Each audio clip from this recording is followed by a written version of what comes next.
capital to do things, right? SoftBank has come in with an additional $2 billion investment. I wonder who else could be supported by the government in this way. Kevin Hassett this morning said that the government may take stakes in other firms. And it's whether or not you would ever see, they've already tried to push back, we wouldn't see it on a TSMC or a Samsung or a companies that are persuaded to build it. Exactly, and they're the ones that actually they want to not have to rely on so much. You want to be able to rely on Intel as a US domestic manufacturer rather than TSMC.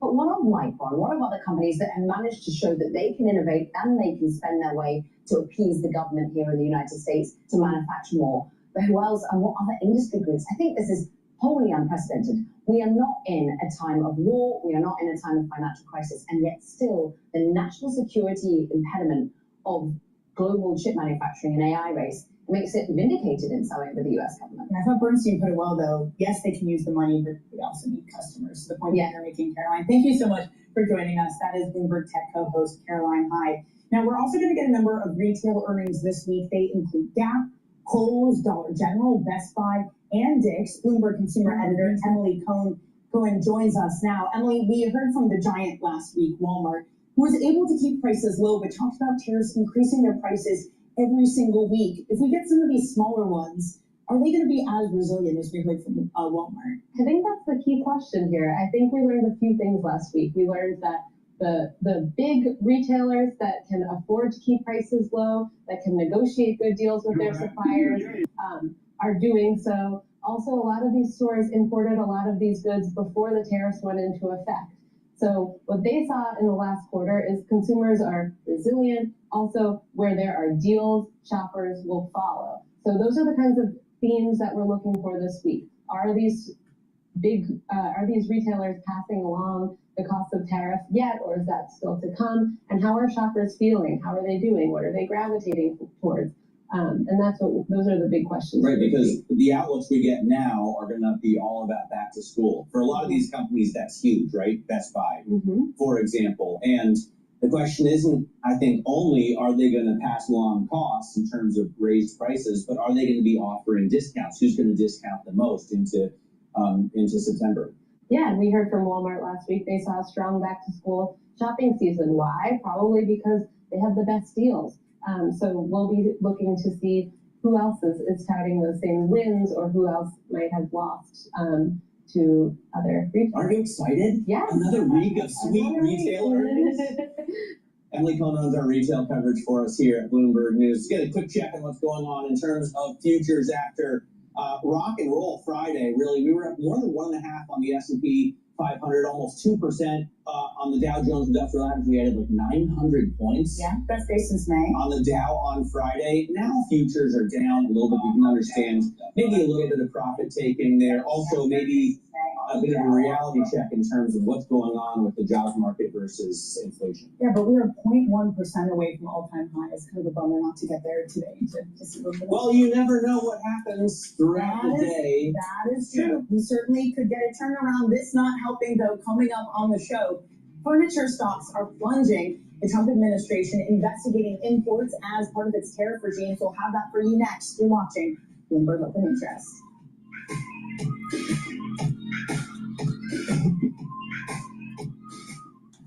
Countdown to...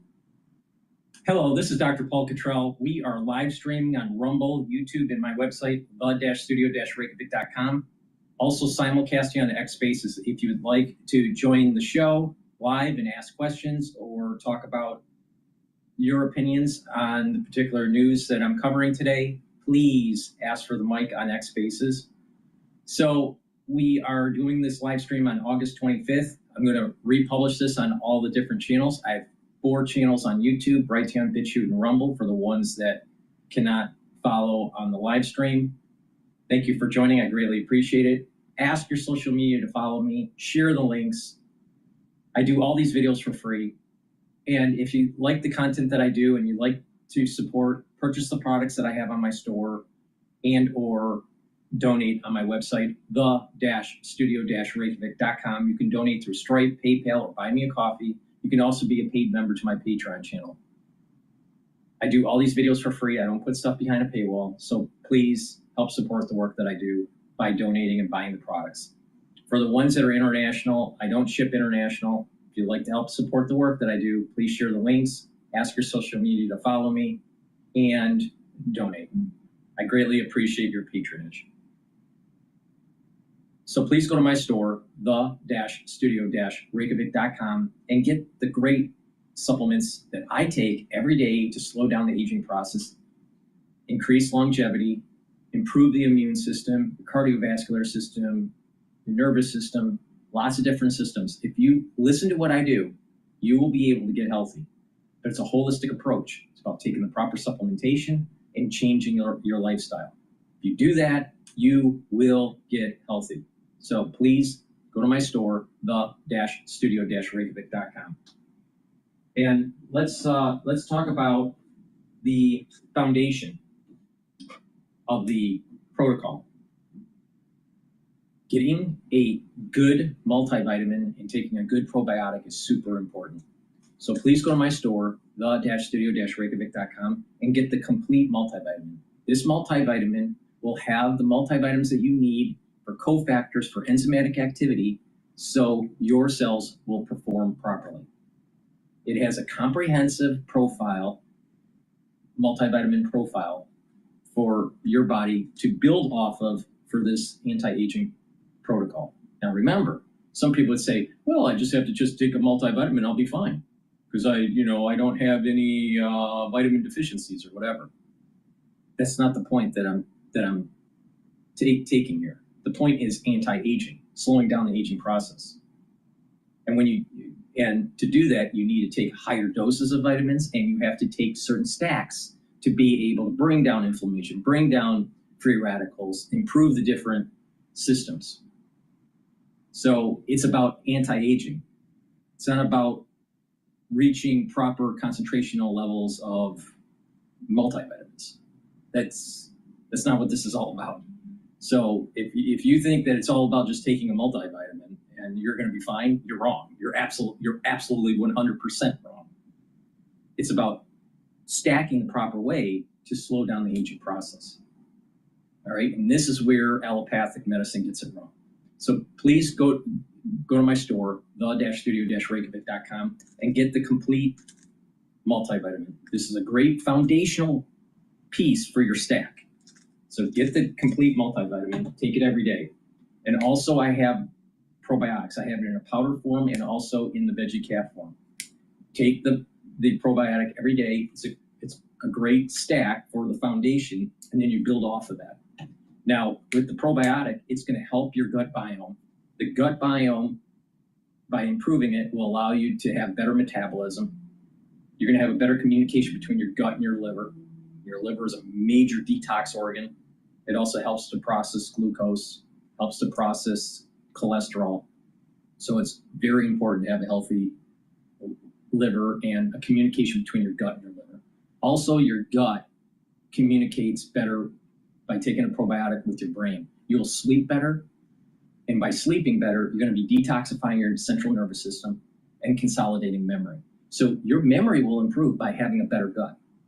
Now that sounds kind of odd, but that's exactly what happens, because having the better gut biome will allow you to sleep better. It'll produce melatonin. So please go to my store, the-studio-reykjavik.com. Also, by taking a good probiotic, you're improving your gut biome's immune system. All right, you're going to have a thicker mucosal lining.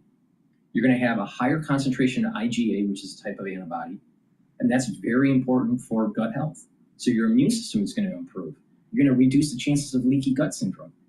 Allergies are most likely going to reduce. Your skin will improve. Your hair will improve. So you're helping lots of different systems by just improving your gut. And this is the reason why any anti-aging or some sort of longevity protocol is foundational to be taking a probiotic. All right? Very, very, very important. It starts at the guts. It starts at the guts. So get the probiotics. I have it in powder form or veggie cap. And also make sure for the foundational stack, you get the complete multivitamin. And then we're going to build off of that throughout this broadcast. And I'm going to show you how I slow down the aging process. I am older than Alex Jones. I am much fitter than Alex Jones. I am much smarter than Alex Jones. And I look a lot younger than Alex Jones. Now, why is that?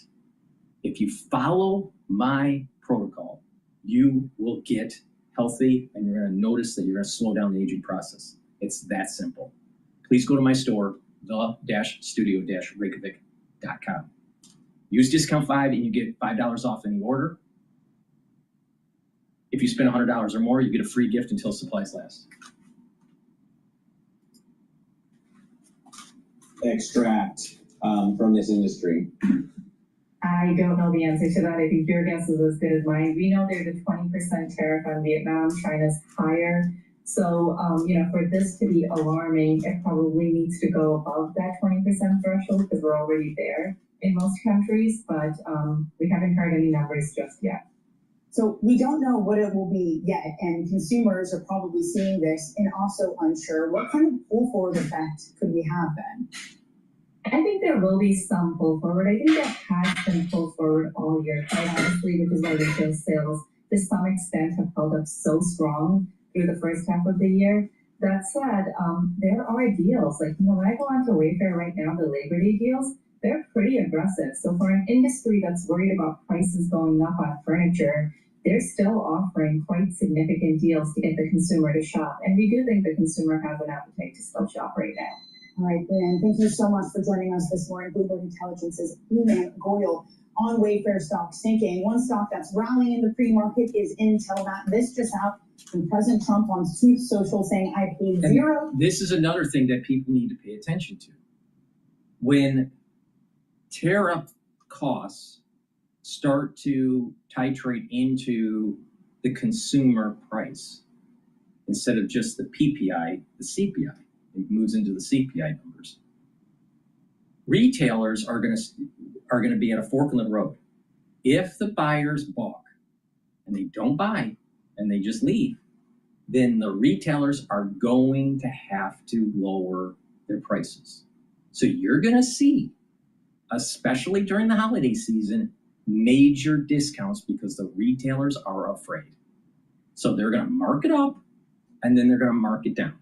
So the savvy buyer will wait until the retailer brings down the price during their sales.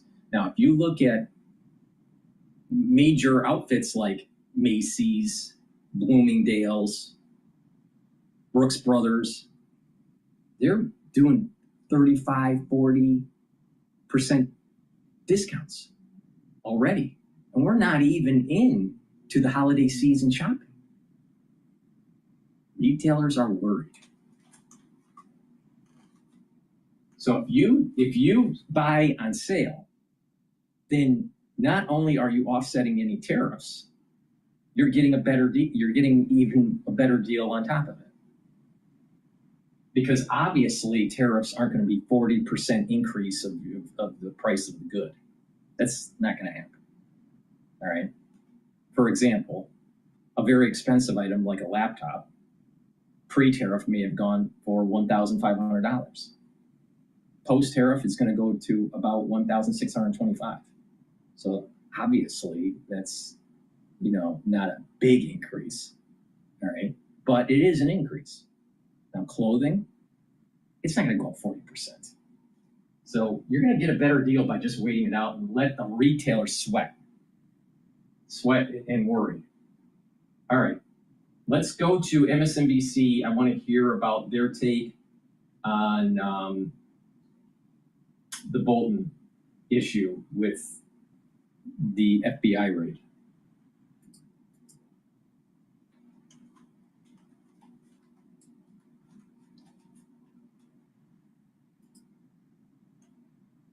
Stop action, including electronic table games and over 4,400 of the hottest slots. Indulge in one-of-a-kind flavors that are... There's a lot going on. We've got other news to get to, including the story that broke during our show on Friday. Vice President J.D. Vance is denying claims that the search at the home and office of former National Security Advisor John Bolton was for political retribution. On Friday, federal agents were seen carrying boxes out of Bolton's home in Bethesda, Maryland. A source familiar with the... Now let's think about this. Did he or did he not have classified information in his home? He is not allowed to have classified information in his home, ever. Not only that, they pulled his security clearance. So John Bolton has looks like, been trying to capitalize on some information that he had, according to some bloggers. Bloggers are saying that he shared the information to his family and that he's been peddling it to foreign nations. I don't know if that's true or not. I would be surprised if it is, because I would think that he would be a little bit more judicious in how he uses this information. But the point is that he had information it looks like he had information in his home that he wasn't allowed to have. Now, if that's the case, then he broke the law. So how is it retribution? How is it retribution? Where was MSNBC when they were peddling the Russia hoax, the Russia collusion, the Russiagate, and P-gate, and all this stuff? The raid on Mar-a-Lago. What about the raid on Roger Stone? No, they're upset. MSNBC is upset because Bolton is one of the deep state's darlings. There's like different factions of the deep state. All right, he's definitely not liberal. He's a neocon deep stater. You have liberal deep staters too. Now, the bulk of the ones that were going after Trump were not necessarily neocons. There were, but it wasn't the bulk. Wasn't from the neocons. The bulk was coming from the Hillary camp.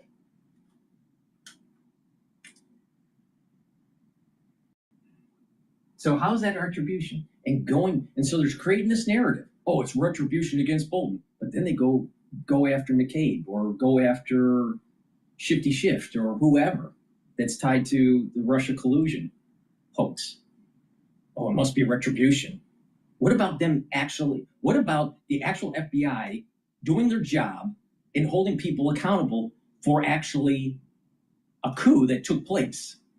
They tried to prevent Trump from being the president during the first election in 2016, and then tried to hamper his administration during his first term. We need to hold these people accountable. But it must be retribution. You go after them, it's retribution. You go after Trump, that's like you're protecting the state. Yeah, they were protecting the national security state, the deep state. Amazing. It tells NBC News the FBI is investigating Bolton for the mishandling of classified information. The source says CIA Director John Ratcliffe provided FBI Director Kash Patel with information that was the basis of Friday's search warrant. Bolton has been an outspoken critic of President Trump despite serving in his first administration. He was fired in 2019 and later published a scathing memoir about his time in the White House. The Wall Street Journal's editorial board is writing about Friday's search. The piece, entitled Trump's Vendetta Campaign Targets John Bolton, reads in part, quote, President Trump promised voters during his campaign for a second term that... I listened to the audio version of his book. He was just whining that Trump doesn't have a strategy. Trump, it wasn't like that. It's not really that memorable. He wanted to cash in. Now, I don't know if it's true or not, but people are saying that he's worth $90 million. I don't know about that. That seems a little high. But how does someone of his stature reach that level of income level if he's just a public servant.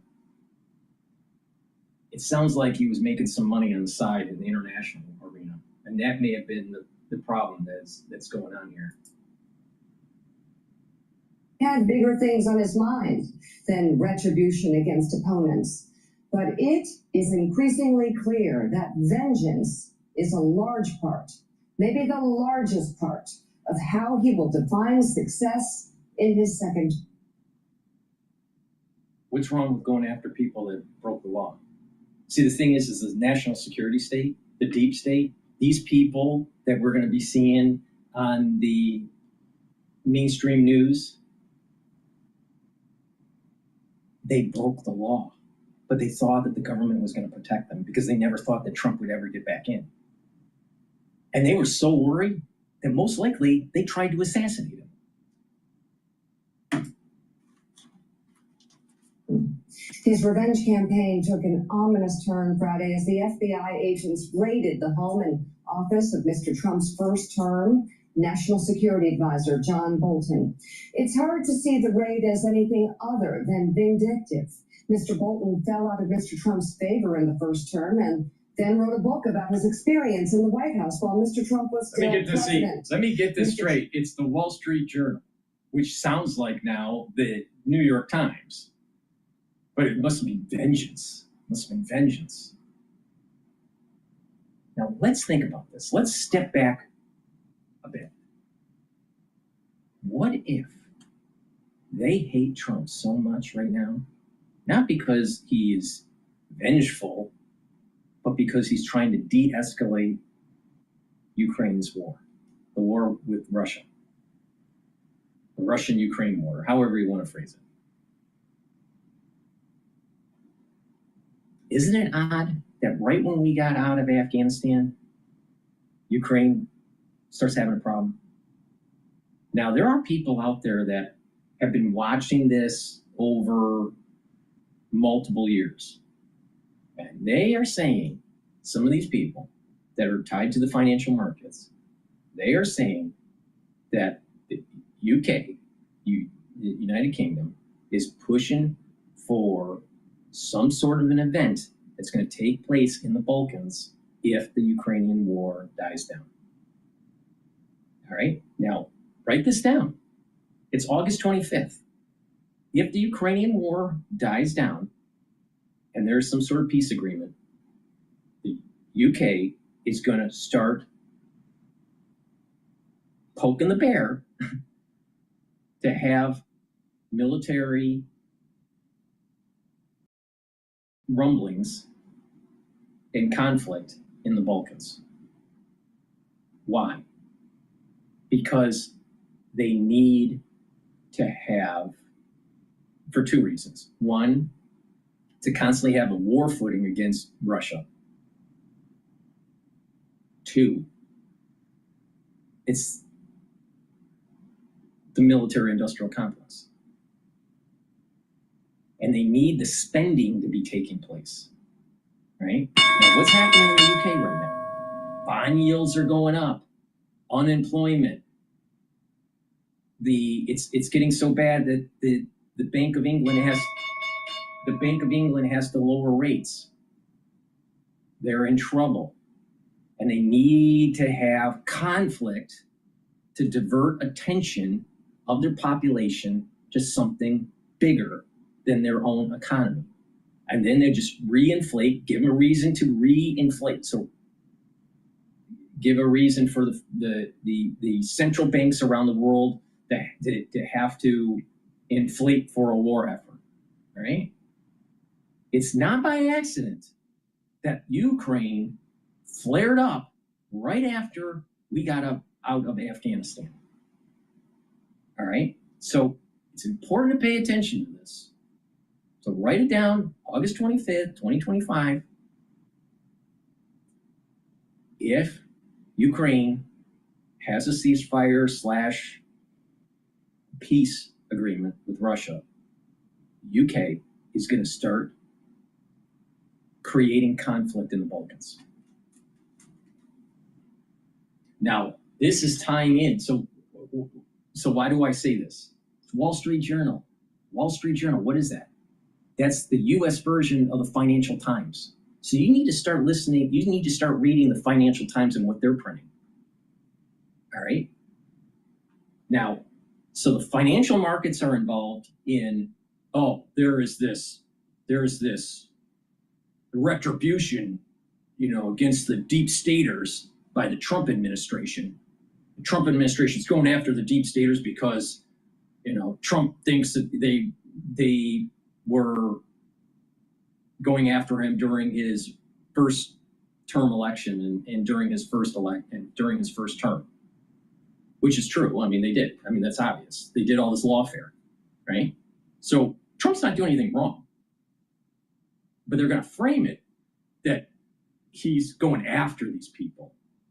And then they're going to divert the attention with another conflict that's going to push the central banks to not do quantitative tightening. All right, so Wall Street Journal, financial newspaper in the United States. Financial Times, financial newspaper in the UK for London. Pay attention. It's not CNN. It's these two. Pay attention. What the game plan is going to be published, if you read between the lines, on the Wall Street Journal and on the Financial Times. And there's just going to be it's just going to be reverberated off of MSNBC and CNN and BBC. All right? But it's about quantitative tightening. Trust me on this. Now, what does that mean? Quantitative tightening means you're selling the assets that the central banks have into the market. Now, when the central bank sells those assets they accumulated during COVID, during Lehman, all right? When they sell those assets, that means that the mortgage-backed securities, the treasuries, other assets that were on their balance sheet that they accumulated over these years, the prices of the competing open market assets, those prices are going to go down because there's more supply. And they're measured in yields. So the yields are going to go up. Prices go down, yields go up. They have lots of treasuries. They have lots of sovereigns. They have lots of mortgage-backed securities. So when they are doing the quantitative tightening, yields are going to go up. Well, wait a minute. The governments are over debt, so they have to issue new debt at a higher interest rate. So if you create a war published and telegraphed in the Wall Street Journal and telegraphed and published in the Financial Times, you're going to create this feedback loop within society that's going to push the central banks to stop the quantitative tightening and do quantitative easing. So the balance sheets are going to grow. And this is the reason why we have the fucking war in Ukraine. Now, you got lots of people out there, oh, no. It's all about finance. It's all about the balance sheet on the central banks. It's all about the overabundance of debt that governments have that they can't get out of. Now, what's saving the United States a little bit is that we're the risk-free rate. We're the currency of the world, even though it's waning. But we are still, by far, the cleanest shirt in the laundry basket. Way more than Bitcoin or China or Brazil or India or Japan or UK or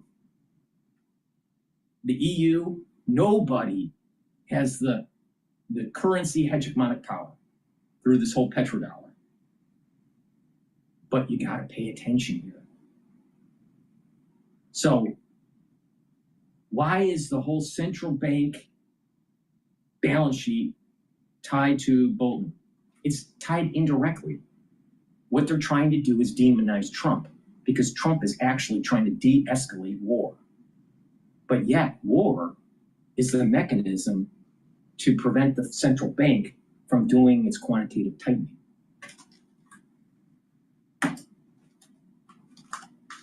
Tried and failed to block publication.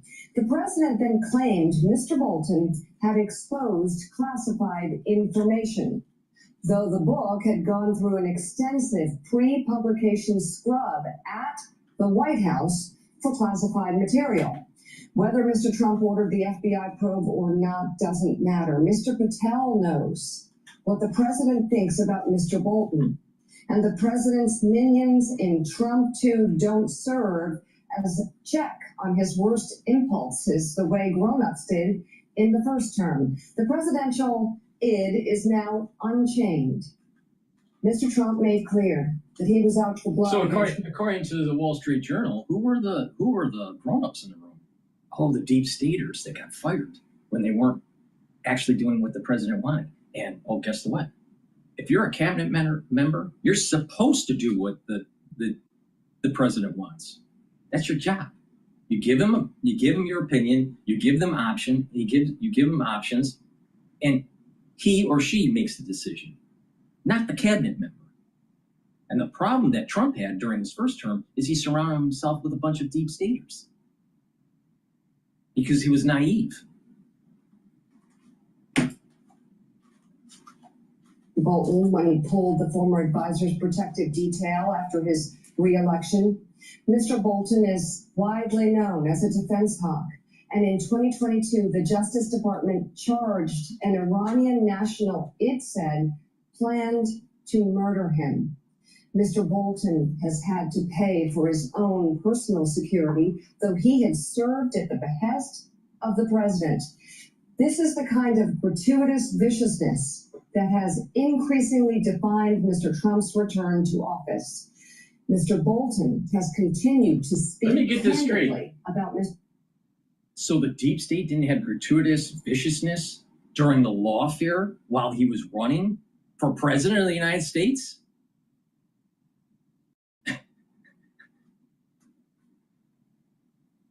Where's the fair and balance? Trump's second-term decisions, pro and con, including in these pages this week. The president may also hope the FBI raid will cause Mr. Bolton to shut up, though knowing him, we can't imagine that working. The real offender here is a president who seems to think he can use the powers of his office to run vendettas.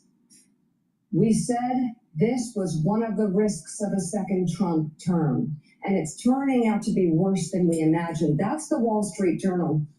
Also, it is what Trump said many times when he was running. He promised. Demonize Trump as he's de-escalating the wars, especially with Russia and Ukraine, because quantitative tightening cannot happen. And quantitative tightening doesn't happen when you tank the economy and or if you're in a war. The central banks are going to be pushed to zero-bound interest rates. This isn't about Trump. This is about debt.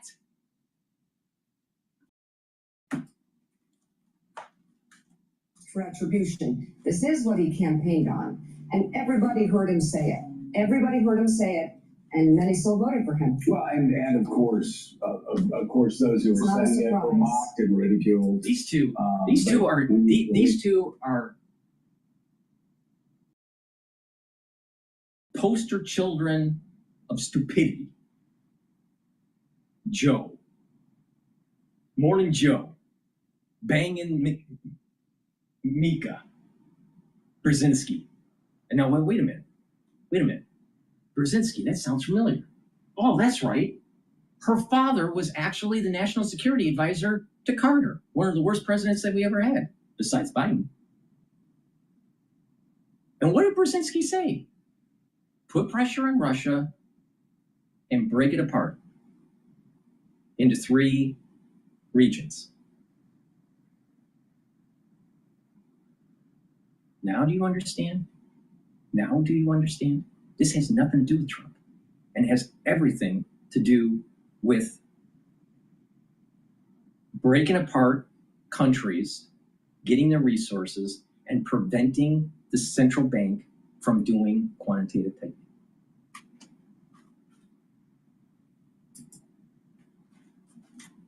You start your campaign by saying, I'm your retribution. And he talks about, I mean, it's not hard to sort through that, Mike Allen, and you look and see what's happened here.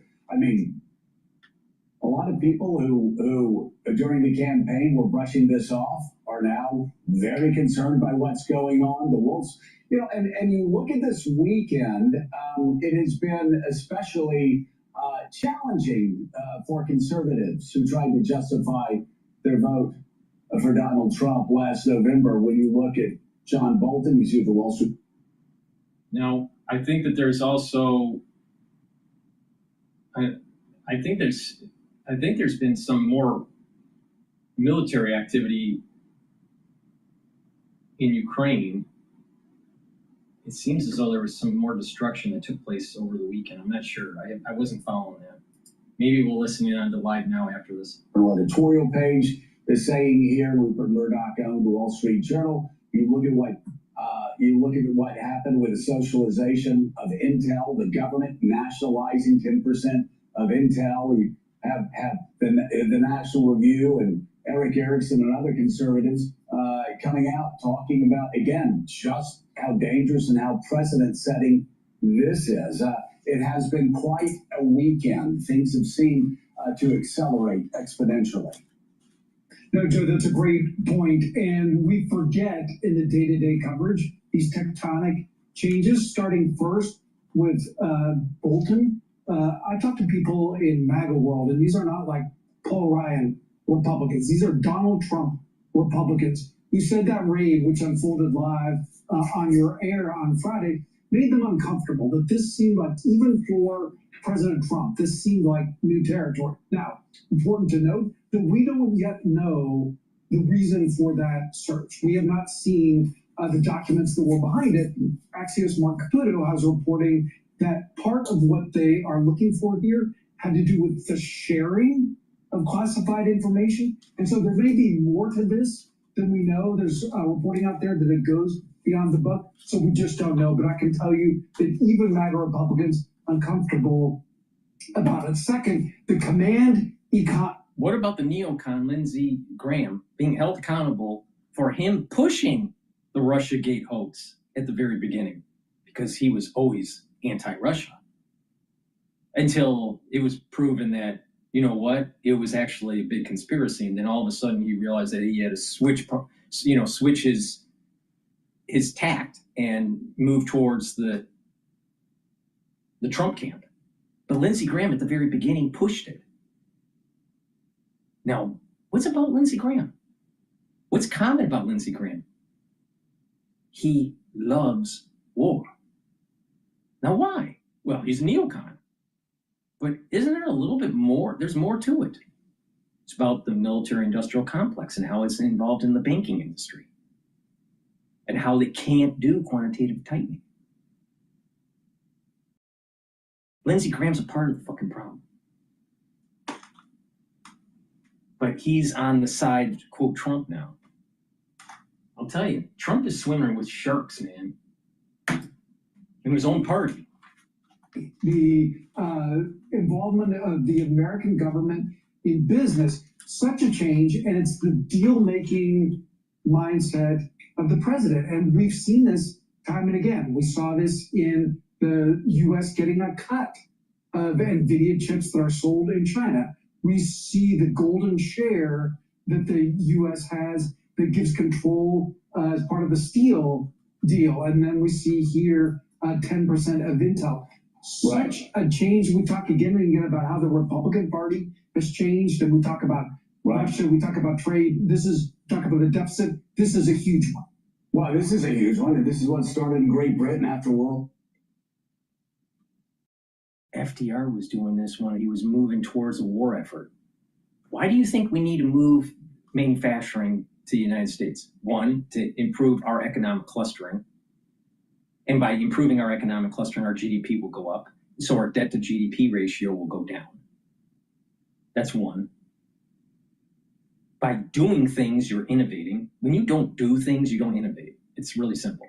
All right. So you can't outsource and say that you're an innovator, because the ones you outsourced it to are doing, and they're the ones that are innovating, not the one that they're in. So let's just make that really clear. You need to increase the economic clustering for a war effort, especially in shipping. This is part of the reason why I named the show Yard Wars, because we're going to be building more ships. Why? Because there's going to be a war in the Pacific with China. Now, if you pay attention to history, other presidents have done the same thing.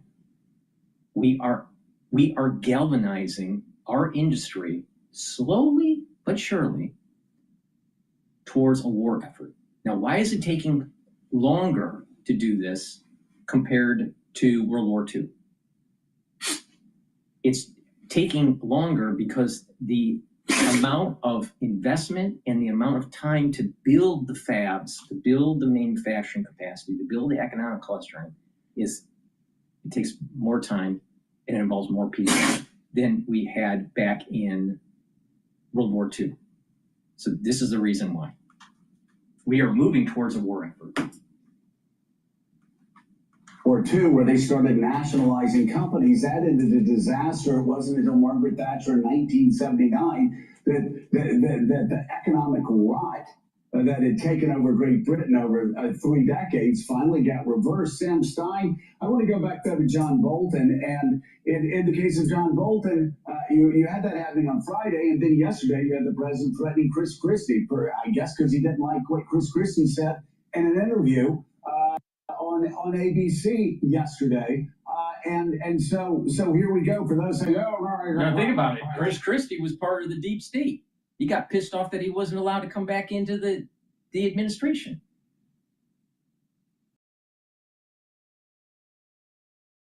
And the infighting between Kushner and him, because it was Christie who put his father away. And you think that Chris Christie is all, up and up? No, of course not. Why? Because he's from New Jersey, and that's where the mobs are.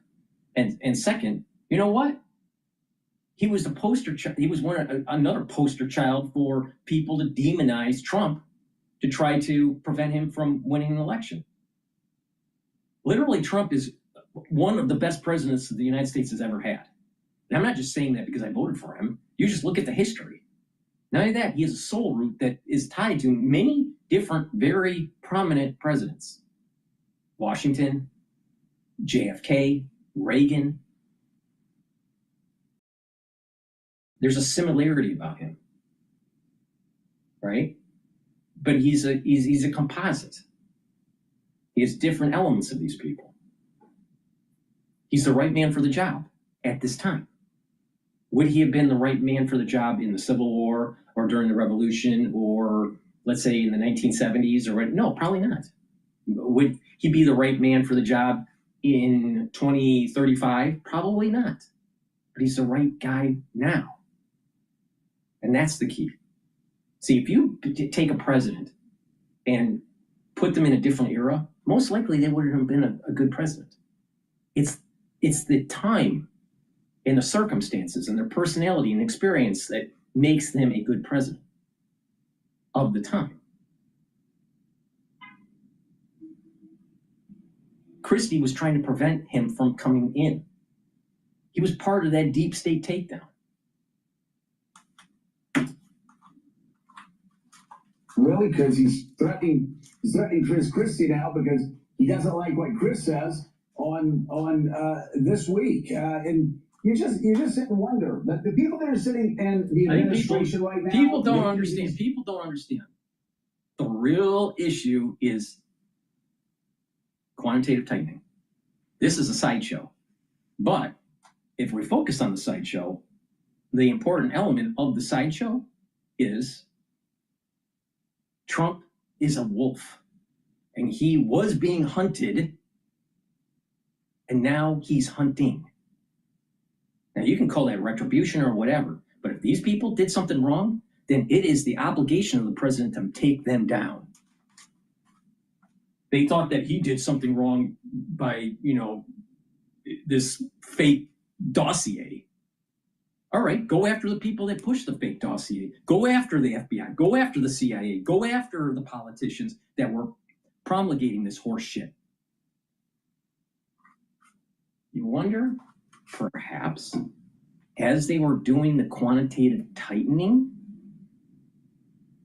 right before COVID, and then all of a sudden COVID happens, and then there was a massive stimulus, fiscal and monetary stimulus. Perhaps COVID was to take down Xi, to take down Trump, and also to force quantitative easing. So it was done on purpose. Do they not understand that what goes around comes around? 90% of traders fail. The first mistake is what we call the strategy trap. You can give the best strategy to a poor trade. That what goes around comes around? If they were so shocked and stunned and deeply saddened by what happened over the last 4 years, they're doing it this 4 years. What do they think is going to happen when Democrats get back into power? Like, dude, do we really want this cycle to continue?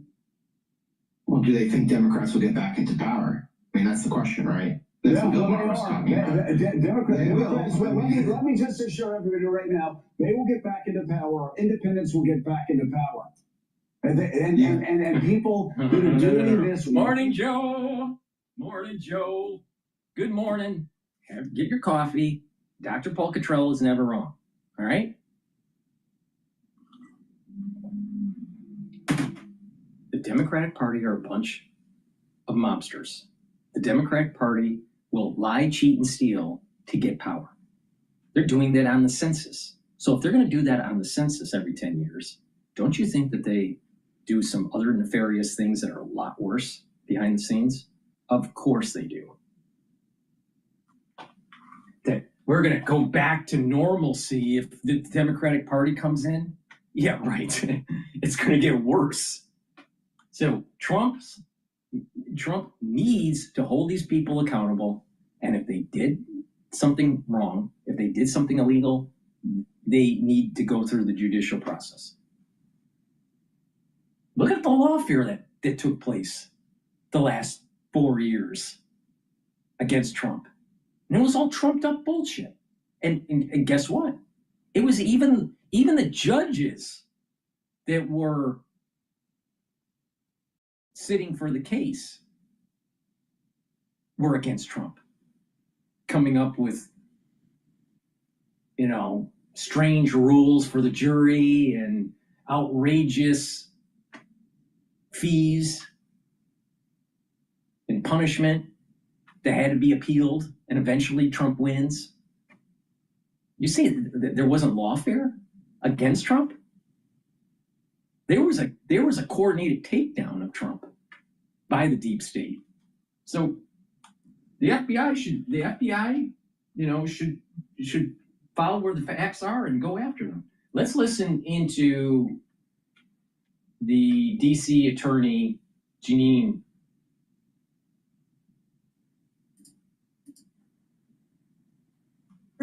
And the president is literally transforming the safety landscape of Washington, D.C. And last night we had another 10 guns removed from the street, another 86 arrests. We're up to 1,007 arrests, along with, I believe, 111 guns have been removed from the street. What does that mean? They can't be used to shoot people, to kill people, and on top of all of that. What it means is that when you compare Biden's administration running DC and Trump's administration running DC, guess what? You clean it up. Now, do you think that a developer would do a better job in cleaning up an environment than lifelong politician like Biden? which one would you put your bet on? If you went to Las Vegas and you said, who's going to clean up D.C., Trump or Biden? Or Trump or, you know, some sort of Democrat leader like Nancy Pelosi or Gavin Newsom or even AOC? Where would you put your chips on that? All right, let's continue with Mika and her father trying to take down Russia.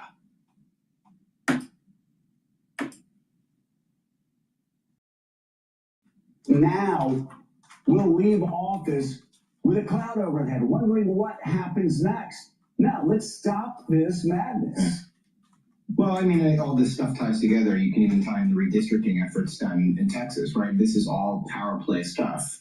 And yeah, the Chris Christie threats, in this case, reopening an investigation into Bridgegate is part of this. The Bolton raid. Wait a minute.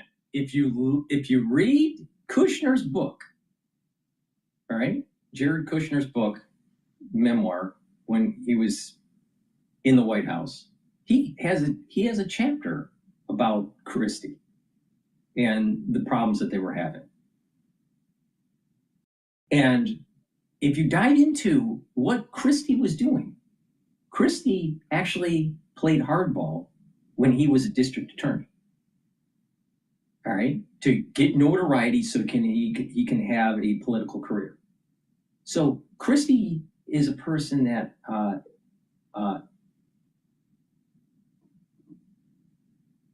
may not necessarily be trustworthy when he's going to benefit in the long run. All right, now read the book and you'll get an idea of what I'm talking about here. All right, he's not an above board person. He's not a nice person. And he eats too many Big Macs. So maybe karma's a bitch. Maybe Christie is getting what he deserves because he dished out this crap for decades. He just thought that he would never get caught. He would not get the system going after him because he thought that he was protected by the system.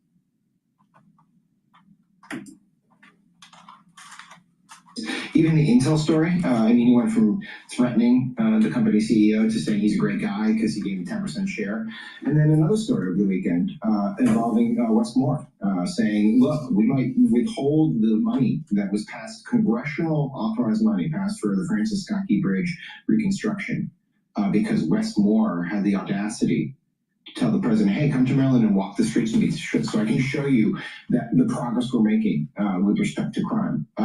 All of this is part of the same theme, which is Trump incredibly pushing the boundaries, flagrantly pushing them of the presidency to get his will, and oftentimes in vindictive ways. And we're in incredibly uncharted territory here. You mentioned D.C. and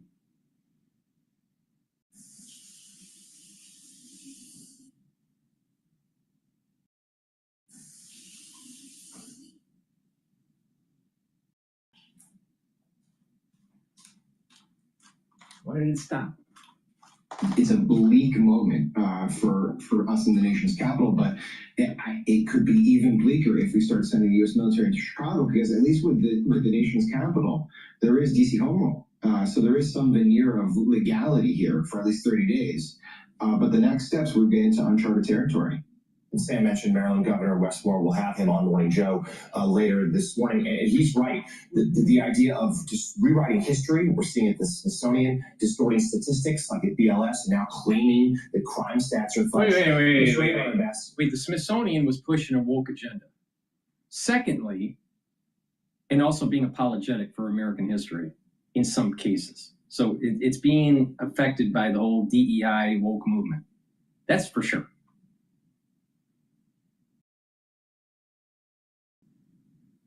What was the other one? It was the Smithsonian, and then steps would get into uncharted territory. And Sam mentioned Maryland Governor Westmore. We'll have him on Morning Joe later this morning. And he's right. The idea of just rewriting history, we're seeing at the Smithsonian, distorting statistics like at BLS, and now claiming that crimes. The Bureau of Labor and Statistics.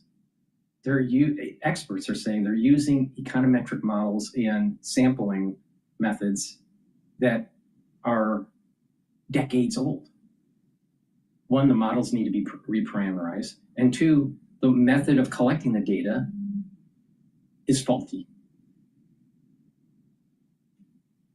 But I guess he must have had a statistician degree because he knows better.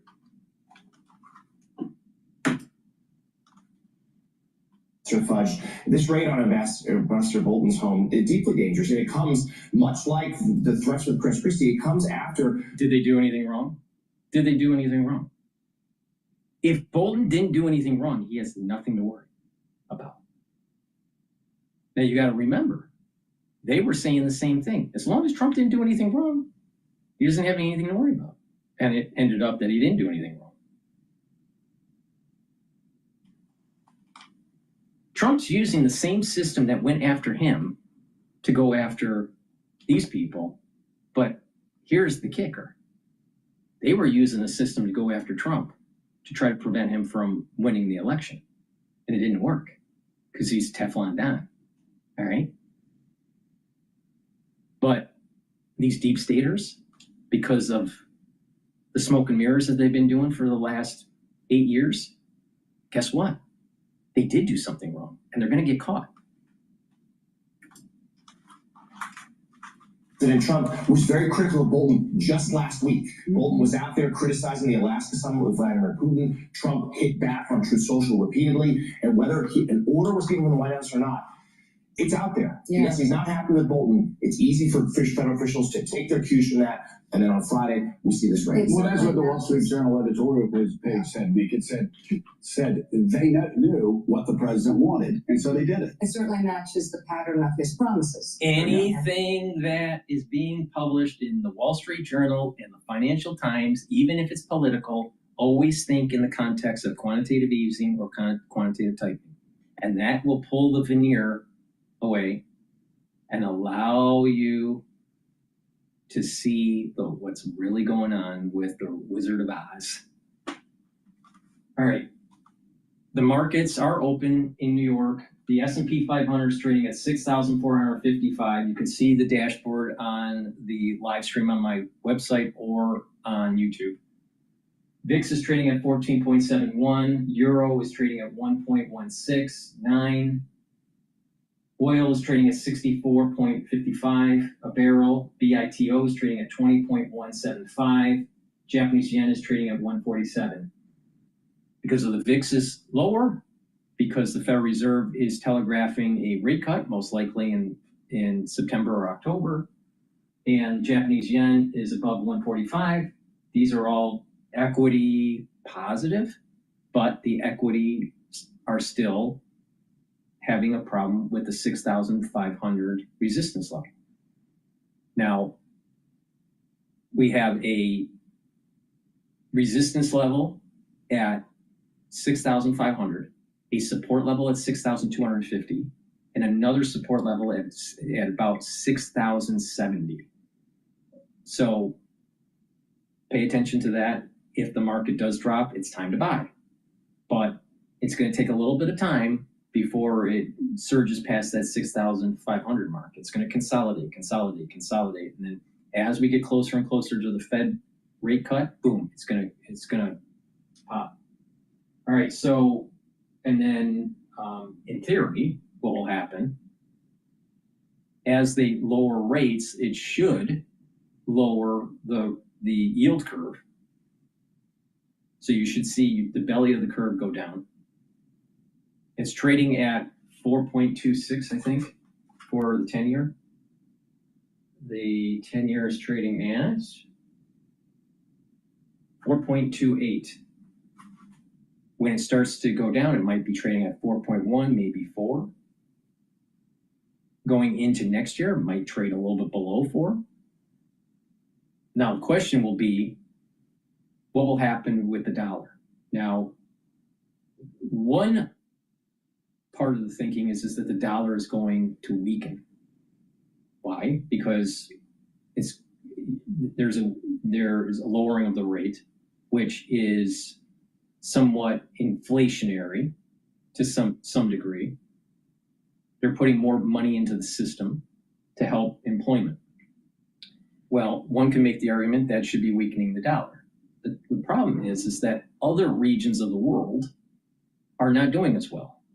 So it's going to be comparative, especially UK or Europe. They're not doing so well. China's not doing so well. So you might see a little bit of a rally on the dollar. But I personally think that what's going to happen is that we're seeing a trend of the dollar weakening, especially against the Japanese yen and the euro. So we will probably continue to see that trend. Don't worry, because for the last 10 years, the dollar has been elevated the last 4 or 5. So it's not a big deal to come back down to a normal level for DXY. So I'm not too worried about that. But in theory, it should go down when the Federal Reserve lowers rates.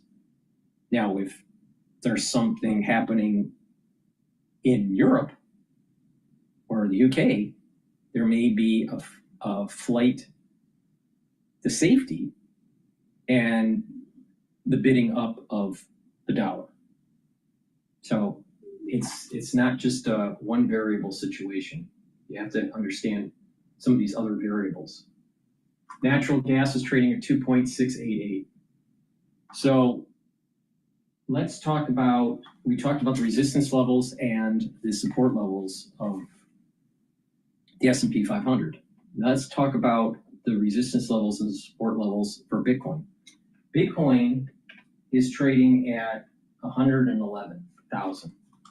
Now, it's drifting down. It went to like 121 almost, or 121, and then it started drifting down.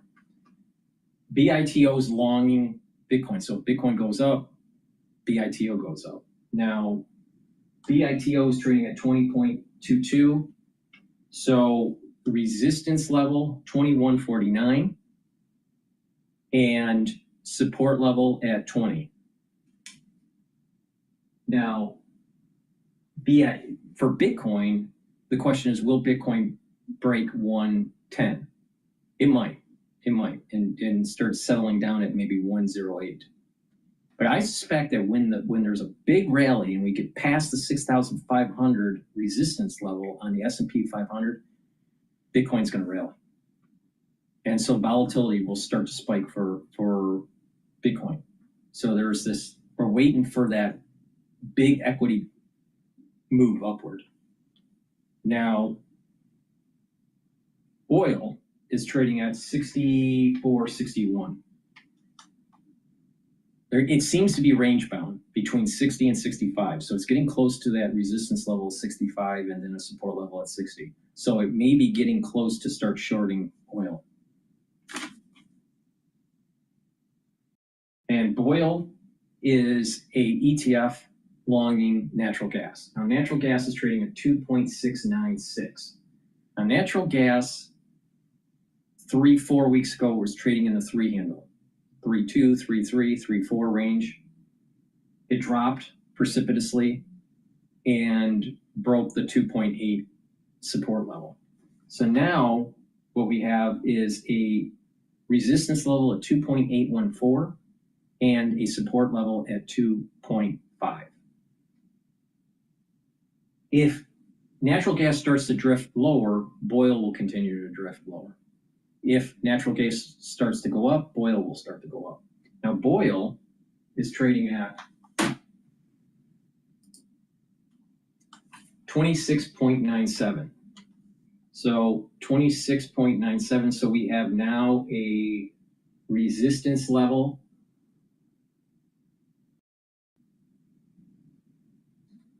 We have a resistance level at about 28. And we're going to have another support level at 26. Now, when the futures contracts start rolling over into October, most likely we're going to start seeing a rise in natural gas. So analysts are projecting that a 3 handle, like a 3.3, 3.4 in Q4, or Q1 of next year. So pay attention to that.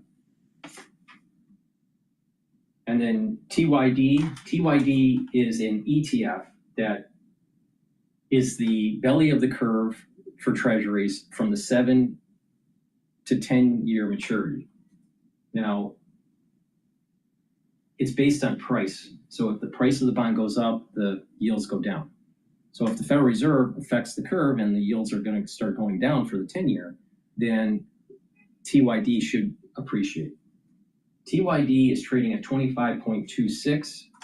So there's a support level at 25.02, and there's a resistance level at 25.87. It doesn't move that much, so you can have a lot of shares in it and not have to worry about risking too much of your capital.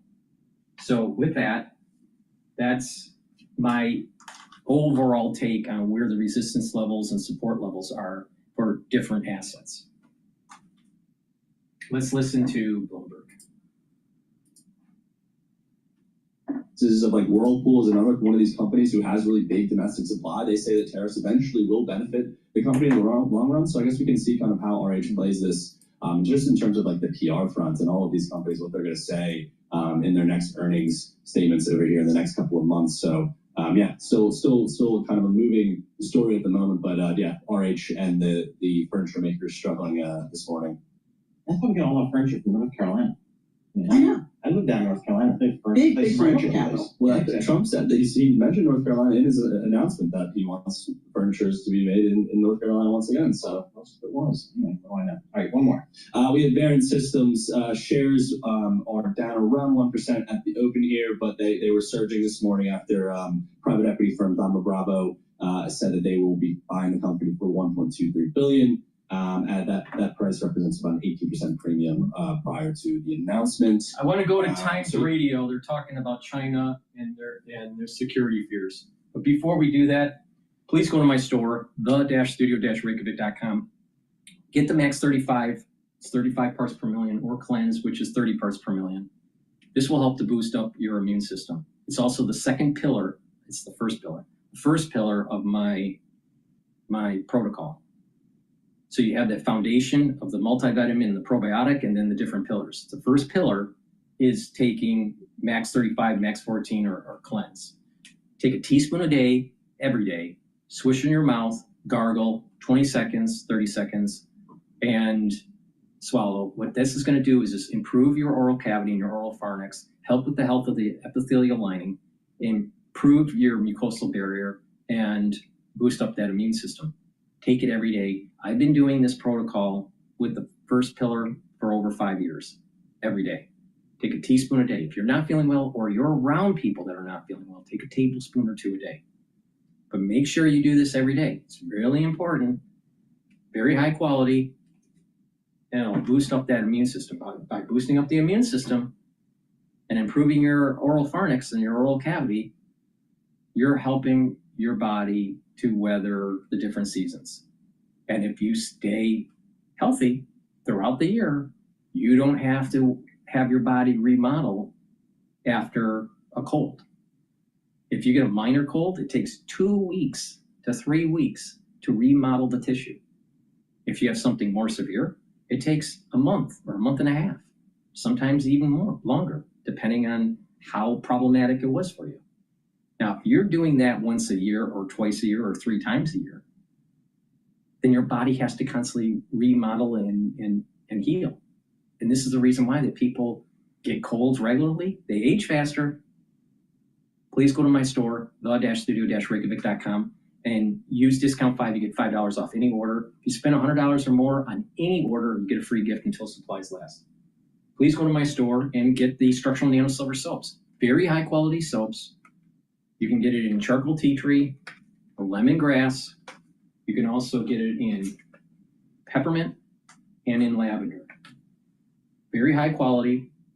Get a few bars for your household. Help support the work that I do and help support your health and wellness. So please go to my store, use discount 5, you get $5 off it on any order.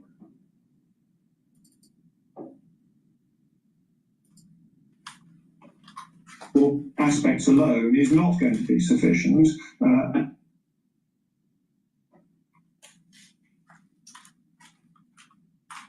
applications of a company which is judging it on its commercial aspects alone is not going to be sufficient, and I don't understand why. security applications of a company with Something wacky with the speakers today. Of a company which is primarily based in Hong Kong, having a substantial ownership share in our infrastructure. Now, if you're writing a list of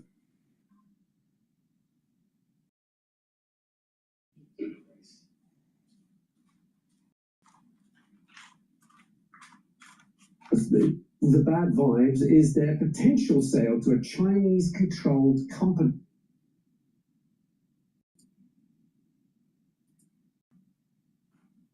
Let me try to restart this. I apologize. Sometimes the speaker system doesn't want to work.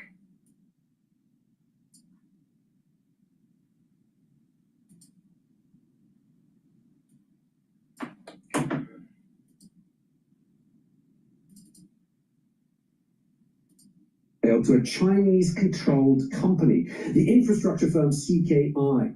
Now, it could pose a risk to national security, according to a former chair of the government's Joint Intelligence Committee. That's Sir Simon Gass, who writes about this in today's paper, and he joins us now. Sir Simon, thank you for your time. Good morning. Yeah, good morning, Alex. It's good to be with you. Why do you believe that the sale of Thames Water to a Hong Kong-owned company? Damn it. Come on. Invested in infrastructure projects in the UK and other places. What I'm really doing is drawing attention to the government's own concern about the water sector. In 2021, the government passed a National Security and Investment Act, which required notification to the government where acquisitions of companies in the UK in sensitive areas had to be notified so that they could be assessed for their security implications. The government has now gone out for consultation and has proposed adding the water industry to that list of sensitive sectors, and its own language draws attention to the potential risks that investment can make in something which is really one of the most critical parts of our national infrastructure. So the point that I'm making is not that this deal is necessarily a bad one. I'm simply making the point that judging it on its commercial aspects alone is not going to be sufficient, and that by its own statements, the government will want to take a view about the national security implications of a company which is primarily based in Hong Kong, having a substantial ownership share in our national infrastructure. What specifically, though, worries you, other than that it's a national infrastructure, and you're quite right to point that out, water important as are other utilities, but are you concerned about sensitive data the water company holds about its customers? Is that creating a worry for you? Well, absolutely, and that's one of the points which the government itself makes in its consultation document on the National Security and Investment Act, that data can be one of the issues when you get foreign ownership of a major British company. So Thames Water obviously is vital in two respects. Firstly, that it provides an absolutely essential resource for the millions of people who live in and around the Thames Water area, which of course includes many of the decision-making points within government. And secondly, Thames Water will inevitably hold masses of data, both about the water system, but also about the very many clients which it has, many of whom may be working in government or in other.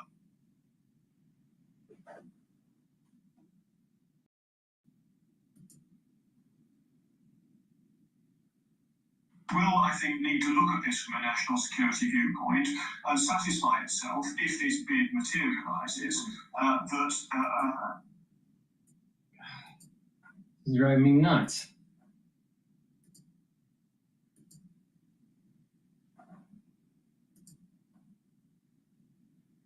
allowing a Hong Kong-based company such a substantial share in the water industry in the Thames area is warranted.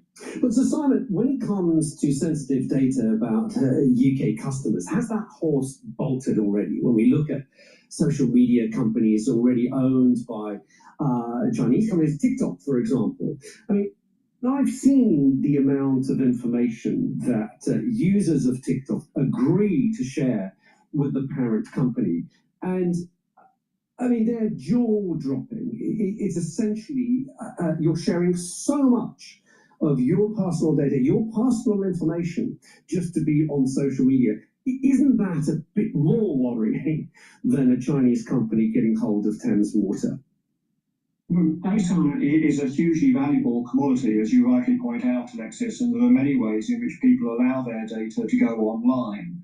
In the case of a company like Thames Water, that will include billing information, addresses, payment details, a whole range of issues, which on the whole you would not want to present to a foreign government. Now that might not happen, of course, if CKI did take over Thames Water, but you do want the safeguards to be in place. If we simply take the view that no data is worth protecting because there is a lot of it out there already, then I think we will be doing ourselves a significant disservice. Sure, and that wasn't the point I was trying to make, because I do personally believe that data is possibly one of the most highly valued commodities on the planet at the moment, and people are tending to giving it away for free without thinking about it. But what is your view on social media companies, for example, that are harvesting people's data at an alarming rate? Should we be more concerned about perhaps social media companies like TikTok and Meta and Google, who are using our data and God knows what they're doing with it? Well, I think we should be careful about all of our data. I mean, I agree with you. I think that the sharing of data happens too freely these days and without sufficient thought. We're all users of the internet. It's quite difficult to proceed without sharing data about yourself, but being very careful about what it is and possibly trying to exert more controls on the companies that own that data and may sell it on. That is also of importance, I agree. So would you say that it might bear thinking that vital infrastructure such as water, telecoms, we of course were talking, I think it was about 5 years ago, about Huawei wanting to set up the 5G network. Do you think that perhaps there needs to be careful thinking around basic public infrastructure and prevent foreign ownership of any of that infrastructure? Would you push for that? Why don't they push for prevention of foreign ownership? After all, we need investment in the United Kingdom, and the government is quite rightly keen to encourage that. The point is, though, that there need to be guardrails around how that investment is done. There needs to be transparency about who owns what, and there needs to be a careful thought given to what we are prepared to allow foreign companies access to. You rightly raised the Huawei episode, where there was a moment when it might have been that a Chinese company would have been allowed into the UK telecommunications 5G network. That didn't happen. But the point is that the government is now taking a wider view of national security than was the case then. You know, when I first started dealing with these things, I think there was a sense that what mattered was, is the sensitive information, are the secrets which a company holds which need to be protected? And if the answer is no, then perhaps it doesn't matter very much. I think there is now a much broader understanding of national security, both in relation to our infrastructure, but also in relation to the strategic position which foreign companies can build up in our country without anybody paying sufficient attention to it. So Simon, thank you so much for your time. Sir Simon Gaster there writing about this in the Times today. You can read that with your online Times subscription by visiting thetimes.com.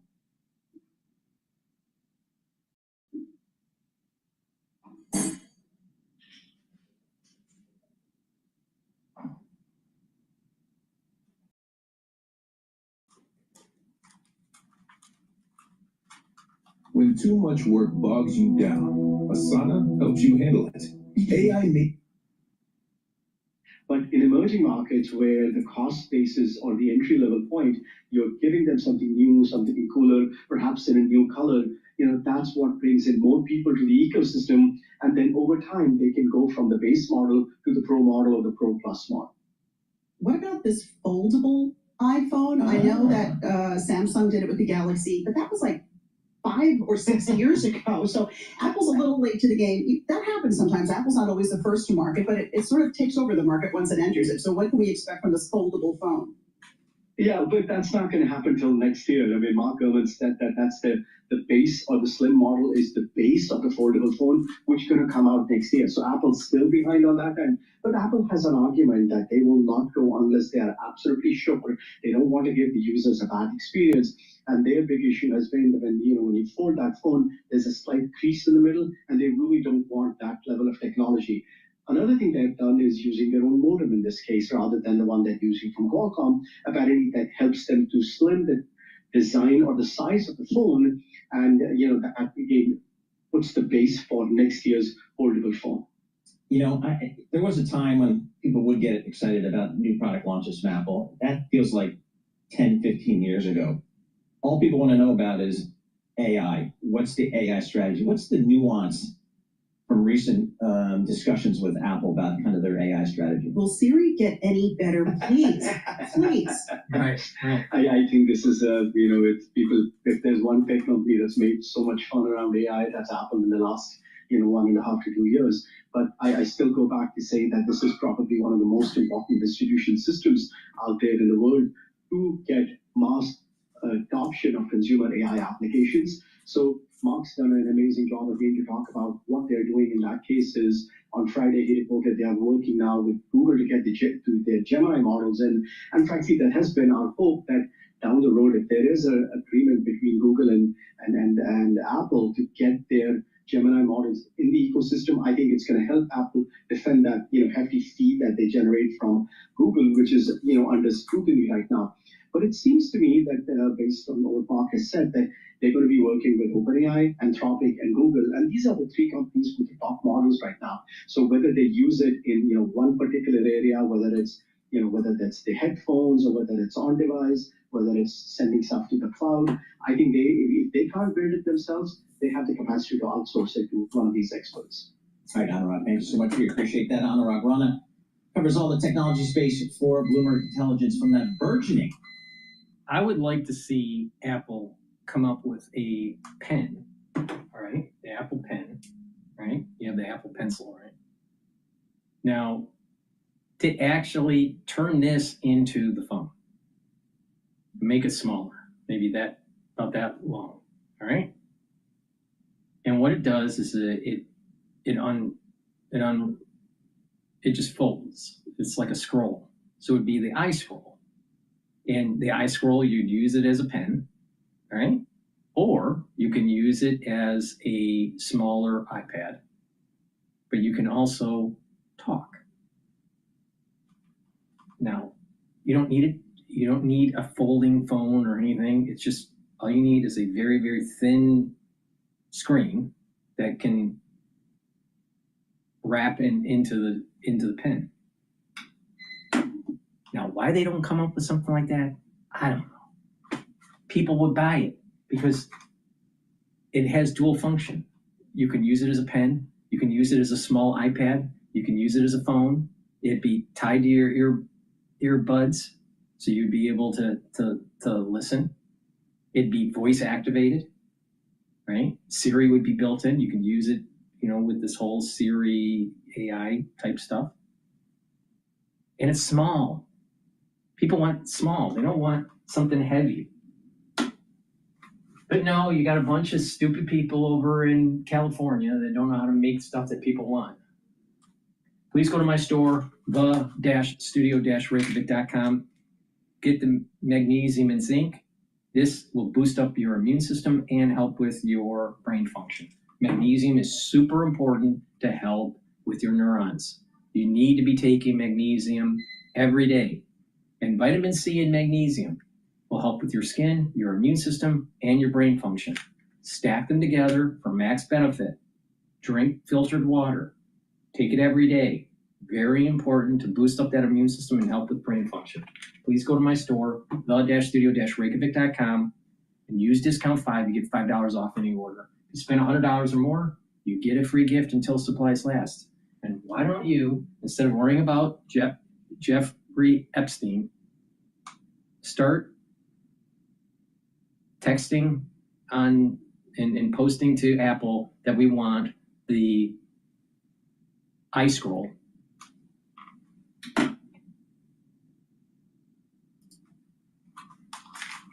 Fund-like strategies and macro-type strategies that are not maybe easy to market and package. And those were things like CVLS, which is an active long-short equity fund, things like BTAL, which is equity market neutral. And then you have some of the new product coming out by Unlimited Funds that is really interesting, that kind of plays on Bob Elliott's backdrop and background, having worked in the hedge fund world. And those are the products I really like, but they don't get the most attention because they're not sexy and they don't have really sexy marketing teams. Private equity, I think what I've noticed over the last 20, 25 years is it's not that hard to raise money. It's not that hard to deploy money. The hard part is monetizing your investments, particularly over the last 6, 7, 8 years. How do you expect that to play out here? I've heard Jamie Dimon and some other big... You know the reason why private equity is so hard to deploy the money? It's easy to get it because there's a lot of stupid people out there giving these firms money. It's hard to deploy it into companies because the people that are raising the funds aren't that bright. They're a bunch of sales guys. And what happens is that the firm gets a bunch of money and they really don't know deep down the technologies. They don't really know deep down the companies. They may understand it on a balance sheet. They understand the potentiality of the leverage buyouts and how they may be able to make money out of it. They really don't know the industry to make it more profitable and more self-sustaining and build that economic cluster. Because remember what private equity does. It brings in money, it goes and buys a distressed company that is having issues with its revenues and its cost structure. It has assets. They use the assets as collateral to get a loan that the company has to pay. And then they take some of those proceeds from the loan and pays back the private equity infusion and restructures the company up to a certain point, and they get additional funds back to the shareholders. And the company may stay afloat, may go bankrupt, but they don't care because they already collected their money. That's private equity. They don't know the business. They just know how to get a loan from a bank and how to extract funds from that loan and make it seem as though that they're really restructuring a company. Now, sometimes they're successful, but many times they're not. Many times they're not. And then you add in derivatives, where these banks will take these private equity loans and they'll package them into like a private equity obligation and sell that into the market, earning a certain rate of return. So it's all smoke and mirrors. It's not really building businesses. So don't be surprised that private equity bankers, they're just a bunch of sales guys that aren't engineers, aren't physicists, aren't anything other than sales guys. All right, let's listen in to Petraeus on ABC. Looks like he's complaining about Trump here. The Lego Marvel Brickverse with the greatest superpower is your imagination.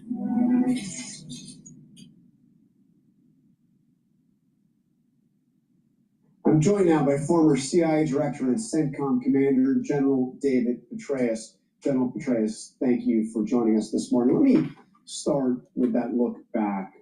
What do you think? Do you think there will be another Putin-Zelensky meeting? And is there any reason to think it would be more successful than that one? There's not that much right now that would lead us to believe that, I don't think. In fact, out of the last 2 weeks, really, Jonathan, I think what should be clear to all, and I think it is even clear to President Trump, is that despite all of his efforts, again, which we applaud, to end the war, to stop the killing, Vladimir Putin clearly has no intention of doing that unless he's given additional territory, which is heavily fortified, and Russian forces would have to fight for years at the pace that they're going. He wants to displace President Zelensky, replace him with a pro-Russian figure, and frankly, to demilitarize Ukraine, none of which can be acceptable to Ukraine, nor to the European countries and the United States. In fact, by the way, President Zelensky, under the Ukrainian constitution, doesn't even have the authority to declare that certain territory would be controlled by the Russians. That would have to go to a national referendum. So again, I think it should be clear. The obstacle to peace at this point in time is President Putin. And what we need to do is change those dynamics by helping Ukraine far more than we have so far, lifting restrictions on them, seizing the $300 billion of frozen reserve in European countries of Russian money, giving it to Ukraine, more sanctions on Russia, even including the Gazprom bank, and curtailing the export of oil further than we have already. Let me get to something else that President Trump said this week. This is a post on social media. He wrote, in part, "It is very hard, if not impossible, to win a war without attacking an invader's country. It's like a great team in sports that has a fantastic defense, but is not allowed to play offense. There's no chance of winning. It is like that with Ukraine and Russia." He went on to say that it was Biden that wouldn't let Zelensky wouldn't let Ukraine attack into Russia. First of all, what's your take on what the president was intending to say there? It's a very valid observation. It's spot on. And interestingly, as we learned in the story overnight, it's contrary to the Pentagon policy. This is another case where it appears that the Pentagon is carrying out policies that conflict with President Trump's inclination. Now, I can understand why they would limit the use of certain long-range systems against Russia when they think that Russia might still be willing to make a deal. But that should be very clear not to be the case at this moment. And I hope that there will be a review of that policy. Indeed, that was exactly what the Biden administration did in the past. They were overly sensitive endlessly about how Russia might react to something that they provide to Ukraine, and they were restricting the use of the Army Tactical Missile System and others. And so I hope that that will get a review in the White House and therefore a change in the Pentagon. Yeah, this is a Wall Street Journal report I'm referring to, saying that the Pentagon has been blocking Ukraine's use of those long-range missiles inside Russian territory. Obviously, the Ukrainian military has been using drone attacks, which are far less lethal. But let me get your sense of the human cost of this war, because I know this is something you've spoken about, and I find astounding. Upwards of 20,000 just on the Russian side getting killed every month. In a matter of just a few months, a greater death toll than the entire U.S. death toll in the Vietnam War. I mean, it's kind of hard to imagine. It's staggering, Jonathan. Again, as someone who had 5 combat commands as a general officer and wrote letters of condolence to America's mothers and fathers almost every single night of those commands, I can't fathom, I can't process, if you will, understand the magnitude of the losses on the Russian side. It's now estimated that over 1,060,000 Russians have been killed or wounded in this war. And of those, well over 500,000 have been so seriously wounded or killed that they couldn't even return to the front lines. This has to have, over time, a very, very substantial impact on the ability of Russia just to find a civilian workforce as well. In fact, it's reported that they are actually looking in Africa for women who can actually replace some of the men in Russia in various industries. And of course, we've seen they've also tapped North Korean military soldiers fighting on the ground in Ukraine. Quite extraordinary. Before you go, I want to get your reaction to another development on Friday, the firing of the Defense Intelligence Agency Chief, Lieutenant General Jeffrey Cruz, after he oversaw the initial assessment on the Iran nuclear strike. What do you make of the president, or the administration, firing the head of the Defense Intelligence Agency? Apparently because they didn't like an intelligence assessment. Yeah, I don't know the details of this particular case, Jonathan. As you mentioned, it just took place at the end of this week. There's a maxim in the intelligence community always about speaking truth to power. I think that's what this administration, any administration, should always ask of its intelligence analysts and indeed its senior intelligence leaders. And very quickly, we'd also just shown on the screen, there are 16 general officers that have been either fired or reassigned since Trump became president. And obviously, the 7 of them, which we talked about earlier, are women. What do you make of this? It seems like it's been called a purge in the ranks. Is this a concern? I think it has to be a concern. Obviously, it's unprecedented.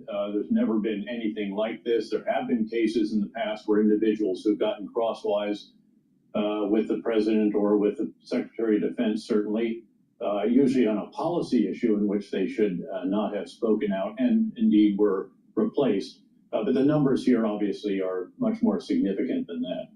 All right, General David Petraeus, thank you very much. Always good to talk to you. Appreciate your time. You know your business better than anyone, right? So why? Except a private equity guru. I'll tell you, people that are in private equity, these guys are shysters.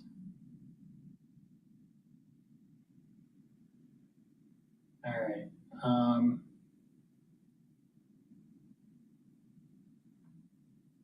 Let's listen to Sky News about John Bolton.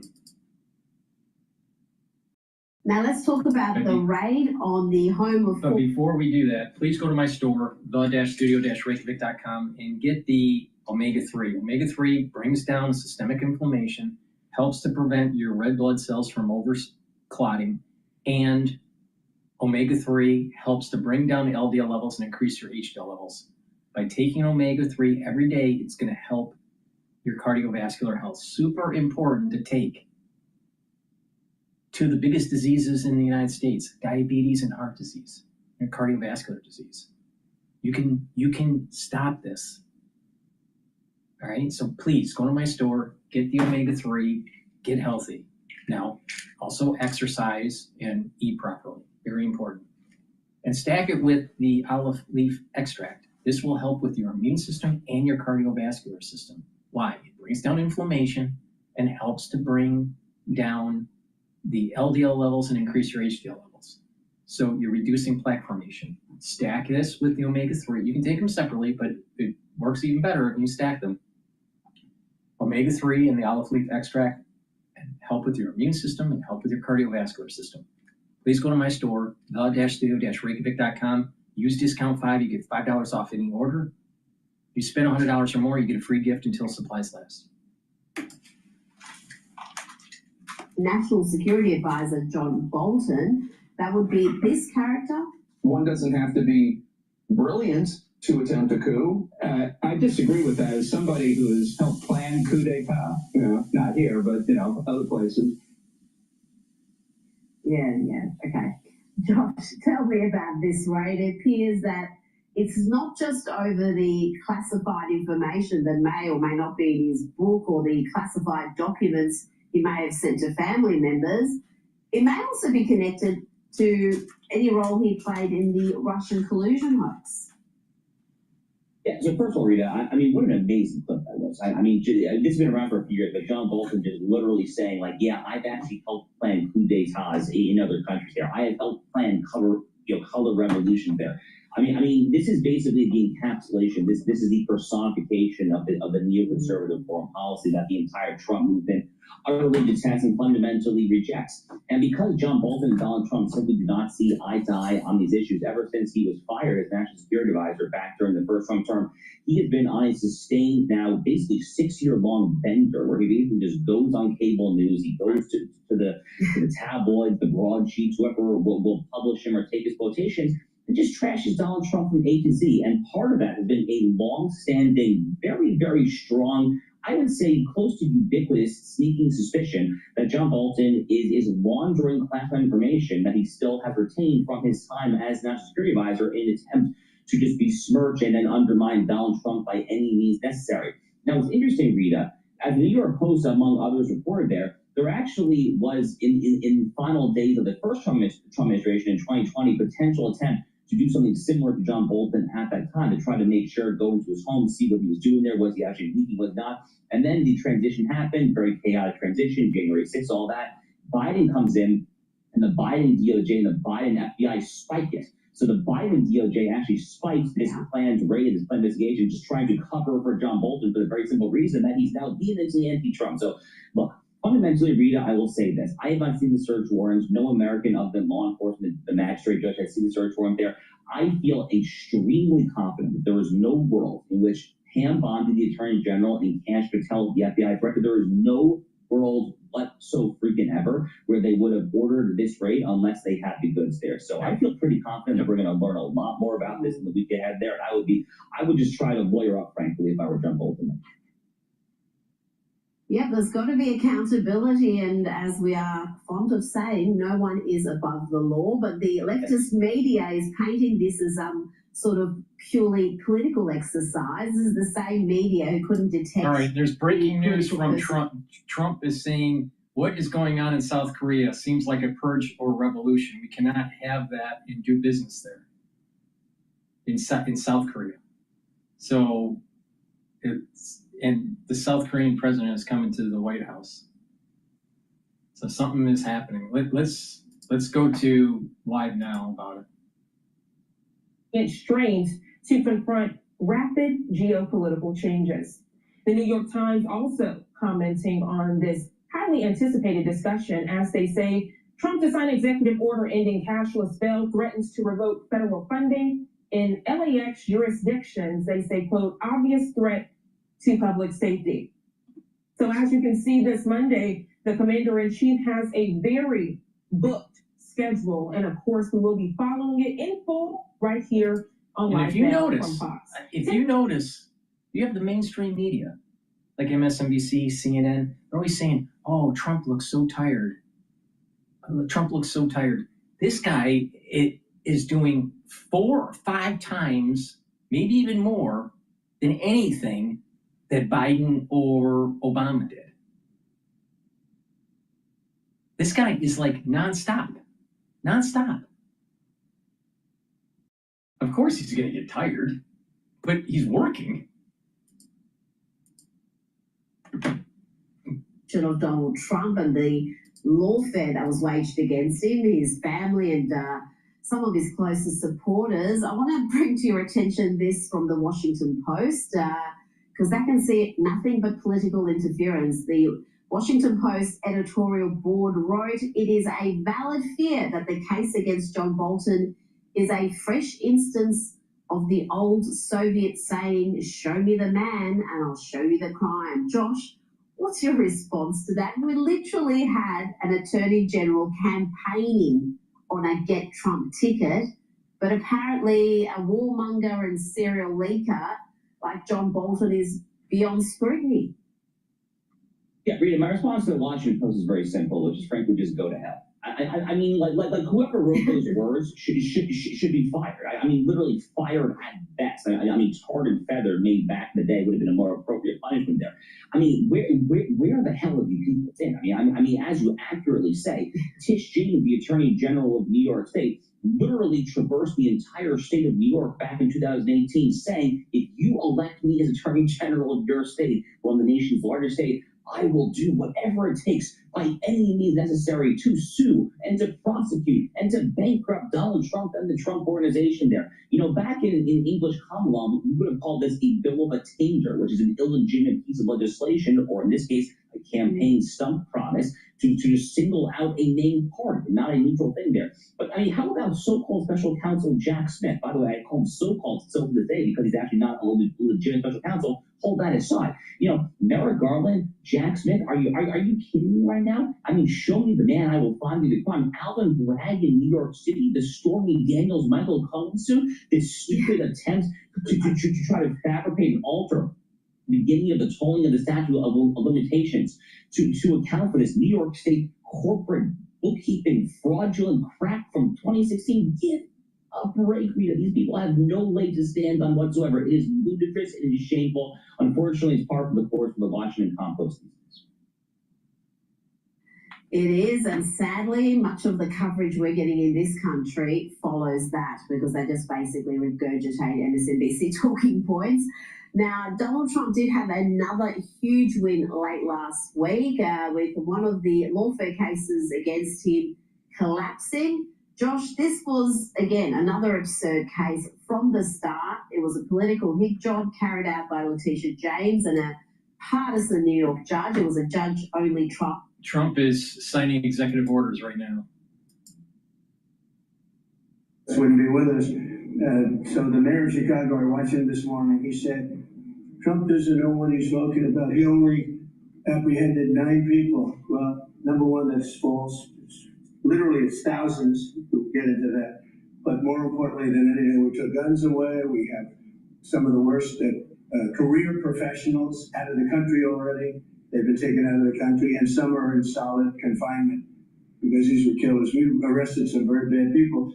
And in the last 11 days, again, I hate to say it because it sounds so ridiculous, but in the last 11 days, we've had no murders.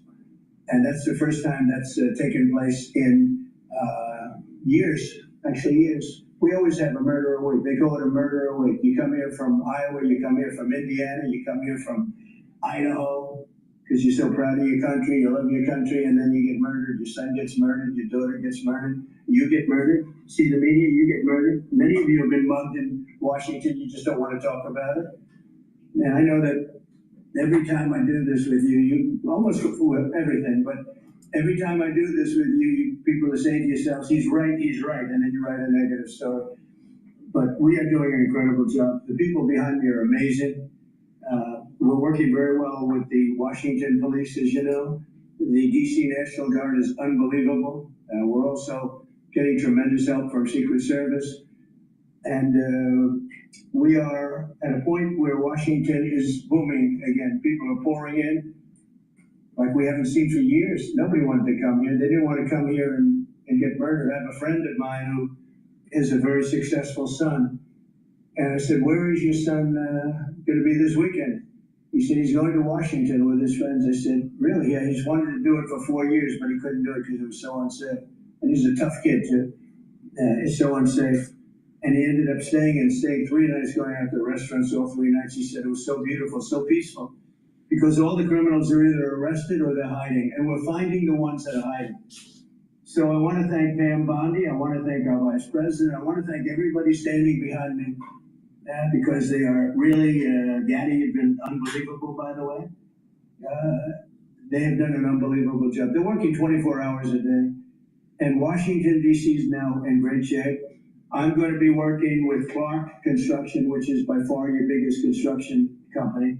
And we're going to also beautify Washington. We're going to rip down the broken medians, fix them. We're going to put asphalt on the roads. We're not ripping them apart like these stupid people do. They rip a road down to the dirt, and then they spend 5 years in building the new one, and then it starts settling. You know, the whole thing is so crazy. And they'll spend hundreds of millions of dollars on a road. I'll spend about $2, and it'll look better. So we're going to be replacing medians. We're going to be replacing much of the asphalt in the road, which is in the city, which is in bad shape. We have great stripers. We have great contractors. But we have to let them do the thing. The Congress has said that they'll give us whatever money is needed to fix up the Capitol. This is the Capitol. And we're not going to spend a lot. It's going to go fast, and it will be spotless. And we want it spotless for the World Cup and for the Olympics. You saw the World Cup was here the other day. And come to think of it, there's your trophy for the World Cup. In fact, it's solid gold. That's actually solid gold. So heavy that some of the people in this room wouldn't be able to lift it up. I think what I'm going to do is place it right above the angel, right over there. That's solid gold too. We're going to put it right up there. Look at that. This is a solid gold trophy. They know how to get to me, you know. I like the angel better, to be honest with you.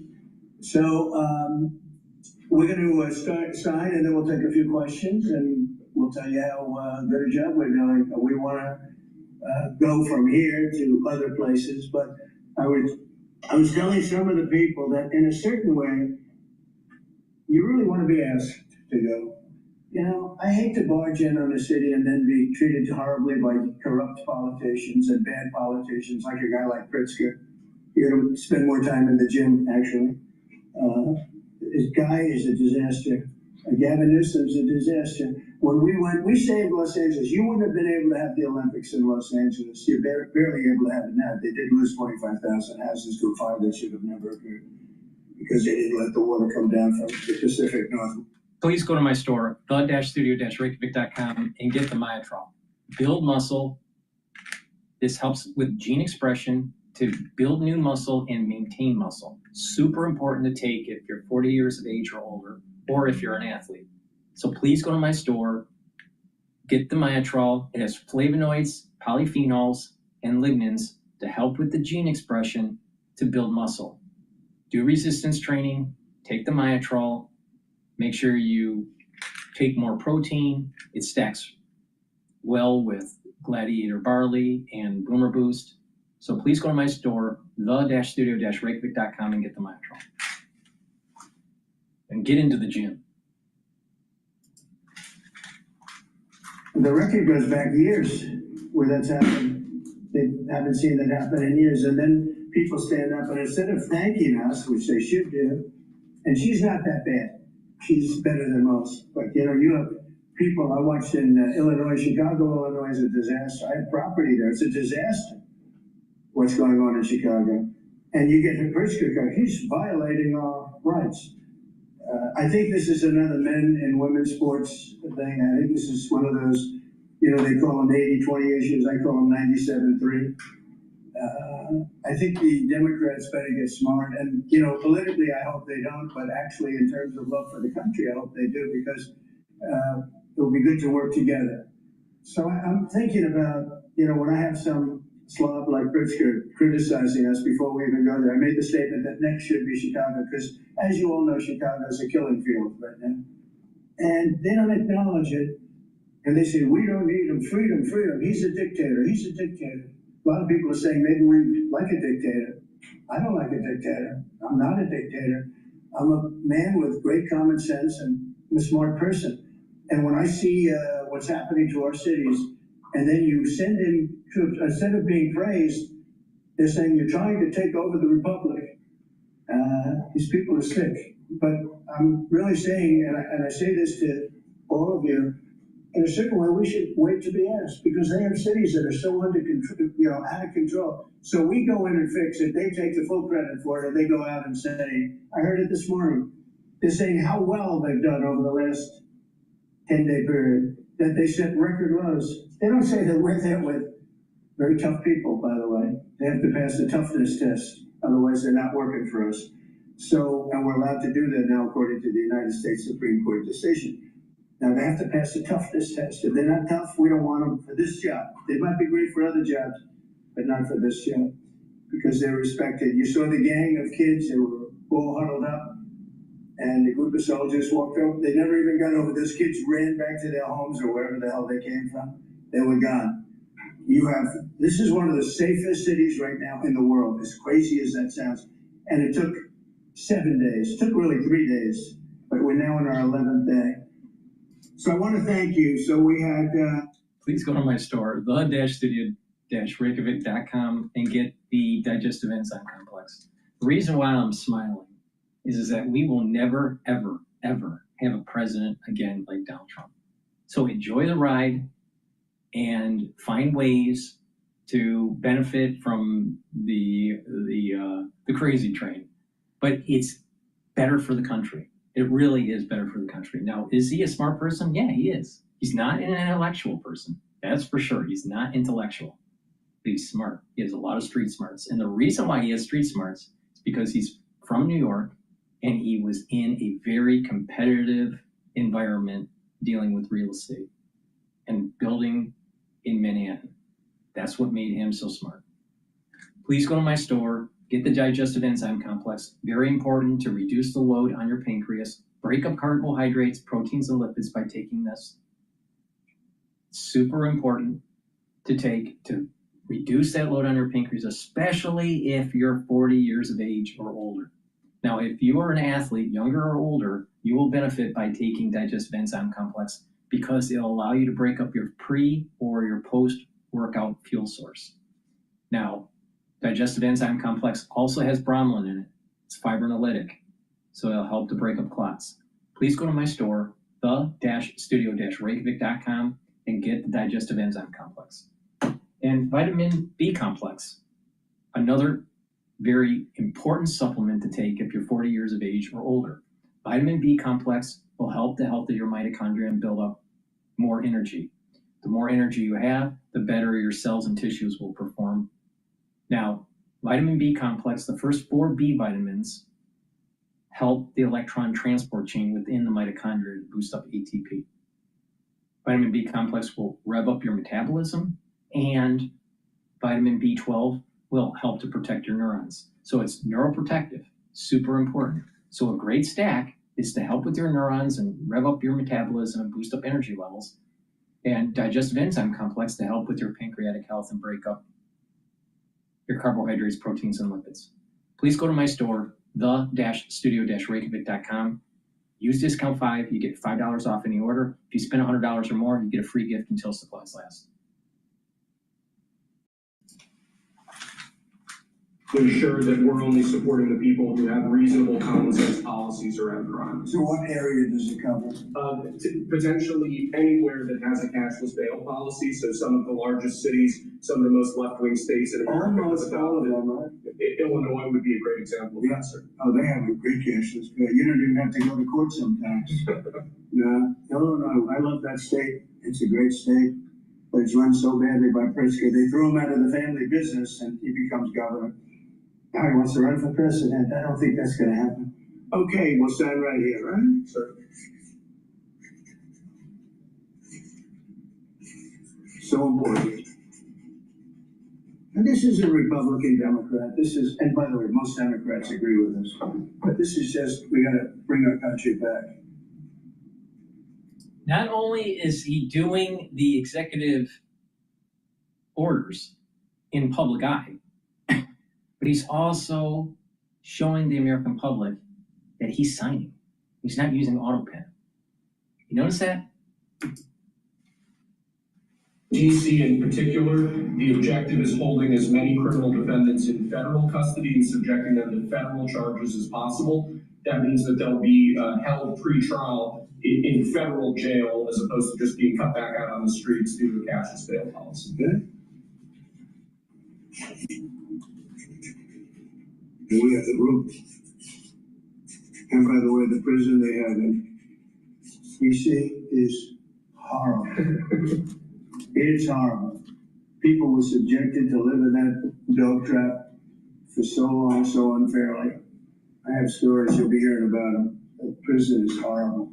Okay? This is an executive order that contains a number of additional measures relating to crime and law enforcement in Washington, D.C. It charges, for example, your Secretary of Defense with establishing specialized units in both the D.C. National Guard and National Guard units around the country, specifically trained and equipped to deal with public order issues. It charges all of your various federal law enforcement agencies with hiring additional personnel to allow them to surge personnel to Washington, D.C. to deal with the current emergency here. It does a number of other things in that space, and it also asks the Attorney General to look at D.C. Metropolitan Police general orders that have currently impeded law enforcement efforts in the city and to potentially look at unwinding those that are stopping the police from doing their job effectively. And are we gonna ask this to be codified by Congress, all of these things? I think we could potentially, yes, sir. I think so. I think we should. I think we'll get it. I think Democrats will vote. Well, it's hard to believe that they might not, but I think Democrats will actually vote for this.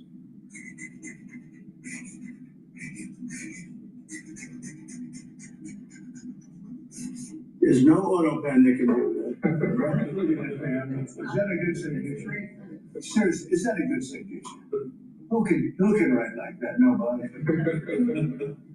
I don't know. That's the other thing. I assume we're looking at the whole auto pen scam. Because the person that ran it said he spoke to it briefly twice about nothing. That means that all those pardons that he gave to some very bad people, very unpatriotic people, very evil people, it looks to me like those pardons are worthless. Because number one, you shouldn't use an auto pen very specifically. But if you do, it has to be a very good reason. And they have to know that the president wanted it. The president didn't want this. The president didn't know he was alive, okay? He never approved any of this stuff.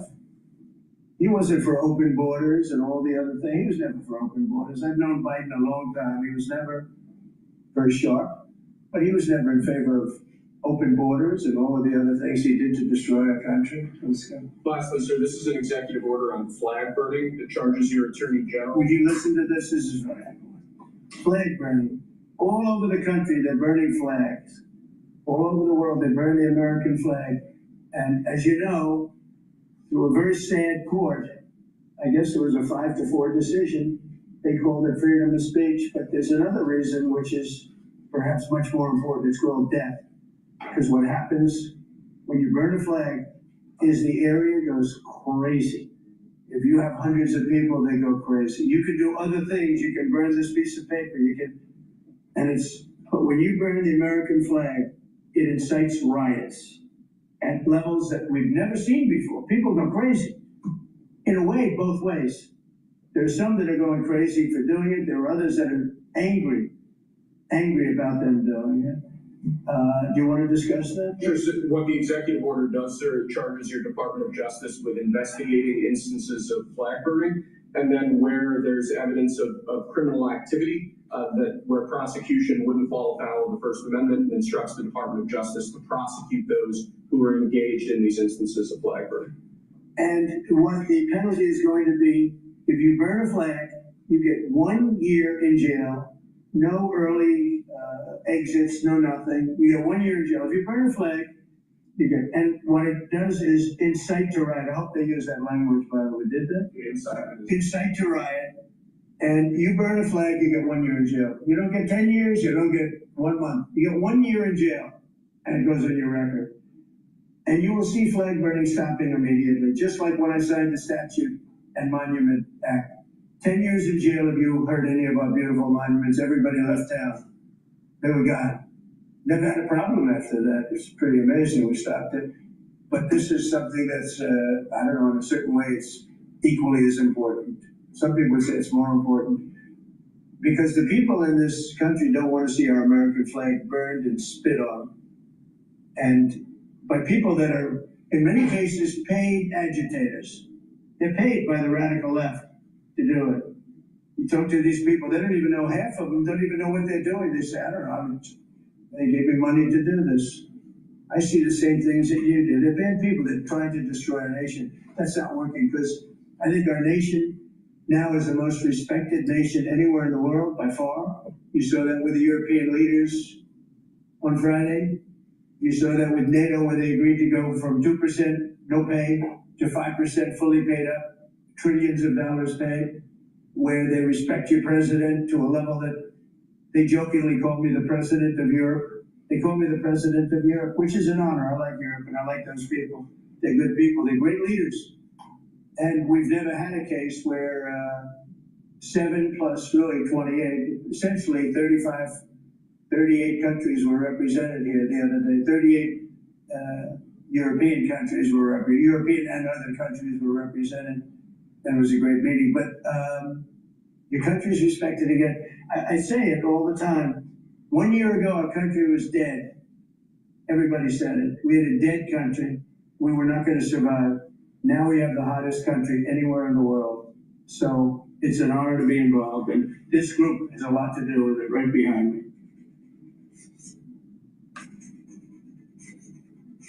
Does anybody behind me have anything? I have always been pissed off with people that burn the American flag. It's totally disrespectful and unacceptable. Please go to my store, the-studio-reykjavik.com. Get the clarity factor. This will help you to concentrate on tasks at work or at school or at home. Get rid of that brain fog and support memory. By taking clarity factor regularly, what's going to happen is that you're going to get proper dendritic connections, improve cognition. So that means that you're going to think faster, you're going to have better recall of your memory, and be able to concentrate. Go to my store, the-studio-reykjavik.com, get the clarity factor, drink it with filtered water. Very high quality product, stacks well with C60, resveratrol, NAD+, and ubiquinol. Good night formula has tryptophan, melatonin, and GABA and passion flower to help you to get into those 3 to 5 cycles of REM sleep and deep sleep. When you are in these cycles of REM sleep and deep sleep, you're detoxifying your central nervous system, you're going to be well rested in the morning, and you're consolidating memory. If you are sleep deprived chronically, you are increasing the chances of early onset of dementia, and you are speeding up your aging process. What you want to do is slow down the aging process and detoxify your central nervous system and consolidate memory. You do that by getting proper sleep. Go to my store, get the Good Night formula, take it every night. And resveratrol. Resveratrol is something that I've been taking for decades. It's an antioxidant. It's going to soak up free radicals. It helps the health of the mitochondria by reducing stress in the cell. Resveratrol helps with youthful gene expression and gets rid of cells that are in senescence. It's super important to take, and it stacks well with C60, clarity factor, NAD+, and ubiquinol. So a great stack to help with youthful gene expression, resveratrol. To help with sleep and to detoxify your central nervous system and consolidate memory, Good Night formula. Clarity factor to get rid of that brain fog so you can concentrate and help with your support of memory. Please go to my store, the-studio-reykjavik.com, and take this stack. It's a powerful stack. Use discount 5. You get $5 off any order. If you spend $100 or more, you get a free gift until supplies last. Click the link that's in the description to get to my website, the-studio-reykjavik.com.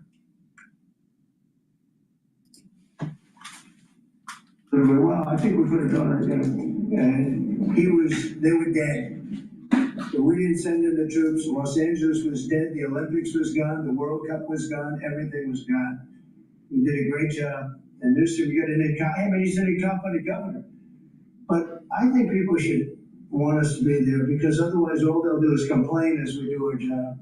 So we'll have to think about that, okay? We go in, like in Washington, we go in and the people that are here that have been doing, I don't want to say terrible because she happens, she's a nice woman, yes. I don't care about if she's nice, I really don't care. I want her to do, I'd rather have her be horrible but do the job. But we come into Washington and we have the 11 best days they've had here in 2 centuries. I mean, they've never seen anything like it. Let's go 2 decades. In over 20 years, they haven't seen anything like what happened. And now they're out there saying, we don't have crime in Washington. Well, that's true. For 11 days, you don't have crime. But before that, everybody was getting hit and mugged, and you people could not walk to your office without security. That's how unsafe it was. So I think we should really let them have their city, let their city go to hell, and when they come and beg us to help. The only problem is we want to save it for because the people want us there. The people here, 95% of the people here want us. The real people, not the people you find. I don't know where you find these people. You have one person has a broken nose. Where do you get it? Well, I was mobbed. Do you want to see Trump here with? No, I don't want. Woman has a broken nose. She got mugged. But she's saying she doesn't want any protection. It's all made up fake news. It's just fake news. I don't know where you find these people. Anyway, would you say a couple of words, please? And then I'm going to ask JD to say something. You have done an unbelievable job in a short period of time. Thank you, Mr. President. Highly recommended by you know who, right? Yes, sir. You want to say his name? Mr. Youngkin. Governor Youngkin. Yes, sir. We stole you from He Governor. called me. He called me. Glenn Youngkin called, and he said, "I have somebody who's really fantastic." And based on that recommendation, here you are. You've done a fantastic job. I appreciate it. Thank you, Mr. President. Thank you. Go ahead. The men and women of the Metropolitan Police Department are back. They enjoy doing their job again. They feel the ability to go out and be law enforcement officers. They feel that they're connected to their communities again. They are making a difference. Thanks to you, Mr. President, and our federal task force, you are making DC safe once again. Thank you, sir. It's going to get better and better. Well, it can't get much better. There's no crime. I read where crime's down 89%. I said, really? Who are the 11%? Okay, there's no crime. JD, please. Yes, sir. Well, thanks, Mr. President. Thanks to the incredible team here. You know, I was want to echo something the president said, where you say there have been murders in a couple of weeks in D.C. It doesn't sound good, but then you talk to local law enforcement, and I didn't realize that this town averaged one murder every other day for the last 20, 30 years, which means that in 2 short weeks, the president and the team have saved 6 or 7 lives, people who would have been killed on the streets of DC, who are now living, breathing, spending time with their families, because the president had the willpower to say, no more. We're not going to give the streets of DC over to vagrants and robbers and murderers. And the last point I want to make, sir, to your point about we want people to welcome us, to ask us, because look at Governor Pritzker in Illinois, or Governor Newsom in Los Angeles, or Governor Moore in Maryland. They are angrier about the fact that the President of the United States is offering to help them get their crime under control than they are about the fact that murderers are running roughshod over their cities and have been for decades. Why are Democrat governors angrier about federal law enforcement helping clean up their streets than they are about the fact that those streets need to be cleaned up to begin with? It shows a real sickness in the head. And I agree with the President of the United States. I think most Democrats, rank and file, nobody likes crime. Republicans don't like crime. Democrats don't like crime. Independents don't like crime. Why are Democratic governors doing everything in their power to make crime easier to do in their cities? It doesn't make an ounce of sense to me. But, Mr. President, I appreciate you being willing to help. And I hope these governors take you up on the offer, because we should clean up all of America's streets. It's the right of every American to live in safety and comfort in their community. And we've got the people to do it. They're signing up like they've never signed up before. Our military, as you know, during the campaign, nobody was signing up. We were way short of their goal, we were understaffed. Nobody wanted to be in the military. Nobody wanted to be a policeman. Nobody wanted to be a fireman. They didn't want anything to do with the country. We had an incompetent, grossly incompetent president who frankly should not have been there. They should have never been there. The damage he did to this country is incalculable. I mean, just what he has done. So much of our effort are getting murderers and jailbirds and people out of this country who are drug dealers at the highest level. So much of the energy of people that he let in, it was an unforced error. But I don't think they think it's an error, but I don't believe he believed it. It was the radical lunatics that surrounded this guy at this desk, who are brilliant people, but with the wrong philosophy. There were some brilliant people, but they're evil people, and they're going to be brought down. They have to be brought down because they really hurt our country. But we're getting it back very quickly, and I'll tell you something, our country's now it's stronger. I think we're more respected than we've been respected in 100 years.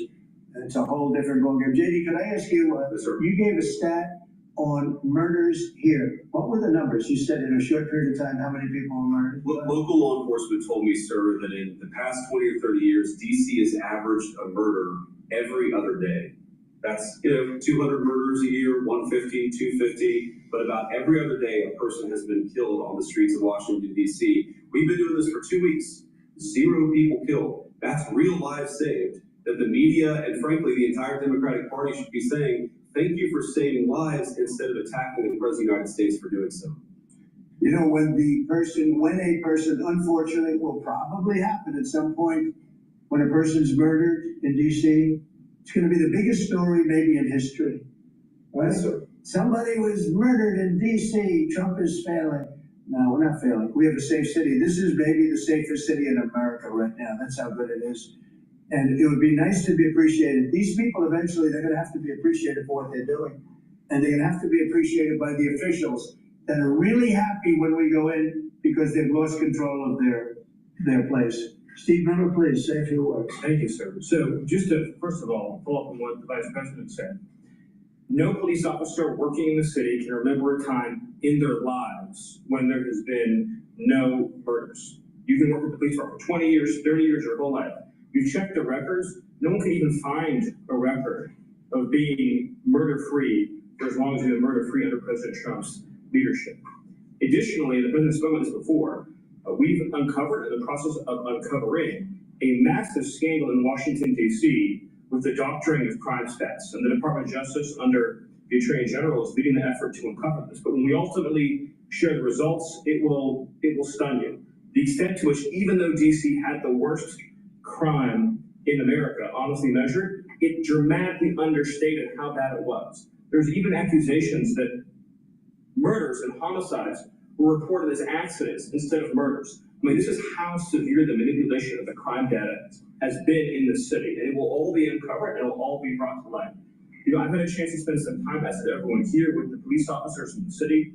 Members of the public are going up to them and thanking them, just overflowing with gratitude, because for the first time in their lives, they can use the parks, they can walk on the streets. You have people who can walk freely at night without having to worry about being robbed or mugged. They're wearing their watches again. They're wearing jewelry again. They're carrying purses again. People have changed their whole lives in this city for fear of being murdered, mugged, and carjacked. It is a literal statement that President Trump has freed 700,000 people in this city who were living under the rule of criminals and thugs. And the last thing I'll say is that under the efforts of Terry, to my left and many here, what they found also is that the street criminals here in Washington, D.C. were doing business directly with the transnational criminal cartels, the foreign terrorist organizations. So not only was the city being run by these criminal thugs, but they were working with some of the most dangerous terrorist organizations on the planet to traffic weapons and drugs into this city. And we are covering every day is shocking to us, and we look forward to sharing all the results with you. But President Trump, your leadership has uncovered some of the great public safety scandals of our life, and now because of you, people are safe and free for the first time ever in this city. Thank you very much, Steve. You know, in Los Angeles, Beverly Hills is, you know, a great place. I have a house there. I had a house there. I used to stay a lot of time, spend a lot of time there. And a great place. You know that I have friends, they leave their trunk open for their car because they don't want, they know they're going to be vandalized. They don't want the trunk ripped off in order for them to steal what's in the back. They leave the doors open, so when they go in to steal the radio or whatever they take, that they don't rip off the door. They leave the doors totally open, so the criminals, when they go and open the door, they have to break the windows and kill the car in order to steal whatever it is in the car that they're looking for. And that's at a level that nobody's ever seen before. Nobody lives like that. I have another friend, he has a garage, and in order to save his garage door, he leaves it open so that people can just walk into his garage, take whatever they want, and leave. But all the cars are, so many cars, I've been told this by many people, stars, big people, they leave their doors open so the doors aren't destroyed by these criminals. All over Los Angeles this is taking place. And you know that, I mean, you've heard that. Christy, could you say a few words? Sure. Well, Mr. President, I think one of the most impactful statistics that you used today was of the 1,000 arrests that have happened already so far, 439 of them. Please go to my store, the-studio-reykjavik.com, and get the zeolite. Zeolite will detoxify your body. You can use it daily. Use 3 small drops underneath your tongue, drink filtered water, take it every day, and it'll bind to heavy metals, toxins, and chemicals. It'll allow you to urinate them out within 6 to 8 hours and clean your environment. So you clean your environment, get rid of cleaning solutions and paints from your home and your basement and your garage. If you need them, put them in a double sealed container. But by detoxifying your body and your environment, you're helping your immune system and your endocrine system. Stay away from processed foods and drink filtered water. Very important. Take zeolite every day. If you want a heavier detox, take 10 small drops underneath your tongue. Drink the filtered water and do that until the bottle is done. Do that once or twice a year. But I recommend to take it every day to detoxify your body. So please go to my store and get the zeolite. Super important to detoxify your body. Help with your immune system, help with your endocrine system. Lignans helps also your immune system and endocrine system, brings down inflammation, and it will soak up free radicals because it's an antioxidant. Ashwagandha root. Ashwagandha root will help you to control your glucose levels and your cortisol levels. By taking these together, you can help your bringing down inflammation, help with your immune system and your cardiovascular system. So please go to my store, the-studio-reykjavik.com, and for a stack to detoxify your body, help with your immune system and your endocrine system, take the zeolite, the ashwagandha root, and the lignans. It's a great stack. Use discount 5, you get $5 off any order.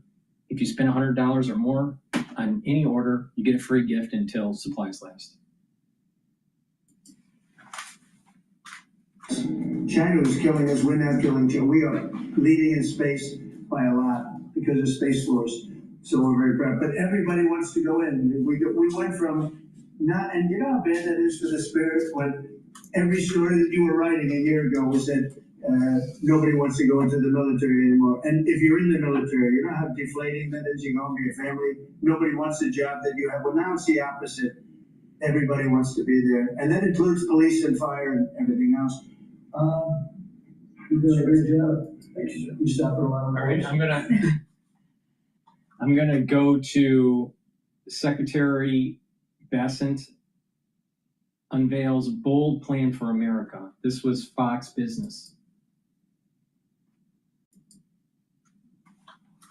Scott Bassett says that the Trump administration is using tariff revenue to pay down national debt, dismissing the idea of a rebate check disbursement within the next few months. The secretary telling me recently that he's expecting that tariff revenue to exceed $300 billion this year alone. The national debt currently stands at $37.25 trillion. Joining now is the president for a committee for a responsible federal budget, Maya McGinnis.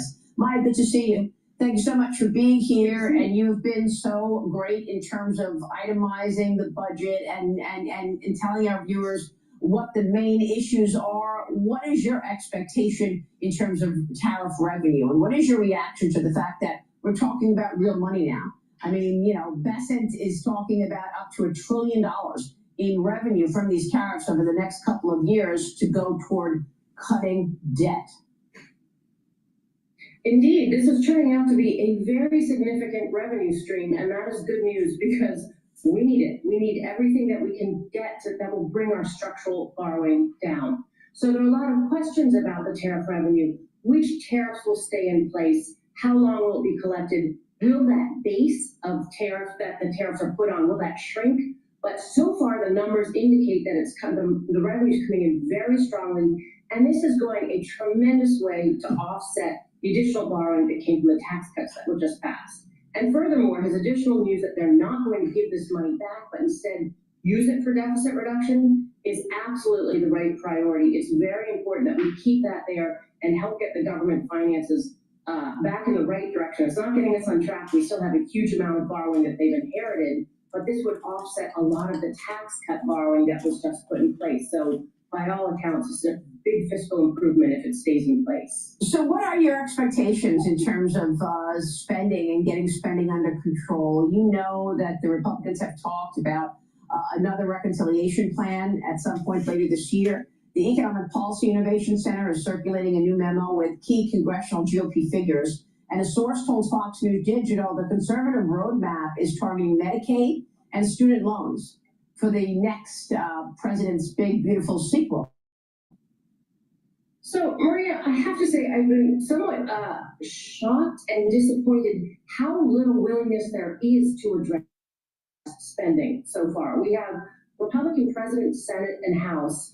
And it was my sense that that would mean that there would be a real focus on controlling spending. What we saw in the reconciliation bill was a huge willingness to cut taxes, but a much more concentrated willingness to reduce spending, with many members saying, oh, I don't want to touch that. I don't want to do Medicare. I don't want to do Medicaid. All of these things that we know need to get under control. We need to look at how that spending works. And so I am worried moving forward. What we do need is another reconciliation bill that focuses on generating savings. For instance, the spending fell about $600 billion short from what the House had asked for. The very least they could do is pass a spending bill that cuts about $600 billion in spending. That won't be enough to improve our fiscal situation in any way that's significant, but it will be at least keeping to their original promise. But there have been so many promises of what not to do when they talk about reducing spending. So yes, I hope they will focus on Medicare, Medicaid, student loans. There were some areas of improvement already in both Medicaid and student loans. They need to build on those. We will be eager to put out lots of ideas where there are useful improvements to be made. But you know, politics, turns out that nobody wants to cut spending that much. Politicians like to cut taxes and raise spending, and that's the equation that really doesn't work. And I would imagine that only intensifies going into a re-election year of 2026, Maya.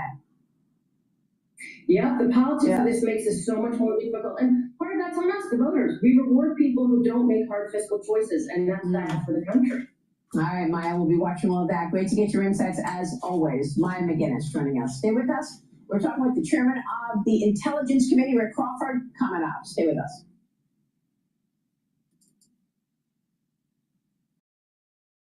YouTube Premium is ad-free YouTube and video downloads. So you can watch cooking shows as you eat airplane. There is no meeting planned, and I'm not challenging this. Putin is ready to meet with Zelensky when the agenda would be ready for a summit. And this agenda is not ready at all. As Russia's top diplomat, Foreign Minister Sergei Lavrov, dismissing the chances for another Ukraine summit anytime soon. As the Trump administration continues to push for a peace deal, General Jack Keane is a Fox News senior strategic analyst. The vice president was on the Sunday shows talking about his perspective on what Russia has already conceded. No, not at all, Kristen. I think the Russians have made significant concessions to President Trump for the first time in 3.5 years of this conflict. They've recognized that they're not going to be able to install a puppet regime in Kiev. That was, of course, a major demand at the beginning. And importantly, they've acknowledged that there is going to be some security guarantee to the territorial integrity of Ukraine. We're a week from last week's summit, and I wonder where you think things stand today, sir. Yeah, well, that's a good point, going back to the summit. Certainly, the president, in discussions with Putin, I think the major takeaways he conveyed to us, you had to deal with, he was willing to meet with Zelensky, and that was a move in the right direction. And secondly, that they were willing to make some reasonable security guarantees, in other words, to permit them to occur. That brought Zelensky and the European leaders to Washington, D.C. after the president called them following his summit with Putin. And much of that was surrounded the security guarantees.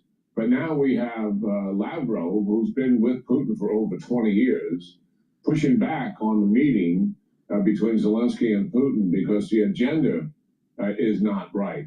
And what he's really saying is that he went right after, he and his people went right after the security guarantee, saying there'd be no Western troops in Ukraine once a permanent agreement is concluded. I'm a fan of Trump, but I think that he failed in international policy during his second term in two areas. The first, he didn't take the opportunity to kill the Ayatollah when we bombed the nuclear facilities. He was afraid. The second, he's not being forceful enough against Putin because Putin is not willing to take the off-ramp. I understand that Trump wants peace. We all want peace. But the thing is sometimes you have to kill your enemy. Now, I was not for the war in Ukraine. But if Putin doesn't take the off-ramp, Putin needs to be killed.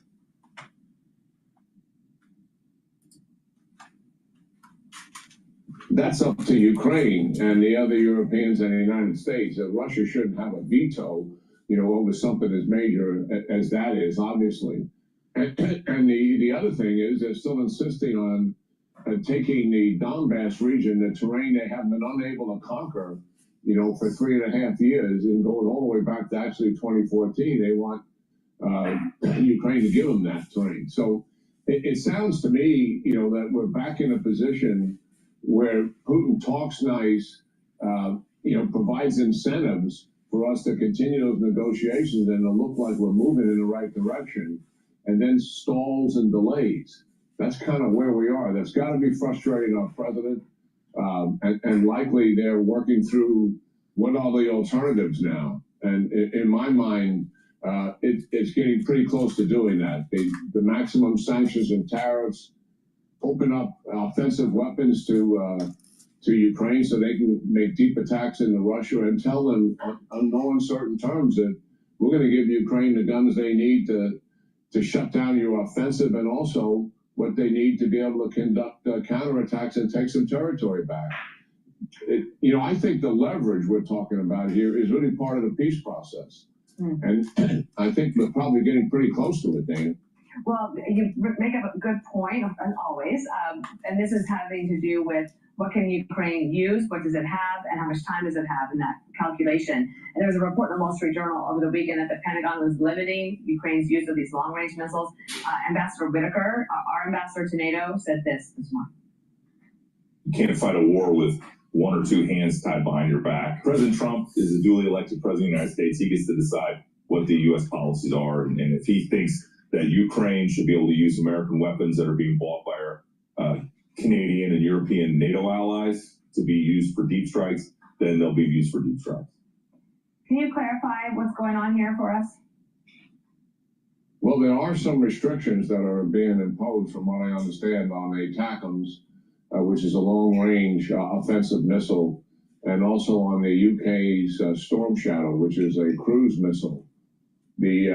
Some other systems, there are no restrictions on them, like the HIMARS system, and certainly no restrictions on the Ukrainians using their own drones. But the president tweeted out that it made no sense that a country that invades another country cannot attack the country that invaded them. And those restrictions were imposed initially by the Biden administration. I think the administration's got to clear this up. I mean, the president is saying certainly Ukraine has the right to conduct deep attack inside Russia, given what they're doing inside of Ukraine.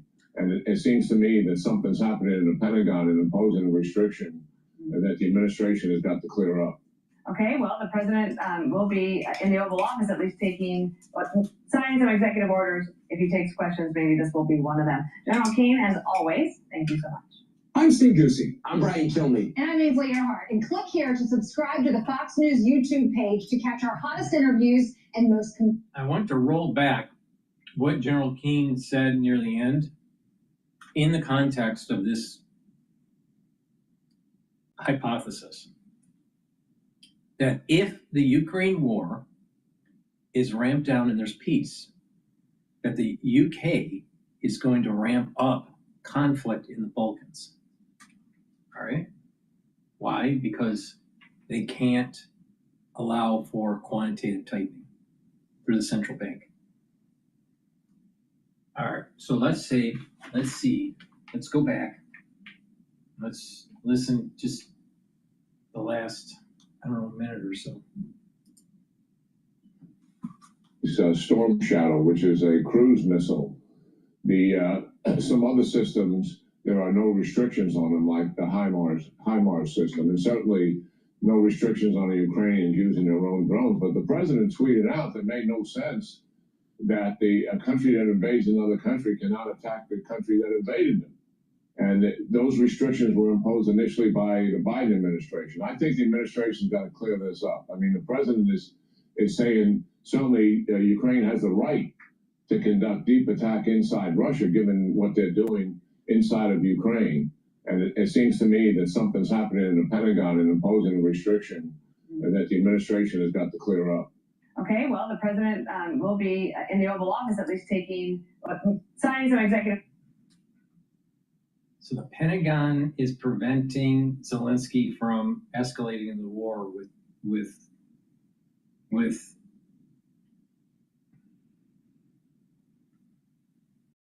Russia. I want to hear this again. There's something here. There's something important. And what's going on here for us? Well, there are some restrictions that are being imposed, from what I understand, on the ATACMS, which is a long-range offensive missile, and also on the UK's Storm Shadow, which is a cruise missile. Some other systems, there are no restrictions on them, like the HIMARS system, and certainly no restrictions on the Ukrainians using their own drones. But the president tweeted out that it made no sense that a country that invades another country cannot attack the country that invaded them. And those restrictions were imposed initially by the Biden administration. I think the administration's got to clear this up. I mean, the president is saying certainly Ukraine has the right to conduct deep attack inside Russia, given what they're doing inside of Ukraine. And it seems to me that something's happening in the Pentagon and imposing a restriction that the administration has got to clear up. Okay, well, the president will be in the Oval Office at least signing some executive orders. If he takes questions, maybe this will be one of them. General Keane has always... My understanding of what he said was the U.S. and the U.K. that's banning this. So the surface understanding of that is that they're concerned that they would continue to escalate the war. If Zelensky fires into Russia with these long-range missile systems.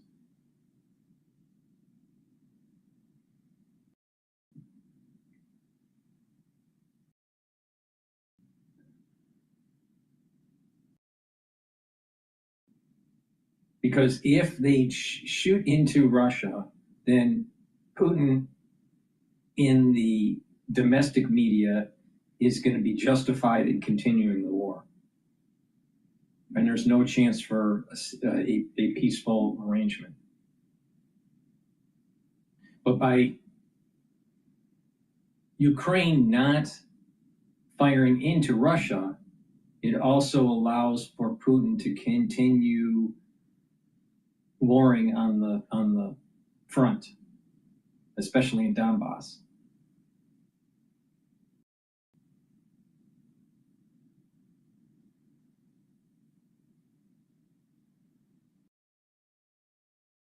If there's a peace agreement that is allowed to start to take hold, then the UK can move their operations into the Balkans.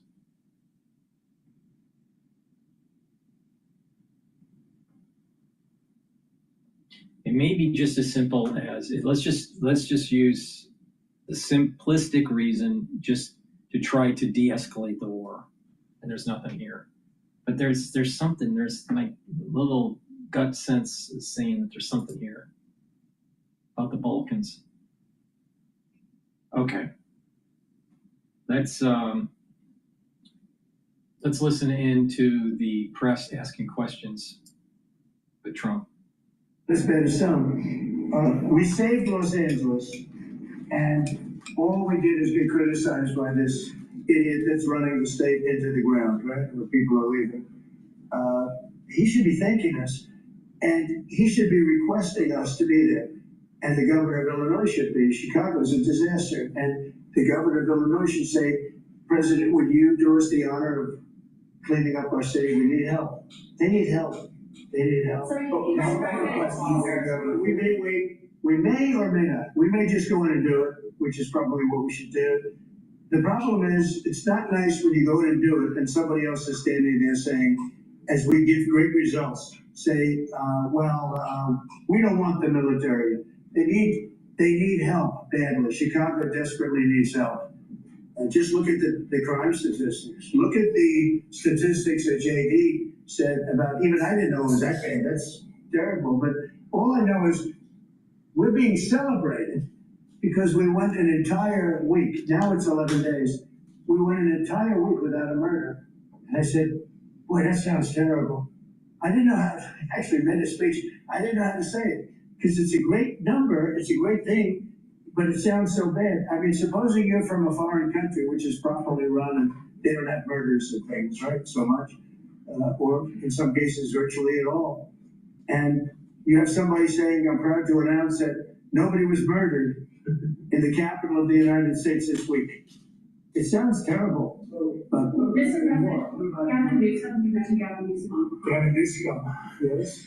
Is there a federal mechanism you're hoping to use to fight back against his redistricting constitutional amendment, or is that? Well, I think I'm going to be filing a lawsuit pretty soon, and I think we're going to be very successful in it. We're going to be filing it through the Department of Justice. That's going to happen. And we're also going to be filing a lawsuit on blue slipping. You know, blue slips make it impossible for me as president to appoint a judge or a U.S. attorney because they have a gentleman's agreement. It's nothing memorialized. It's a gentleman's agreement that's about 100 years old, where if you have a president like a Republican and if you have a Democrat senator, that senator can stop you from appointing a judge or a U.S. attorney in particular. Those are the two, I guess anything, but those are the two that are very important. So we have numerous states where we have unbelievable people. Now, Jay Clayton was just approved in the Southern District, but he was so good. He was a top student, top schools, top everything, went to Sullivan and Cromwell, became the head of Sullivan and Cromwell, came down here, was Securities and Exchange Commission, ran it for 4 years during my term, like impeccably, beautiful job. He did an incredible job. And we went to court, and the judges, Democrat judges, voted that he could, that's the only way you get by. But generally speaking, you can't do that because you'll have judges from the other party. So Jay Clayton just got approved, and he's in, but he didn't get approved by the senators. He got approved by the court system in New York, which was a good thing. And I had a big victory in New York, I might add. I saved myself $500 million with a fake, corrupt attorney general, a really corrupt person with a corrupt judge who was disgraceful, and they're being mauled right now by everybody. It's so corrupt, and it kept business out of New York, stuff like that. But the appellate division vacated all of that stuff that you read about, and we're going to do a big number on that whole thing. You can't have a corrupt court system. You can't have that. You have to have borders, and you have to have a free press. Otherwise, you don't have a country. But you'll be hearing about the blue slipping, because if you have you don't need two senators. You just need one Democrat senator with a Republican. The only person that I can get approved are Democrats or maybe weak Republicans, but we don't want that. But the only person I will be able to get approved in any of those states where you have a Democrat, I can't get a U.S. attorney. I can only get a Democrat U.S. attorney. And this is based on an old custom. It's not based on law, and I think it's unconstitutional, and I'll probably be filing a suit on that pretty soon. Yeah, please. During the campaign, you called Kamala Harris a communist. For the Biden-Harris administration, they never call for nationalizing a private company with the federal government like you're proposing with Intel. What do you say to some who say this is a bit hypocritical? And is this the new way of doing industrial policy? Yeah, I sure it is. I want to try and get as much as I can. If people come in and they need something, as an example, as a real estate person, if I have an agreement and I have any form of a stopgap where I can stop somebody from doing something, right? I have a covenant in an agreement, and they come to me and they say, would like to do something, but you have us restricted. If I do that, they usually have to pay. Now, in the case of Intel was interesting, but I hope I'm going to have many more cases like it. Intel came in. I met with the gentleman. I had a lot of respect for him. He came in under a little bit of a cloud. I liked his story. I thought he was good. I think he really means to do a good job with Intel. I said, I'd like to ask whether or not you give, because the kind of story, a lot of people said I invested in Intel. I didn't invest. But I invest my heart in it and my soul because I want the country to be strong. But I said, I'd like you to give 10% of Intel to the United States of America. Not to me, to the United States of America. And I said, if you have them as a partner, you have the United States as a partner, I think that would be a very good thing for Intel. And he thought about it, a little bit different, and he said, I like that idea very much. We have a deal.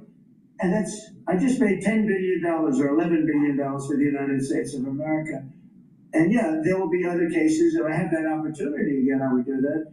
And then, you do have stupid people say, oh, that's a shame. It's not a shame. It's called business. If somebody's willing to give you 10% of a company and you're not paying for it, and I will tell you, with a company like Intel, as you know, it's had difficulty. I want them to do well. I want them to do well anyway, but I want them to do well in particular. But isn't public ownership of a private company a new way of doing business in the business of the United States? Isn't that what you were sort of projecting? So it does. So as you know, the stock market went up almost 1,000 points on Friday. And it went up not because of this very, I think, terrible, hello, who's that? Who is that back there? Get out of the room. It went up because of something much different. It went up because it was announced, CBO announced the numbers, and as you know, they gave no credit to tariffs.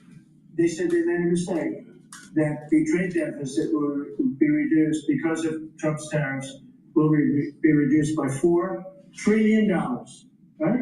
Is that what they said, right? They said $4 trillion, and the market went up like a rocket ship because the tariffs are good. Well, tariffs aren't that usual. If the 7 wars I stopped, 4 of them were because of the fact that I had tariffs and trade. And I was able to say, well, if you do this, if you go fight and if you want to kill everybody, that's okay. But I'm going to charge you each 100% tariff when you trade with us. You know what? They all gave up. I stopped 7 wars. Numerous of them was because of tariffs. So, you never knew the word tariff. It didn't exist really, essentially, in this country until actually in the 1870s up till 1913 it existed. And we were the richest country. We were richer then, proportionately, than at any time in the history of our country. And then, stupidly, in 1913, they said, let's go to the income tax way of life. Let the people pay instead of foreign countries. No. We're taking in trillions of dollars in tariffs, and we're stopping wars because of tariffs. So that's not so normal either. But you know what? Other countries did it to us, and now we're doing it to other countries. You rolled out boots on the ground in Ukraine, but how would air support as part of security guarantee be any different? Those U.S. I really went from one question to the next. I expected him at least challenge me. Now we're talking about boots on the ground. But U.S. air assets over the skies of Ukraine as part of a security guarantee, wouldn't those U.S. airmen also be? Well, you don't know what security guarantee is because we haven't even discussed the specifics of it. And we'll see. Number one, Europe is going to give them significant security guarantees, and they should because they're right there. But we'll be involved from the standpoint of backup. We're going to help them. And I think if we get a deal, and I think we will, but if we get a deal, they're not going to, I don't believe they're going to have much of a problem. But we'll back it up because I want to stop seeing people being killed. When Biden was here, he gave $350 billion. You know this from covering business. $350 billion to Ukraine. I said that Zelensky's the greatest salesman I think I've ever met, better than P.T. Barnum, because he'd come to the country and walk out with $50 billion every time. He actually came here once, he walked out with $100 billion. We're up to $350 billion. I got $1 trillion worth of rare earth that we have from the country because I felt badly for our taxpayer, but I did something else at the NATO meeting. They are wealthy countries, but they weren't paying, and we don't pay any money to Ukraine anymore. Do you know that? In fact, it's the opposite. They request through NATO, we deal with NATO. We don't deal really with Ukraine. NATO requests missiles. They want Patriots. They want missiles. We give the missiles to NATO.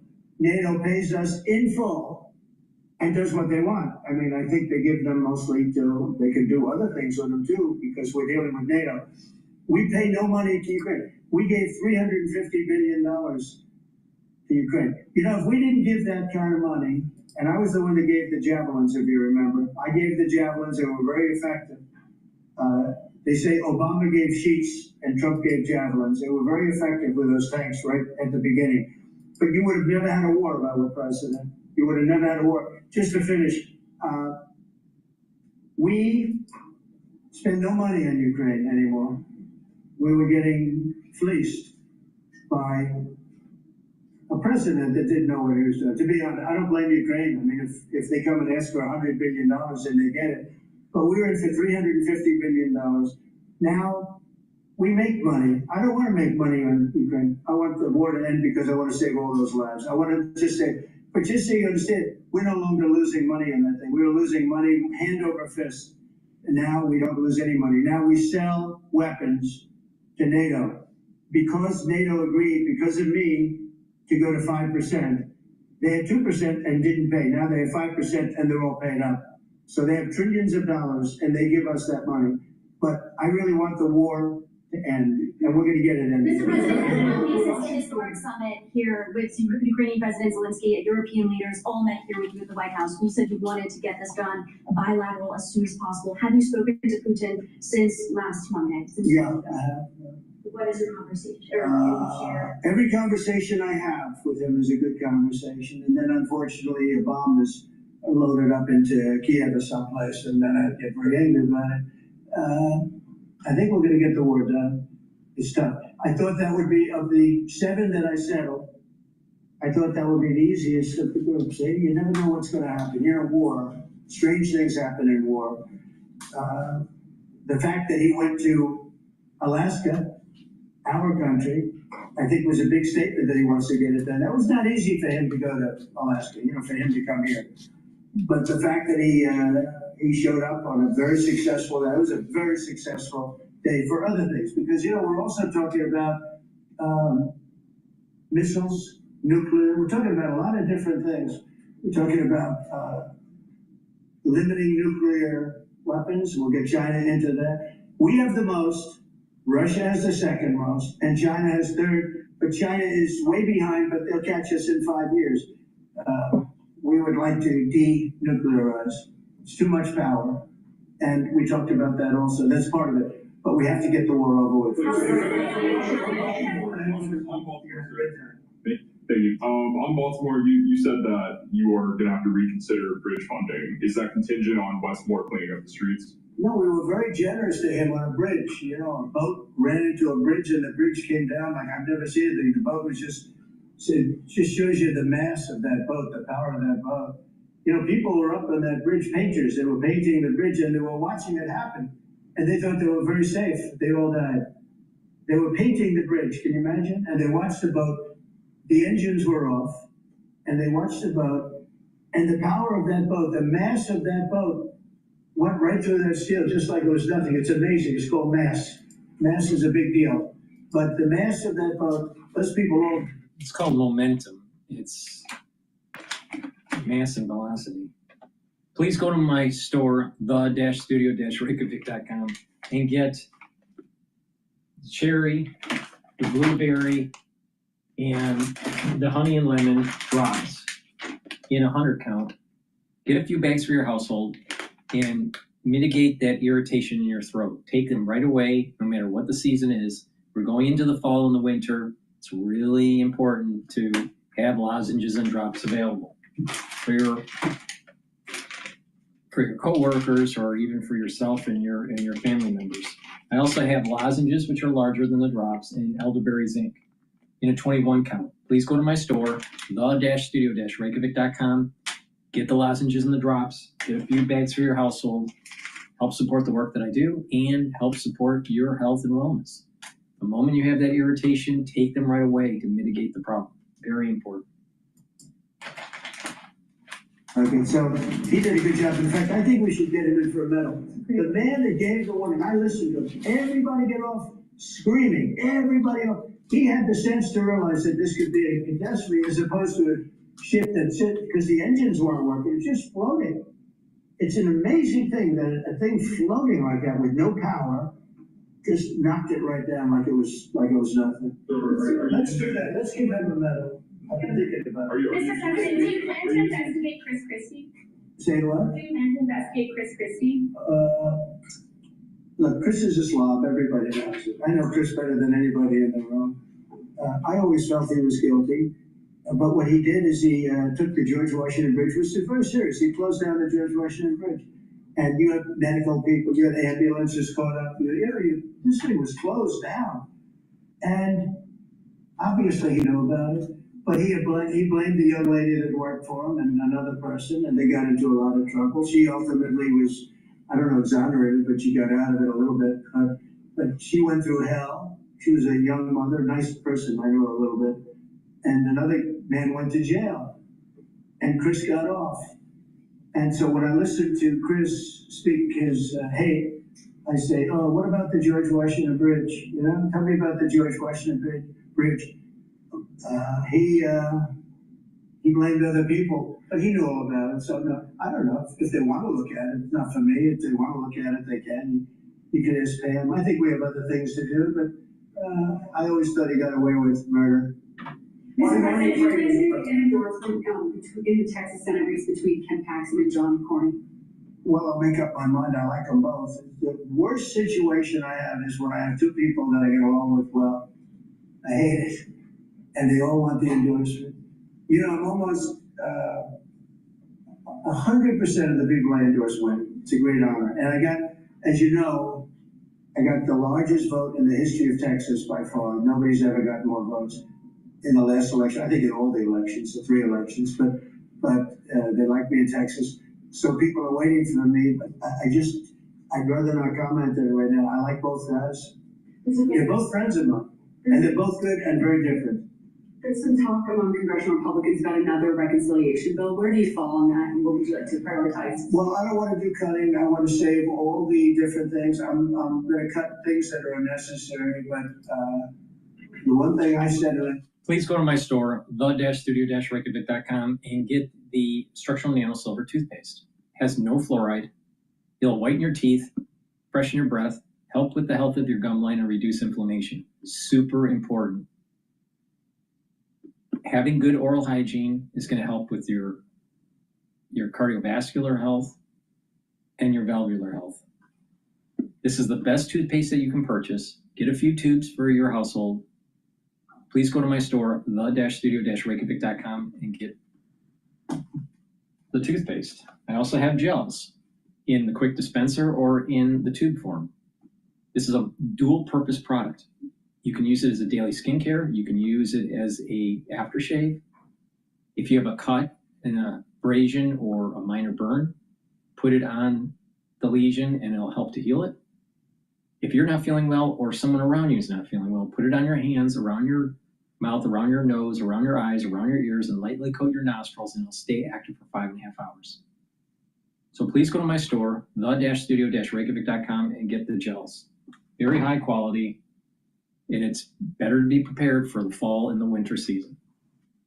I'm going to go to News Nation about Mamdani, who's running for mayor of New York.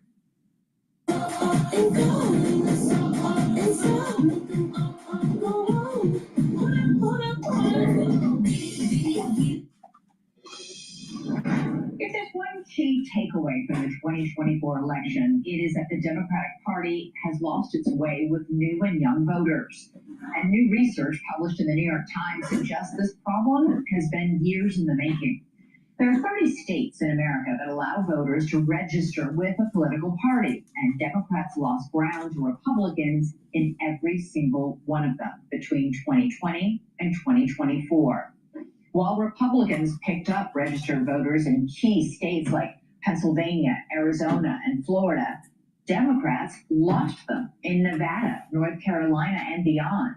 All told, 4.5 million voters shifted red, and most of them were young people. Now, whole books have and will be written on what caused this migration. Some will blame it on President Biden's cognitive decline, some on the cost of living. Others will blame it on years of so-called woke policies and messaging. Many of those young, newly registered Republican voters were kids during the years of peak woke and became de facto guinea pigs for its most ideological indulgences. Apparently, many did not enjoy the experience. While strident progressivism may have fallen out of favor everywhere in wide swaths of the country, left-leaning enclaves still remain. Take New York City, for example. A lot of the city did see a slight shift Republican last November, but the city is still overwhelmingly blue. Or maybe it's pink. Democratic primary voters there just chose a socialist for their candidate for mayor. Zoran Mamdani's policies are so far left that New York's most influential Democrats, like Senator Chuck Schumer, Governor Kathy Hochul, Minority Leader Hakeem Jeffries, still have refused to formally endorse him.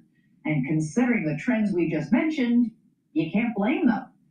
Mamdani's charisma and social media savvy are top-notch, and his platform is simple to understand. Give out freebies, tax the rich. But when a 33-year-old candidate with hardly any experience tells you he's going to give you something for nothing, is it really smart to believe him? My old friend and colleague John Stossel thinks not, and he produced a whole video series hoping to awaken his fellow New Yorkers from their Mamdani fever. Here's a clip from part 2. The socialist politicians also say they'll make workers' lives better by raising the minimum wage to $30 an hour. That's popular. Last year, California's fast food workers celebrated the new $20 minimum wage. 18,000 fast food jobs vanished, while other states added jobs. Freeze the rent! Activists like that. But they only like it because they don't realize it creates shortages. Everywhere it's been tried. St. Paul, Minnesota imposed rent controls. The most stringent measure in the country. So in St. Paul's twin city, Minneapolis, socialist Aisha Chogtai said, I want us to follow their lead. She's now vice president of the Minneapolis City Council. But when I interviewed her, she didn't even know that rent controls stopped most apartment building in St. Paul. Builders still build in Minneapolis. Building permits were up 65%. But in St. Paul, they're down 60% because of rent control. You're not going to get more apartments by pushing this. Her silence reveals so much. I mean, don't politicians research issues before imposing government force on others? I'm going to maintain that guaranteeing housing for people and making sure that they can stay in their homes matters more than anything else does. All right, John Stossel joins me live. John, that was a classic moment right there. Explain why rent control leads to nobody building, why that depresses the housing market. You can't fight supply and demand. If landlord, he gives him a lot of places he could build, and he's taking risks. And if in Minneapolis he knows he won't be able to raise the rent as costs go up, why build it? He'll build someplace else.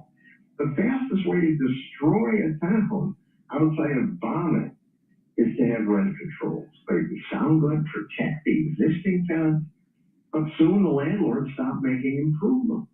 And the people living in their nice, big rent-controlled apartments never move. You don't have the normal market dynamism where young couples move into gradually larger apartments and old people move out. It freezes the market and makes it worse for everyone. And it also makes the units themselves, the buildings themselves, run down because landlords don't have the funds to keep them up, to keep them safe, to keep them up to snuff. Or incentive, because why renovate it if they can't charge more for the renovation? So I noticed in your clip you included those rallies where everybody's chanting "freeze the rent." I remember I live in New York City, seeing those Mamdani commercials play relentlessly, nonstop. I'm going to freeze the rent, And we saw at the end of that long pause with the council member in Minneapolis who wants to copy the St. Paul policy, even though the St. Paul policy tanked St. Paul. Everybody just loves the slogan. Yes, everybody wants everybody to have an affordable house. Nobody wants anyone to go broke trying to pay their rent. But taking that slogan and putting it into reality is a huge difference. It's a big leap. And nothing works as well as capitalism. People don't like it, but You can't fight the market. Supply and demand is what has improved our lives. So, in New York City, polls show Mamdani continues to run away with this race so far. He's leading all the other. Give him 81%. Yeah. I don't trust the polls are garbage, but the betting is much more accurate. He's the 83% actually as of an hour ago favorite. Okay, so he's practically a shoo-in at this point. But John, New York City is not a city full of dunces. There are people who have very, big educations in this city. Why is nobody wondering why this doesn't add up? I mean, don't a lot of people know that you're going to kill incentive by freezing rents, that you can't give everybody free bus rides and without expecting the subway system to completely collapse, or that if you raise minimum wage like California did, businesses will just close down or lay people off? Also, California hurt itself with 20. He's talking $30 an hour. Right. We're like, what? That's I would say most people don't know this. I mean, we New Yorkers maybe especially don't.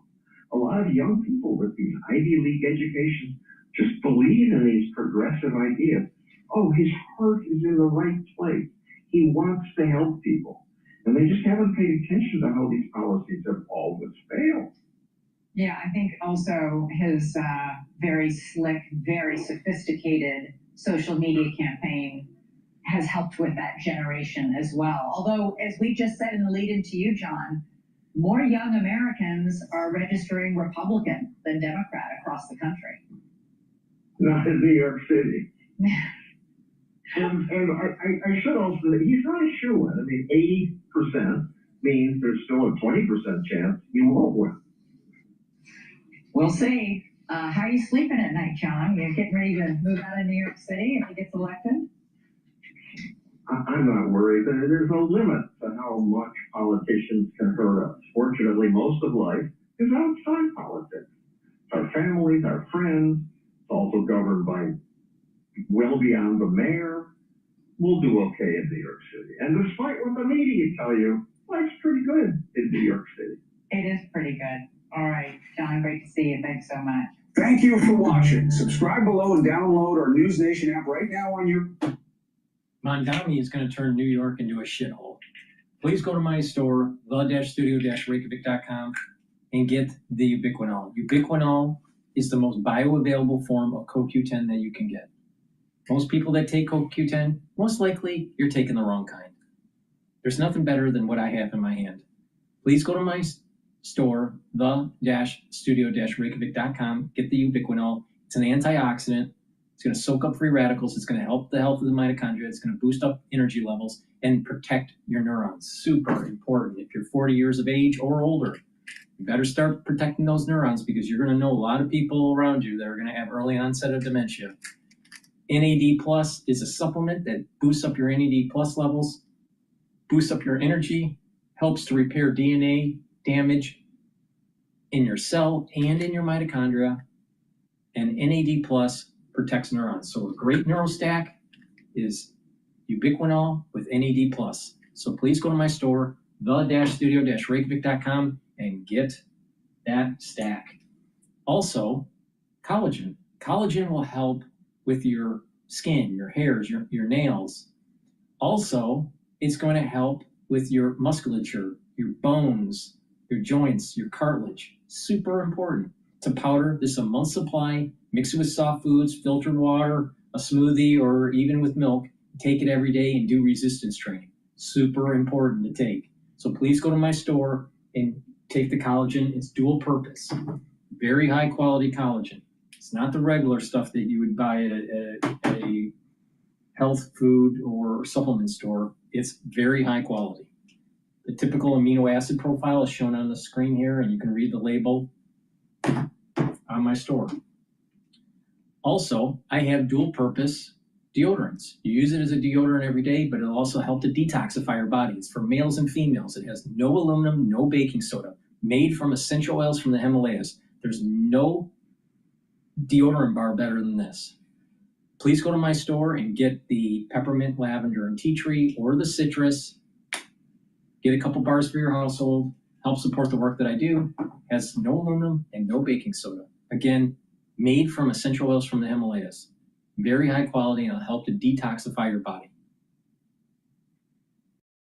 All right, let's go to balance of power. In the U.S. So the president has made clear that everything is linked, right?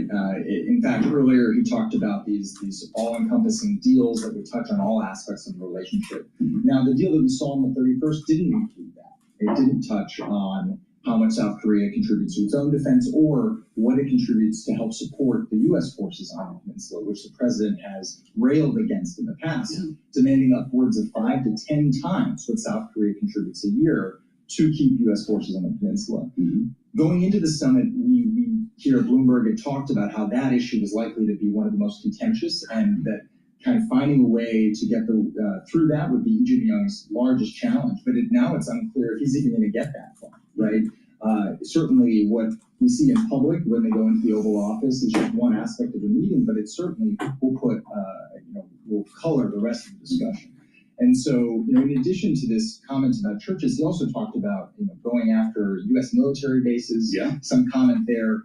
Obviously, we don't know exactly what the president's referring to, but there is in right-wing media in Korea this conversation about the government raiding bases and going in there. Now, that's not, as far as we understand it, a story that has veracity, but it does immediately raise for someone like the president this idea of, the safety of U.S. personnel, the commitment of why the U.S. should even be there if South Korea is not respecting U.S.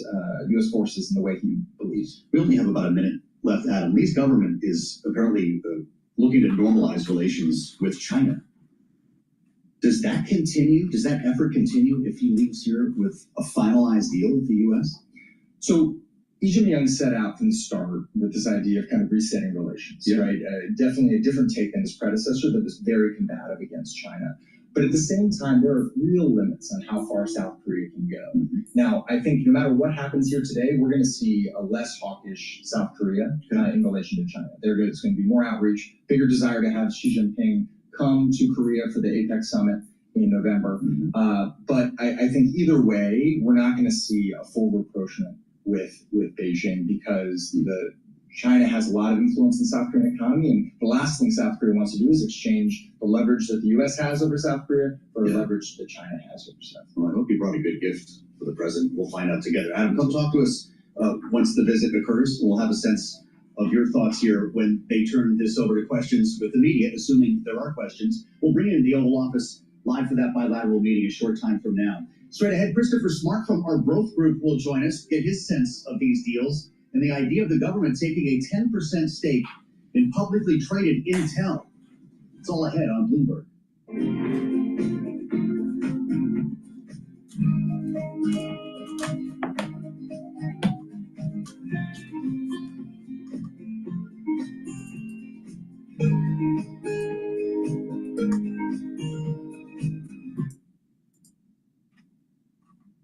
The Federal Reserve will finally cut interest rates next month, as President Trump has been urging for the past several months. This market is up 10% on the S&P 500 during Donald Trump's term from the beginning of the year, second time around. I caught up with the president of the European Central Bank, Christine Lagarde, at the Central Bank Symposium in Jackson Hole, Wyoming this weekend.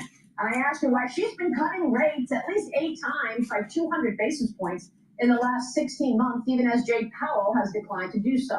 Lagarde walked me through her reasoning for cutting rates while also assessing the global economy, including stiff regulation in Europe and why it can't seem to create the trillion-dollar companies that America has created, and a lot more. But I began with the war on Russia and Ukraine and what Europe can do to stop Vladimir Putin. I want to get your take on the impact on Europe because the European Union and Western governments are overseeing this $300 billion in Russian assets sitting in Europe right now. And I know that the EU has said that the interest on that money and the profits from that money can be used to rebuild Ukraine. But what can you do as the president of the ECB in terms of stopping Putin from attacking Ukraine? Can you demand that $300 billion in Russian money does not get back to Putin and you use that to rebuild Ukraine? The Europeans, as you know, are financing a lot of the support to Ukraine, as do the Americans. And I think it's our joint duty to defend the values of democracy, of freedom, and of independence. There is Russian money, exactly central bank Russian money, that is currently being frozen in the accounts of a European institution. And I think so far what we've done is make sure that that money stays frozen and is not disposed of by Russia. What we have considered as perfectly legitimate is that the proceeds of that money, the interest, if you will, generated by the principal that is sitting there, is used in order to reimburse the loans granted by the EU and the US. And that is not infringing of the principle of sovereignty over assets. Now, my hope, my strong hope, is that as much of that money as possible is used in the negotiations, and that all of it is used to reconstruct Ukraine and to make sure that the damage that have been inflicted on that country be repaired. But this is not my decision. Right. I'm just the president of the central bank. Well, you are among the most influential voices in Europe, if not the most economically influential voice in Europe. So shouldn't you be able to say this money will not get back to Russia? I mean, isn't there more that you can do in your role? I mean, you know all about sanctions and the impact from the IMF days. Mm-hmm. What about sanctions? Would sanctions on Russia work? Well, what else can you do to ensure that that $300 billion does not get back in Putin's hands? Maria, you're right to establish a link between the sanctions and the freezing of that of those funds. And the sanctions have to be imposed and have to be constantly renewed and reinforced if necessary in order to force people to the negotiation table and to extract a peace agreement. But all I can do is give my views to the leaders of Europe in order for them to make the decisions. And I do that. In the same vein, Europe has been a major victim of this Russian aggression, right? And yet, you're not exactly embargoing Russia, right? I mean, Europeans are still buying Russian oil. What can you do about that? It has, first of all, Europe has suffered as a result. But the country that has suffered the most is, of course, Ukraine. We have been, in a way, collateral damage of what has been major damage in Ukraine. The massive increase in energy prices, the significant material reduction of gas purchases from Ukraine, all of that has inflicted significant damage and cost to Europe. And we had to face alternative sources. We had to buy a lot more from the United States, from Norway, from colleagues and friends around the world in order to substitute the gas that we were no longer buying from Russia. And this is a continuing process. And the European Commission has asked, those countries that are still purchasing because of physical constraints to stop doing that in short order. Do you think they will stop? I very much hope that they do. Inadvertently funding the war on Ukraine? First of all, it's minimal because the amount has been massively reduced, and I think that it's on the way to complete extinction. Do you feel that the independence of the Fed has been, impacted by these last few months? I think the independence of any central bank is critically important. I think we have to be accountable. We have to report back and to answer all the questions of either Congress in the US or the European Parliament for me. But it's vitally important that central bank is independent. In my IMF days, I have seen close hand what happens when a central bank stops being independent or when its independence is under threat. It becomes dysfunctional. It starts doing things that it shouldn't do. And the next step is disruption, it is instability, if not worse. So I think that it should not be debated. I understand that, and I'm with you on that. But so wait, let me get this straight. She's thinking that pre-Trump era, that the Federal Reserve was independent. What about the lack of independence during the Nixon administration? The lack of independence during FDR? What about the lack of independence during the Lehman crash? The lack of independence during 9/11? What about COVID? You think it was all independent when they were making these decisions? There were heavy influences that were political or military related, or the stress in the banking industry, and because the lobbying group of the banking industry led to certain policies of easing, the Federal Reserve very rarely is independent. When we say independent, independent from whom? From Congress? From the Treasury? From the President of the United States? The executive branch? What about the independence from the lobbying group of big corporate America? The Federal Reserve very rarely is independent. And so she's making the assumption that in the pre-Trump era, let's say during the Lehman crash, there was just independence of the central banks and of the Federal Reserve. Was there really? Was there really? And it bought all of this debt from the banks. And they were the ones that created these toxic assets. But they wanted to put the toxic assets on the balance sheet of the Federal Reserve. Was that independence? And then every time that they want to do quantitative tightening, the market has a shit fit and the banks start to, stop the lending. Does the Federal Reserve really have independence? The answer is no. And she's giving you a load of horse shit. If the Federal Reserve had independence, they wouldn't be going back and forth with quantitative easing and quantitative tightening and trying to unload the balance sheet, but can't because interest rates go up too much because of the debt-laden countries. It's all political. It always has been and always will be.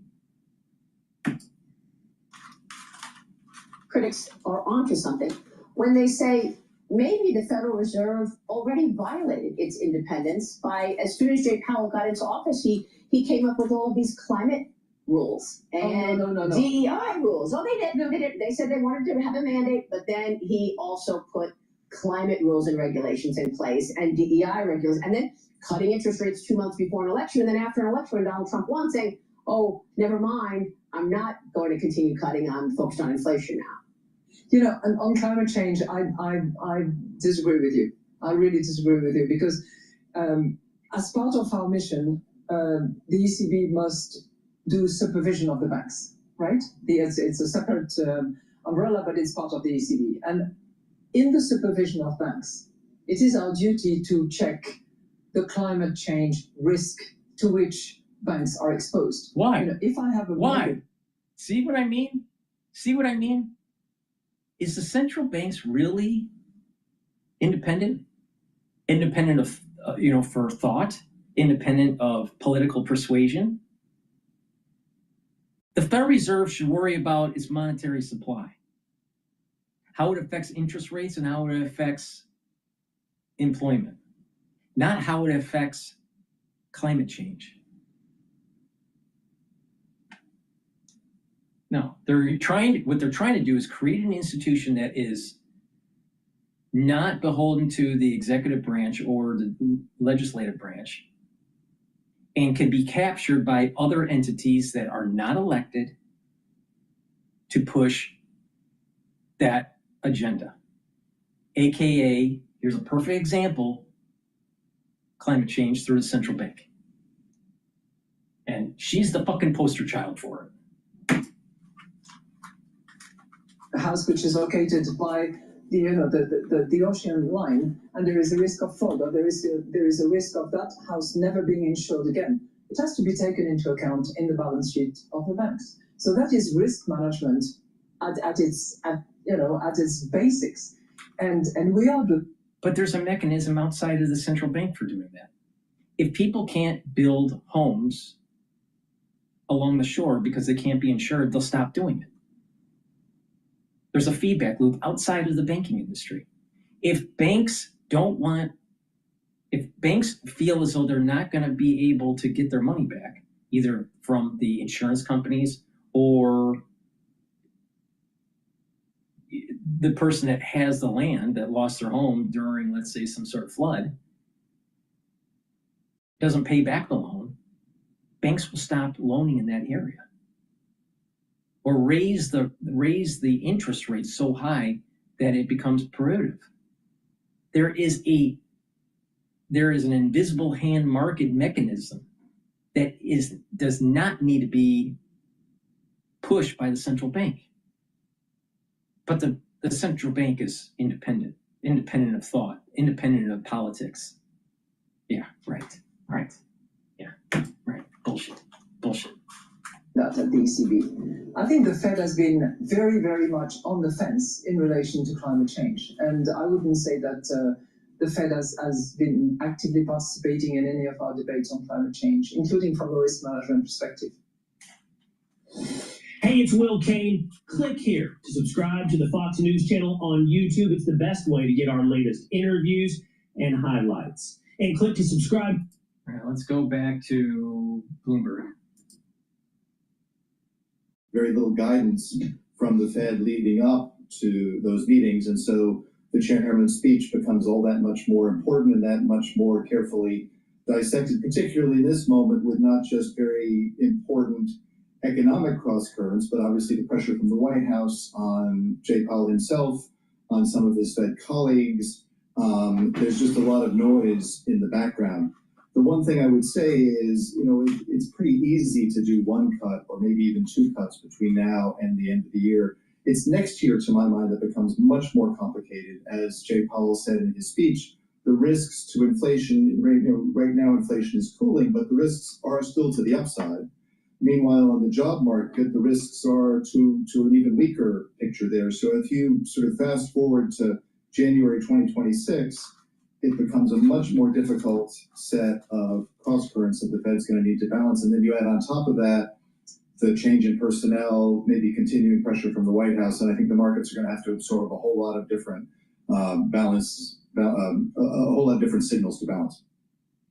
Curious your thoughts on the framing that we're hearing from the White House and the president's economic advisors when it comes to a data-dependent Fed, which is, of course, the cliche that you hear all the time in financial media. Well, Fed's data-dependent, check back at the next meeting, we don't know. But in this case, the White House is suggesting that data-dependent is the reason why Jay Powell is, quote-unquote, too late, as the president calls him, that, in fact, it should be a visionary Fed chair who's trying to be ahead of the curve. What is your thought on that? Well, there is no Fed chair who wants to be behind the curve. I think that's pretty clear. Of course. And then, you in the news business will recognize that there's just a whole lot of data and facts out there, and the trick is to edit out and choose the most important and the most salient data and headlines and developments. And I think that is Christopher, we're just seeing a live view of the president of South Korea, forgive my interrupting, entering the West Wing with President Trump. And we'll let you continue your remarks. They're going to head down the hall toward the Oval. When the reporters get inside, we'll bring you with them. Christopher, continue your thoughts, because I thought the point of the Fed was to be data dependent. Well, indeed, and it's really just a question of deciding which data is the most important, are the most important data streams to follow. I think, if you are looking at it. Political persuasion by the New World Order. Please go to my store, the-studio-reykjavik.com, and get the nattokinase. Nattokinase is fibrinolytic. It's going to break up clots. It'll also help with your lipid profile. It'll help to bring down LDL levels and increase your HDL levels. Super important for cardiovascular health. Another great supplement for cardiovascular health and bone health is vitamin K2, MK7. Do resistance training, and it'll help to build bone density, but also K2, when stacked with D3, will help with cardiovascular health. Vitamin D3 is a gene expression cofactor, super important for cells. D3 also helps to absorb calcium, and D3 helps to get rid of cells that are in apoptosis. It's very important to take every day, especially during the fall and the winter season. Vitamin D3 stacking with K2 will help with cardiovascular health by helping to pull out some of that calcium depositing around plaque formation and reduce the actual calcium depositing. So it's important to take D3 and K2 together, and it's going to help with your bone density and your cardiovascular health. Do resistance training and take in calcium. Very important. And also, I have heirloom barley. Heirloom barley will detoxify your body, bring down inflammation, and soak up free radicals through superoxide dismutase. By bringing down inflammation, you're helping your cerebral system, because by bringing down inflammation in your brain, you're reducing the chances of stress on your cells, and you're maintaining the myelin sheath, super important. By bringing down inflammation at the vascular level, you're reducing plaque buildup. By bringing down inflammation systemically, you're helping your immune system. So please go to my store, the-studio-reykjavik.com, get the heirloom barley. It's a powder. Take it every day. This is a month's supply. Mix it with soft foods, filtered water, a smoothie, or even with milk, and take it every day. So a great stack is to take the heirloom barley to bring down that inflammation and detoxify your body, soak up free radicals. Taking the D3, the K2 to help with your bone density, and also stacking it with the nattokinase, and it's a great stack for cardiovascular health. So it's a great stack to get the nattokinase, the D3, the K2, and then stack it with the heirloom barley. So please go to my store, the-studio-reykjavik.com. Use discount 5, you get $5 off any order. If you purchase $100 or more, you get a free gift until supplies last.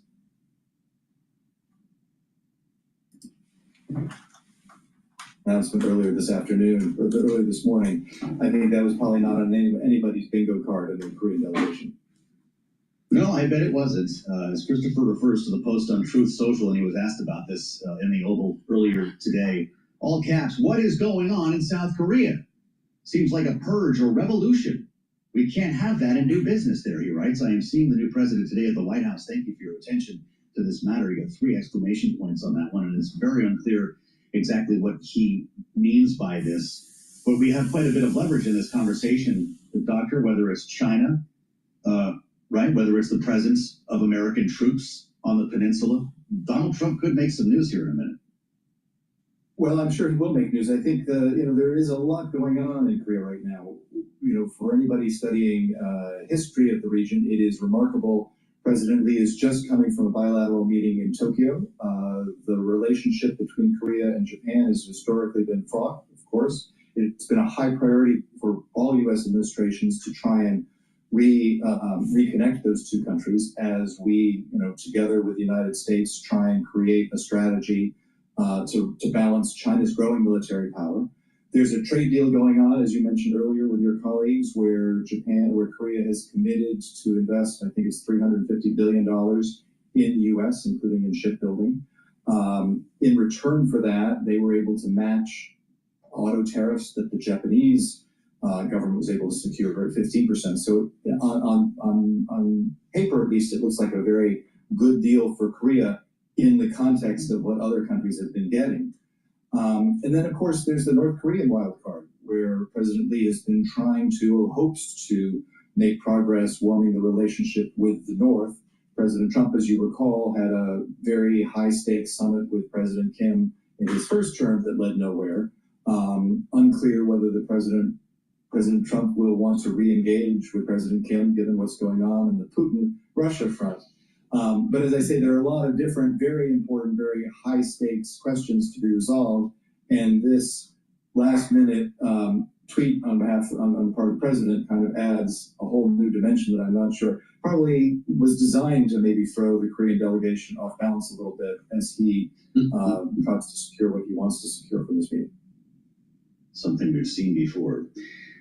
Great to talk to Dr. Christopher Smart, as always. Doc, thank you so much. Enjoy Boston. This is the sweet spot. This is the best time of year to be walking around Boston Common, even if there are helicopters above. Founder, managing partner, our growth group, a veteran of the Obama White House, where he was on the National Economic Council, former special assistant. We're going to assemble our panel coming up. Rick Davis, Roger Fisk with us today as we wait for this meeting to kick off in the Oval Office. I want to check on the Monday trade in the meantime. Charlie Pellet with a bit of a pullback from the action we saw on Friday. How's it look, Charlie? Right now, a little change on the S&P, Joe Matthew. Again, welcome back. We've got the S&P down 2 points right now, down under 0.1%. The S&P 64.64. The record on that index 64.68.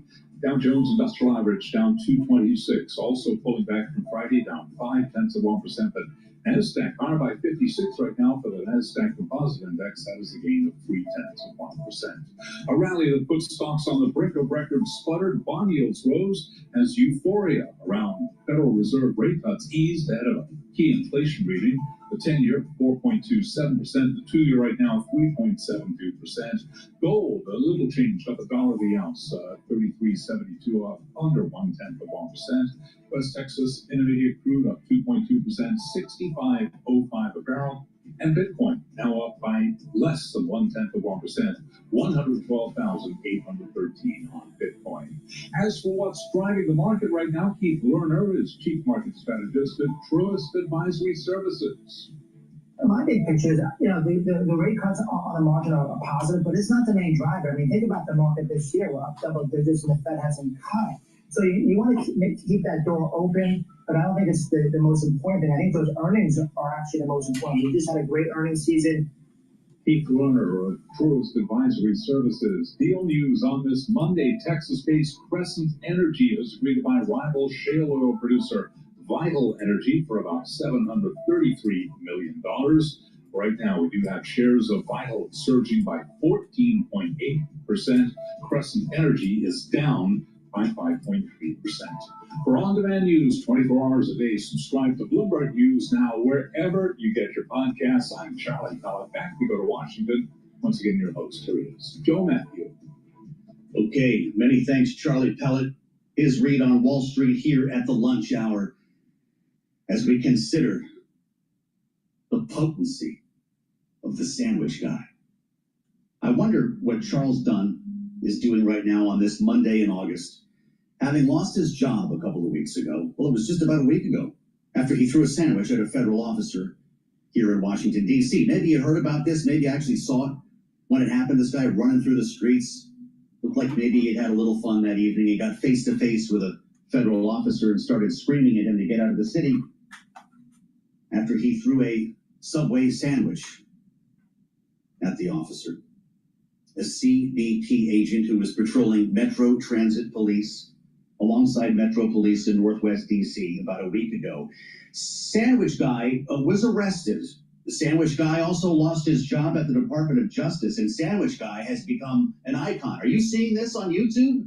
They're showing up at protests with Subway sandwiches, holding them in the air. And look at the murals there in D.C. This is part of what you see when you walk around here now, not just uniformed federal officers and National Guard troops, but there, the sandwich guy in a Banksy-style mural in Adams Morgan. They're showing up all over the place. And if you want to go Google it now, you can buy any number of T-shirts featuring sandwich guy or just the sandwich. Free D.C. whistles are going out, and the murals are making their way around. This is big for Etsy, right? They sell all the impromptu T-shirts. Producer James not with us today. He's out trying to get some sandwich guy T-shirts. He'll be back tomorrow. But it brings us to the matter at hand, and that is, of course, the deployment of federal law enforcement and, yes, National Guard troops on the streets of American cities. The federal city is one thing. The president has a certain amount of leeway here when dealing with the home rule law as it exists in Washington, D.C. Other cities in actual states become a bit more complicated. And we're looking at you, Illinois, because the president says that Chicago is likely next. This is what he said a short time ago. I made the statement that next should be Chicago because, as you all know, Chicago is a killing field right now. And they don't acknowledge it. And they say, we don't need him. Freedom, freedom. He's a dictator. He's a dictator. A lot of people are saying maybe we like a dictator.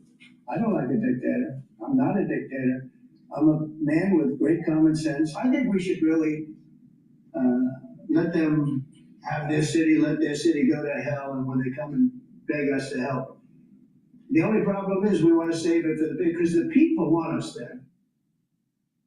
Add Baltimore, as he mentioned on social media yesterday, got Wes Moore all worked up about it. He said New York is probably on the list as well, and they might just go back to L.A. It's really interesting, though, when you consider Sandwich Guy, you start thinking about the types of crime that are being fought on the streets of a place like D.C. Devlin Barrett of the New York Times spent a day over at the federal courthouse, not very far from where I'm sitting here, to see what kind of cases are coming in. Who are they arresting? What did they do wrong, other than throwing salami sandwiches? It was salami, we understand. Quote, one man had been arrested over an open container of alcohol. Another had been charged with threatening the president after delivering a drunken outburst. And one defendant's gun case so alarmed prosecutors that they intend to drop the case. We also know that the White House is sending out video crews to get footage of the troops and the federal police cracking down and making arrests. Because, of course, a lot of this is about optics and deterrence, if you ask the administration. That's where we start today with our political panel. Rick Davis is back, Bloomberg Politics contributor, Republican strategist, and partner at Stone Court Capital, alongside Roger Fisk, former special advisor to President Barack Obama, and yes, by that I mean Democratic strategist. Gentlemen, it's great to see you both. Welcome back to Bloomberg. Here we go again. Rick, I don't know your thoughts on Sandwich Guy here, but at what point could the president be over his skis on this? He's right. A lot of people support this. This is playing well in terms of polling, at least outside of Washington, D.C. People like to see the crackdown, including some people who do live here. But if this includes Chicago, New York, and other cities, when does the blowback come? Yeah, it's kind of hard to tell what kind of blowback would come, but I would say, just for the record, it is disrespectful to society at large and to the police and law enforcement to do things like throw sandwiches at them. We can't be for that, right? That can't be a symbol of liberation. We rue the day that we start to lose respect for law enforcement, regardless of who the president is and regardless of what orders they've been given. These are good people who serve their communities, and they put their life on the line when they show up for work every morning. So, to me, that's a no-brainer. We should not glorify Sandwich Man. Two, this is an amazingly difficult issue, I think, for Democrats to grapple with, because there are severe limitations to their appeal to voters, if you look at it politically, on the issues of law and order. It's been a major bone in their contention, second only maybe to immigration, and no real work has been done, from what I can tell, to try and firm up post riots of 2000, their position on law and order. And so Trump is having a field day with this. One, let's assume that he actually believes that there's federal intervention can help save lives and make communities peaceful. That may be a big give, but let's just take it for a second and say, why in the world do you want to make it a political issue if you're a Democratic governor or mayor of a big city? You got to find a way to manage it. And actually, I think Mayor of District of Columbia has done a pretty good job of that. But Democrats writ large are going to be faced with this issue in the midterm elections. They've mishandled it in the past, and they got to find a new way to approach it, just like immigration. Roger, you've lived in this city for some time, and I believe you still do. When you hear Wes Moore says, get Baltimore out of your mouth, how do you think Democrats are handling this? Well, first, I want to associate myself entirely with Rick's point. No one should be throwing anything at law enforcement officers or celebrating anyone that does, because it doesn't take much imagination to think if a projectile is coming at you, it has to be treated obviously worst case scenario. So I completely agree with Rick on that. I do think in the last 10 or 15 years, and it dovetails with immigration as well, that Democrats have missed the mark on crime when it was actually something that they pulled very well on in the 90s. Specifically the Welfare Reform Bill of 96, and some of those things that happened during the Clinton re-elect that helped him pivot back towards the center. That's the genesis of the modern community policing grants and things like that have long since petered out, by the way. But and Joe, the premise of your question is absolutely right, which is Democrats need to thread this very, very carefully, because they need to come off as engaged and aware and acknowledging that crime is an issue for those suburban swing voters, but then they can't lean into it so much that it can be portrayed as the backlash that President Clinton got and Secretary Clinton then paid the price for in her presidential campaign, which was a perception on the part of minority urban communities that they had gone too far. So this is going to be difficult, and it's going to require much more art than science. Rick, the big headline in the last 24 hours has been the addition of weapons here in Washington, D.C. National Guard members are now carrying weapons, and detentions, quote, may occur leading to arrests. A statement from the administration over the weekend, which may confuse the involvement of the military here on city streets. But they're carrying M4 carbine rifles, M17 pistols. Should this be a big deal? Is this a cause of concern for you, or the National Guard should be carrying guns? That's what they do. Well, that's what they're trained to do. And so anytime you deploy National Guardsmen, you are deploying people who are trained in the use of those weapons and are used to carrying them, right? It's actually a bit of a duck out of water, if I could say that, to have them on the streets of Washington fighting crime without the ability to protect themselves. That being said, I thought even a bigger issue was the president's executive order on creating a specialized unit within the National Guard that would be used for these kind of urban operations. And that creates sort of a permanent capacity, not just one of these one-off things. We're going to send 100 troops to LA, a couple hundred to Washington, D.C., more to Chicago. This would actually create a training and command structure around the use of National Guard's people in urban environments. And so the exception now will become the rule.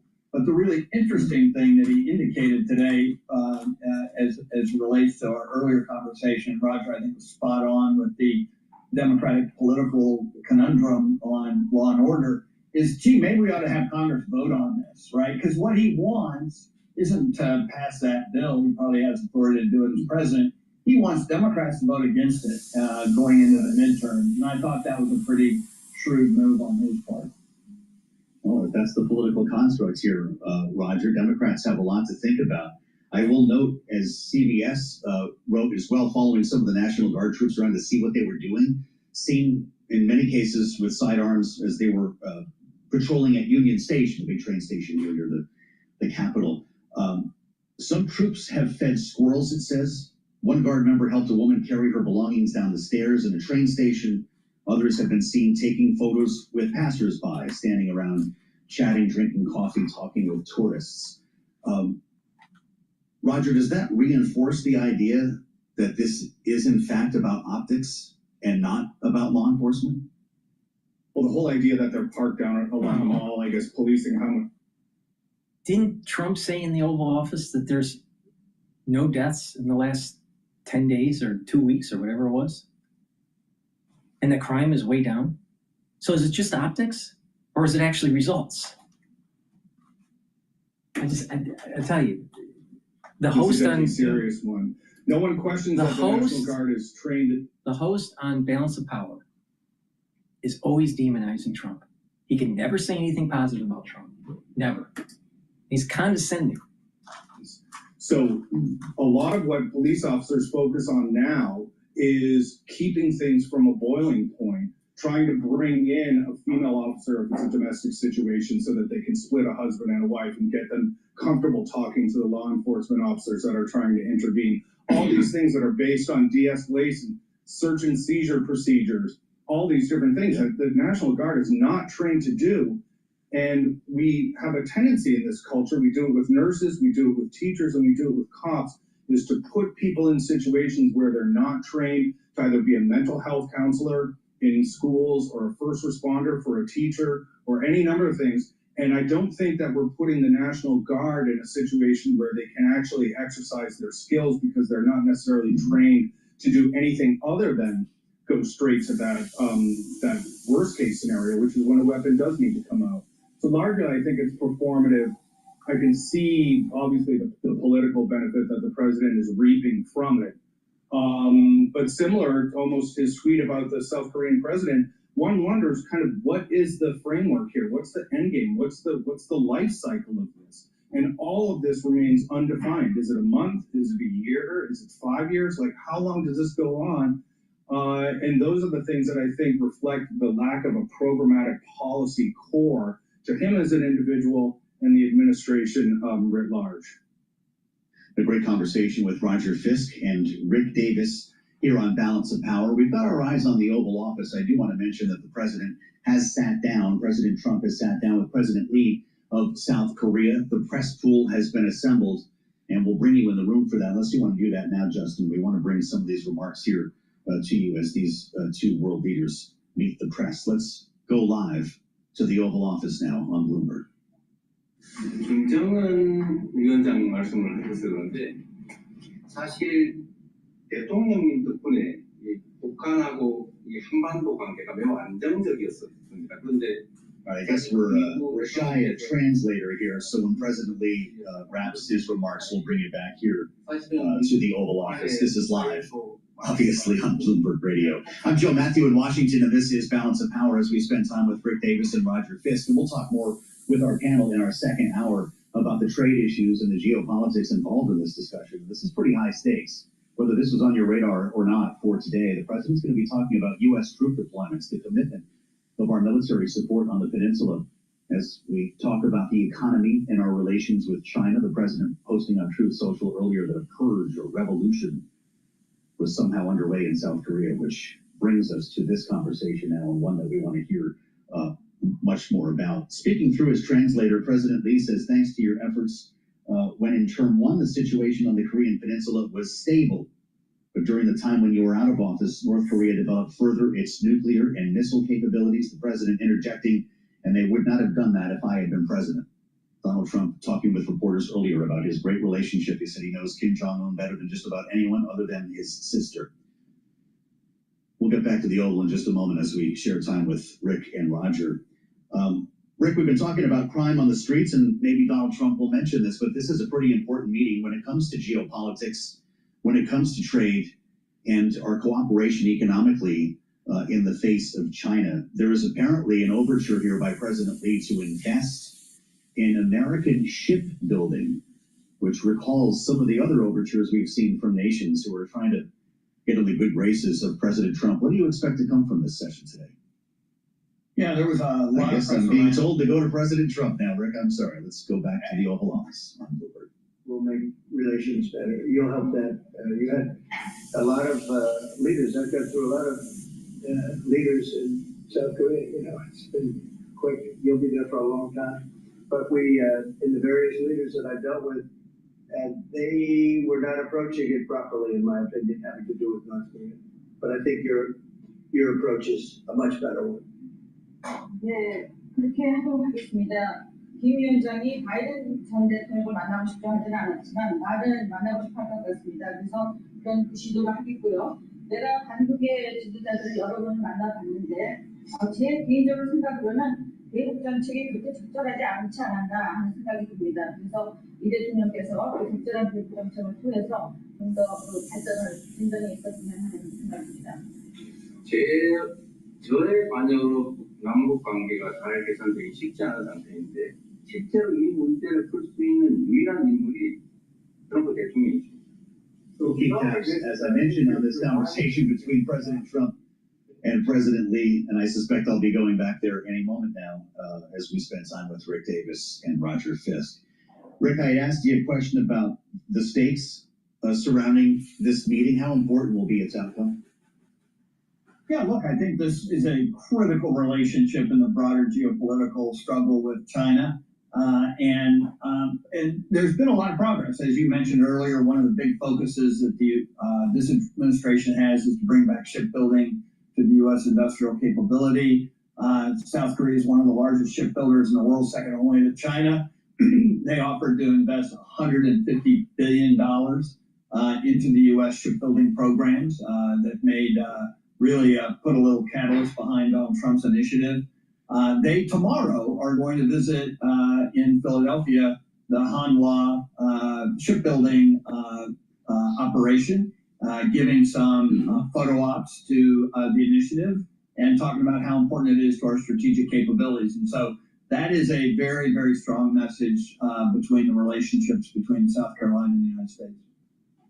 As we welcome our global television audience to the conversation, it's good to see you on the Monday edition here of Balance of Power. Rick Davis and Roger Fisk, our panel today, as we bring you back to the Oval Office now. President Trump is just beginning to take questions from reporters assembled with the president of South Korea. This is live on Bloomberg TV and radio.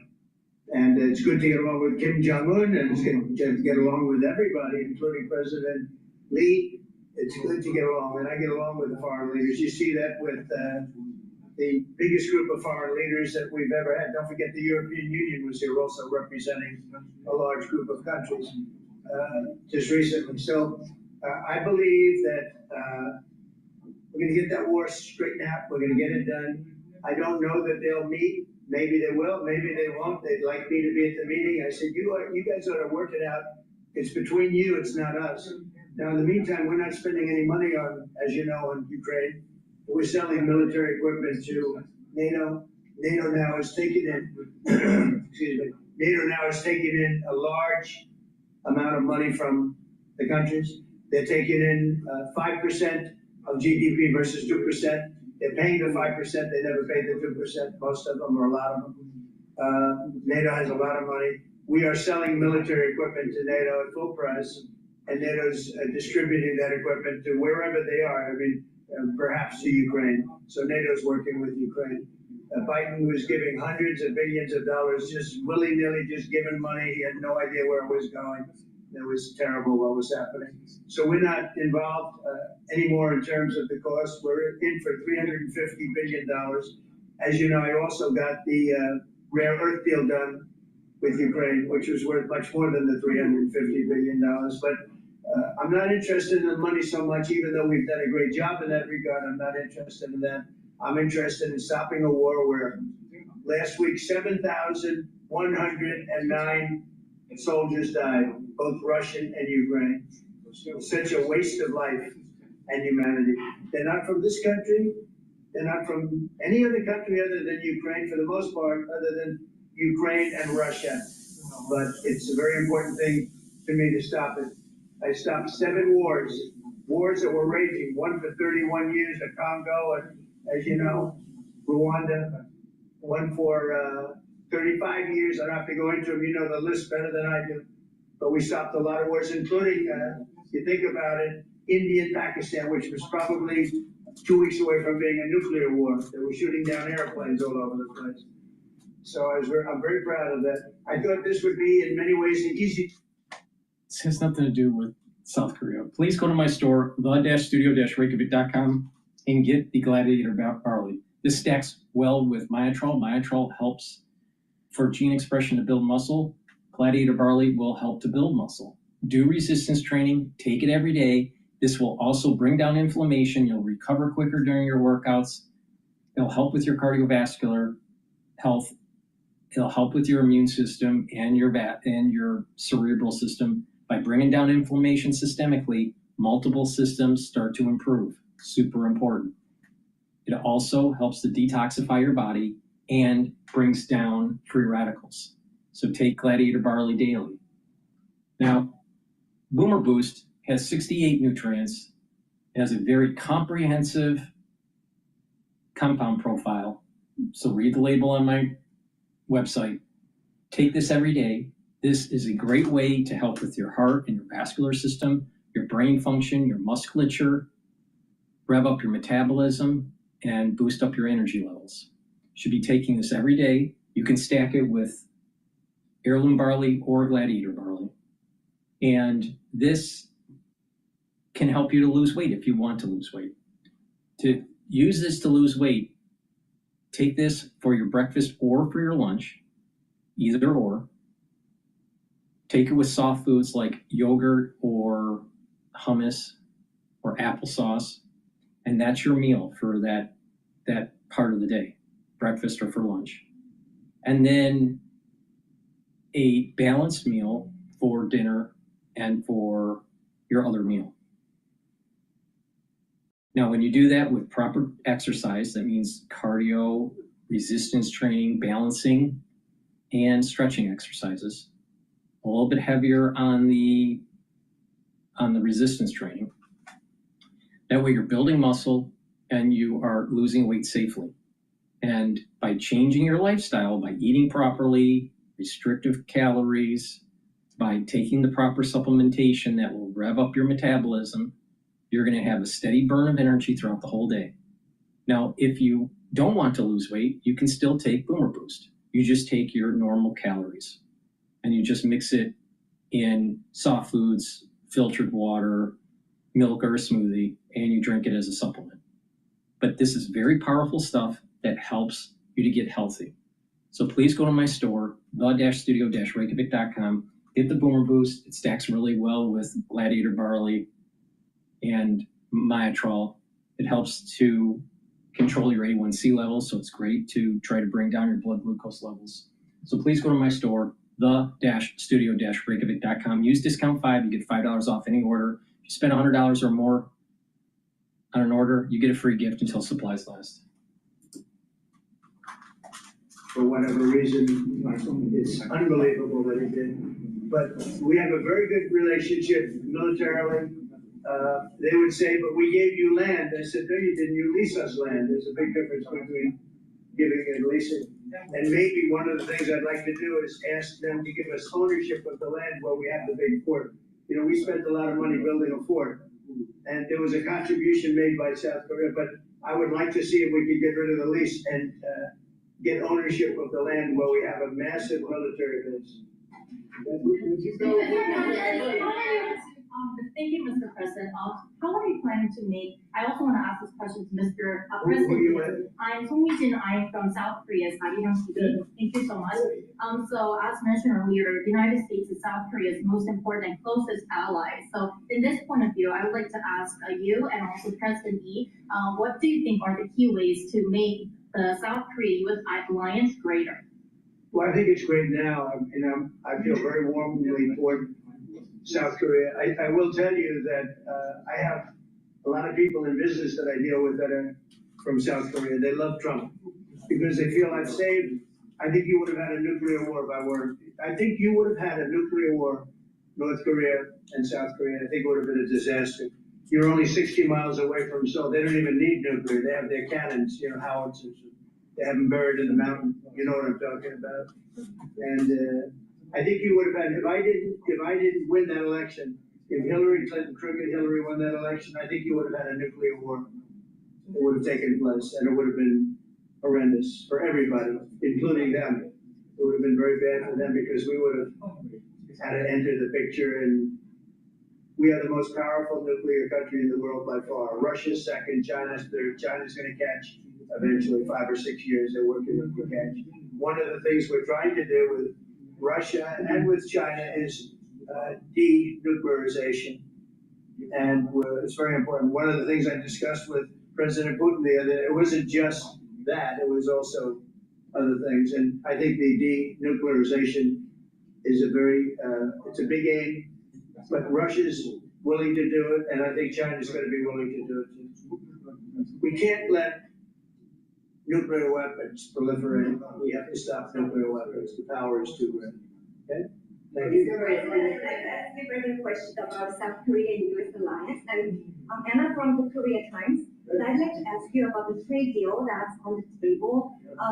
You mentioned about the shipbuilding industry, and President Lee mentioned about the manufacturing industry. And what other areas or sectors that you intend to focus on this trade deal? Because Korea is bringing in many investments and create jobs as well. So I'd like to know the opinions of both, how to get a beneficial outcomes for both countries through this deal. Well, we're going to get along great because we really sort of need each other. We love what they do. We love their product. We love their ships. We love a lot of the things that they make. And they love what we have. We're dealing with them on Alaska having to do with the oil. You need oil and we have it. So we have a big advantage in that way. We have more oil and gas and coal and energy than any other country in the world by far. No, for whatever reason, God was very good to us. He gave us the greatest. We didn't use it. We started to use wind. Wind doesn't work. They started to use solar panels that took over the land all over the Midwest, where the farmers said, what happened to my land? They'd have a 10-mile by 10-mile solar field that they couldn't farm, the most the most valuable land, farming land in the world, probably the most vibrant in the world. And they put solar plants all over the place. It's ridiculous. Big, massive black fields of solar that all comes out of China. All plastic, all comes out of China. But we have the greatest amount of energy in the world, and we're dealing with South Korea, as you know, in Alaska. And we're going to be making a deal, a joint venture with South Korea. Japan is involved also, very strongly involved. So we have Japan and South Korea, and we're actually the closest. You know, it seems like quite far away, Alaska, but actually it's right up the little ocean, right up the little Pacific Ocean. It's actually pretty close, relatively speaking. But we have more oil and gas and coal than any other nation in the world by far, and we're going to use it. And that's the thing that South Korea, I think, most wants from us, I would think. Would you go back to the DMZ to meet with the North Korean leader? Say it. Would you go back to the DMZ to meet with the North Korean leader? I loved it. Remember when I walked across the line and everyone went crazy? Especially Secret Service. I would say they were crazy. And I looked into those windows, you know, the windows of glass that you could only see if you looked direct. There was all sorts of stuff. But I looked in and I saw more rifles pointing at me than you could. There were a lot of rifles in that building. The Secret Service was not happy. You know the buildings I'm talking about? The two blue buildings on each side. And I walked up the middle and I looked in the window and I saw more guns in that room than I've ever seen in my life. I looked at the other side and it was the same thing. And yet I felt safe. I felt safe because I have a great relationship with Kim Jong-un. I hope it stays that way. I think it will. I have a very good relationship. I understand him. I spent a lot of free time with him, talking about things that we probably aren't supposed to talk about. And, you know, I get along with him really well. I think he has a country of great potential, tremendous potential. Is it possible you meet him this year or maybe next year? Well, I'm meeting a lot of people. I mean, it's hard to say that, but I'd like to meet him this year. President Xi would like me to come to China. It's a very important relationship. As you know, we're taking a lot of money in from China because of the tariffs and different things. And it's a very important relationship. We're going to get along good with China. I hear so many stories about we're not going to allow their students. We're going to allow their students to come in. We're going to allow. It's very important. 600,000 students. It's very important. But we're going to get along with China. But it's a different relationship that we have now with China. It's a much better relationship economically than it was before. With Biden, well, when he allowed that, I mean, they just took him to the cleaners. You know the expression? They took him to the cleaners.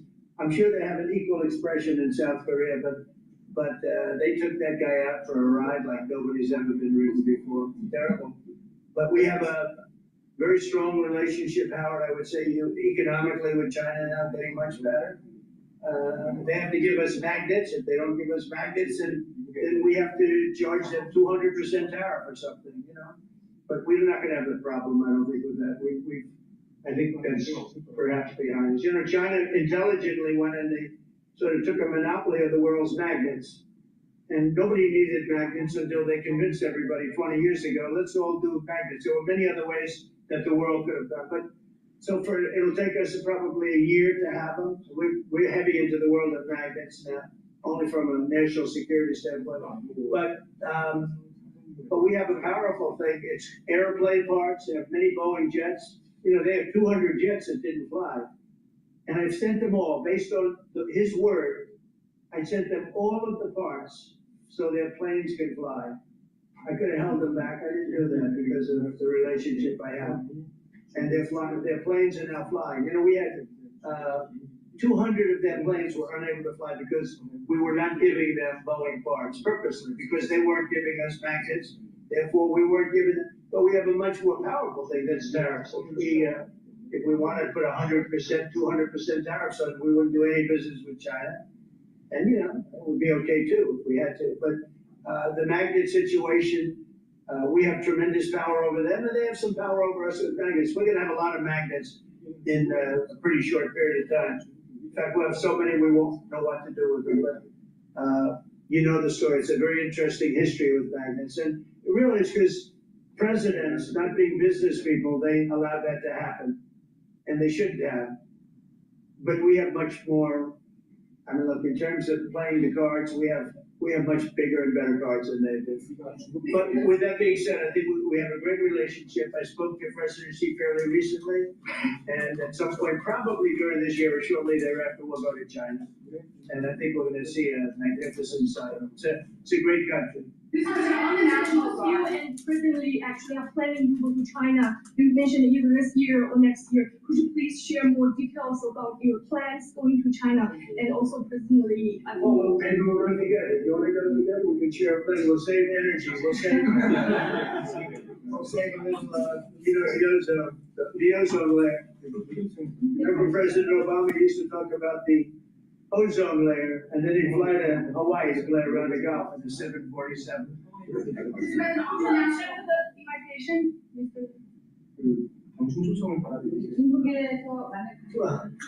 We sort of meant jokingly, but if you want, you can. I would like to go with. If you want to go, I'm going to get special permission. I'm sure you can go.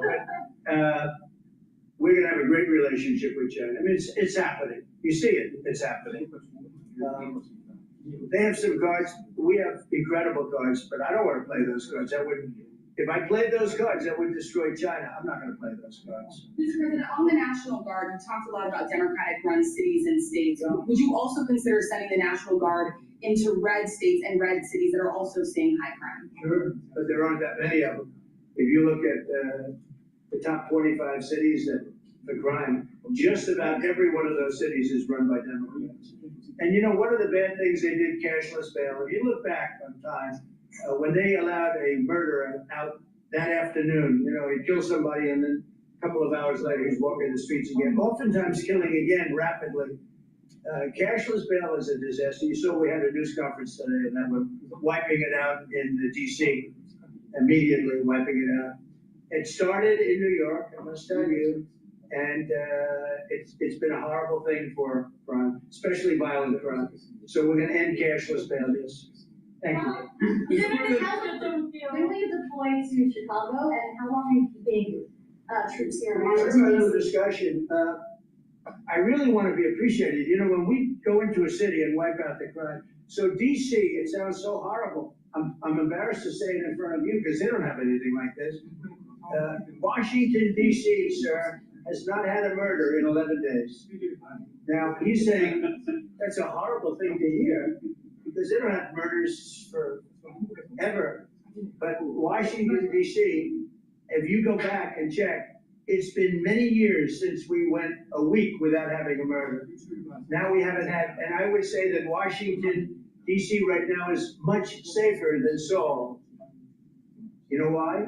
Because we have a friendly neighbor. We have more friendly neighbors. You have a different kind of problem. We all have different problems. But Washington, D.C. is a very safe city right now. People are going out to dinner. Restaurants are opening. Restaurants that were going to close are now going to stay open. Friends of mine are going out to dinner all the time. They didn't go out to dinner for 4 years. It went rampant during the Biden years. Just rampant. That's why it... Please go to my store, the-studio-reykjavik.com, and get the C60. C60, you can get it in MCT coconut oil, extra virgin olive oil, or avocado oil. Now, C60 is a 60 carbon molecule that will soak up thousands of free radicals.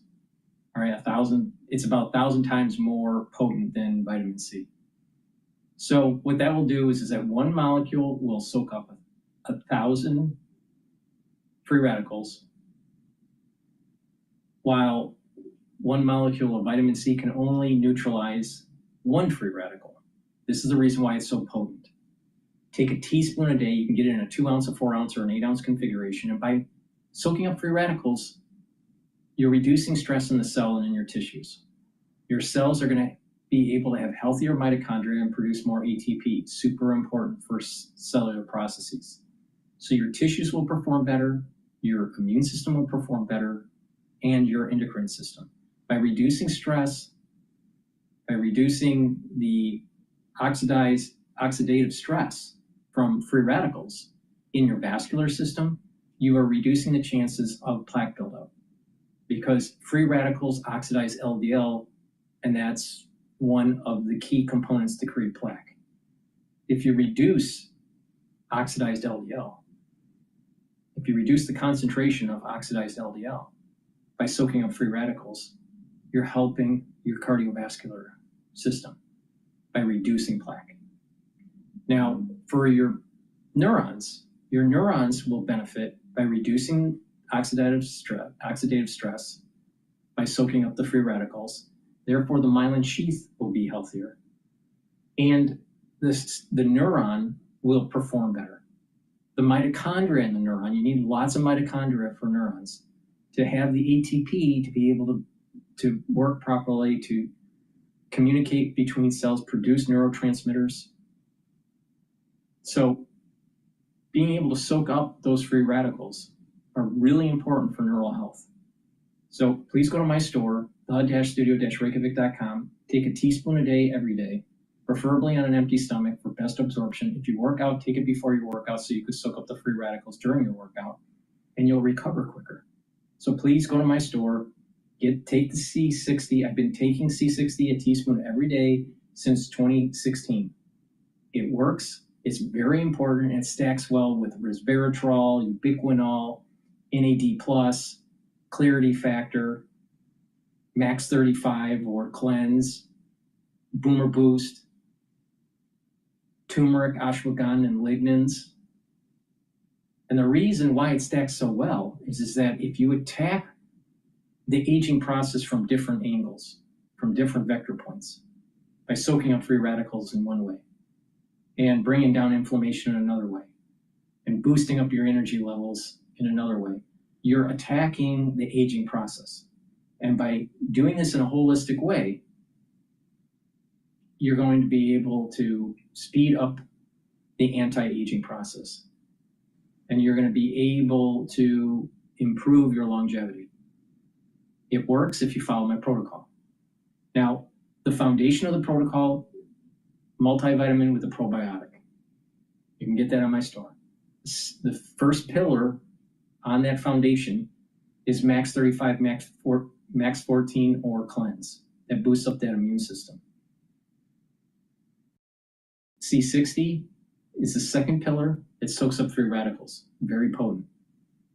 The third pillar, turmeric, ashwagandha, and lignans to bring down inflammation, and that's going to help your cardiovascular health and your immune system. Boomer boost revs up those energy levels and metabolism. It also helps with cardiovascular health, brain function, musculature. So please go to my store, the-studio-reykjavik.com, follow the protocol, mix and match, take the ideas throughout this whole broadcast on how to target certain systems of your body, especially protecting your neurons, to slow down the aging process. But the key is doing it regularly and applying a holistic approach. That means filtering your water, staying away from processed foods, getting plenty of sleep, having mindfulness to bring down your sympathetic nervous system and bring up your parasympathetic nervous system. That's through mindfulness or spirituality, meditation, learning new things to activate your neurons, balancing, stretching, cardio, resistance training are all holistic ways to slow down the aging process. So please go to my store, the-studio-reykjavik.com. Thank you for listening and have a nice day.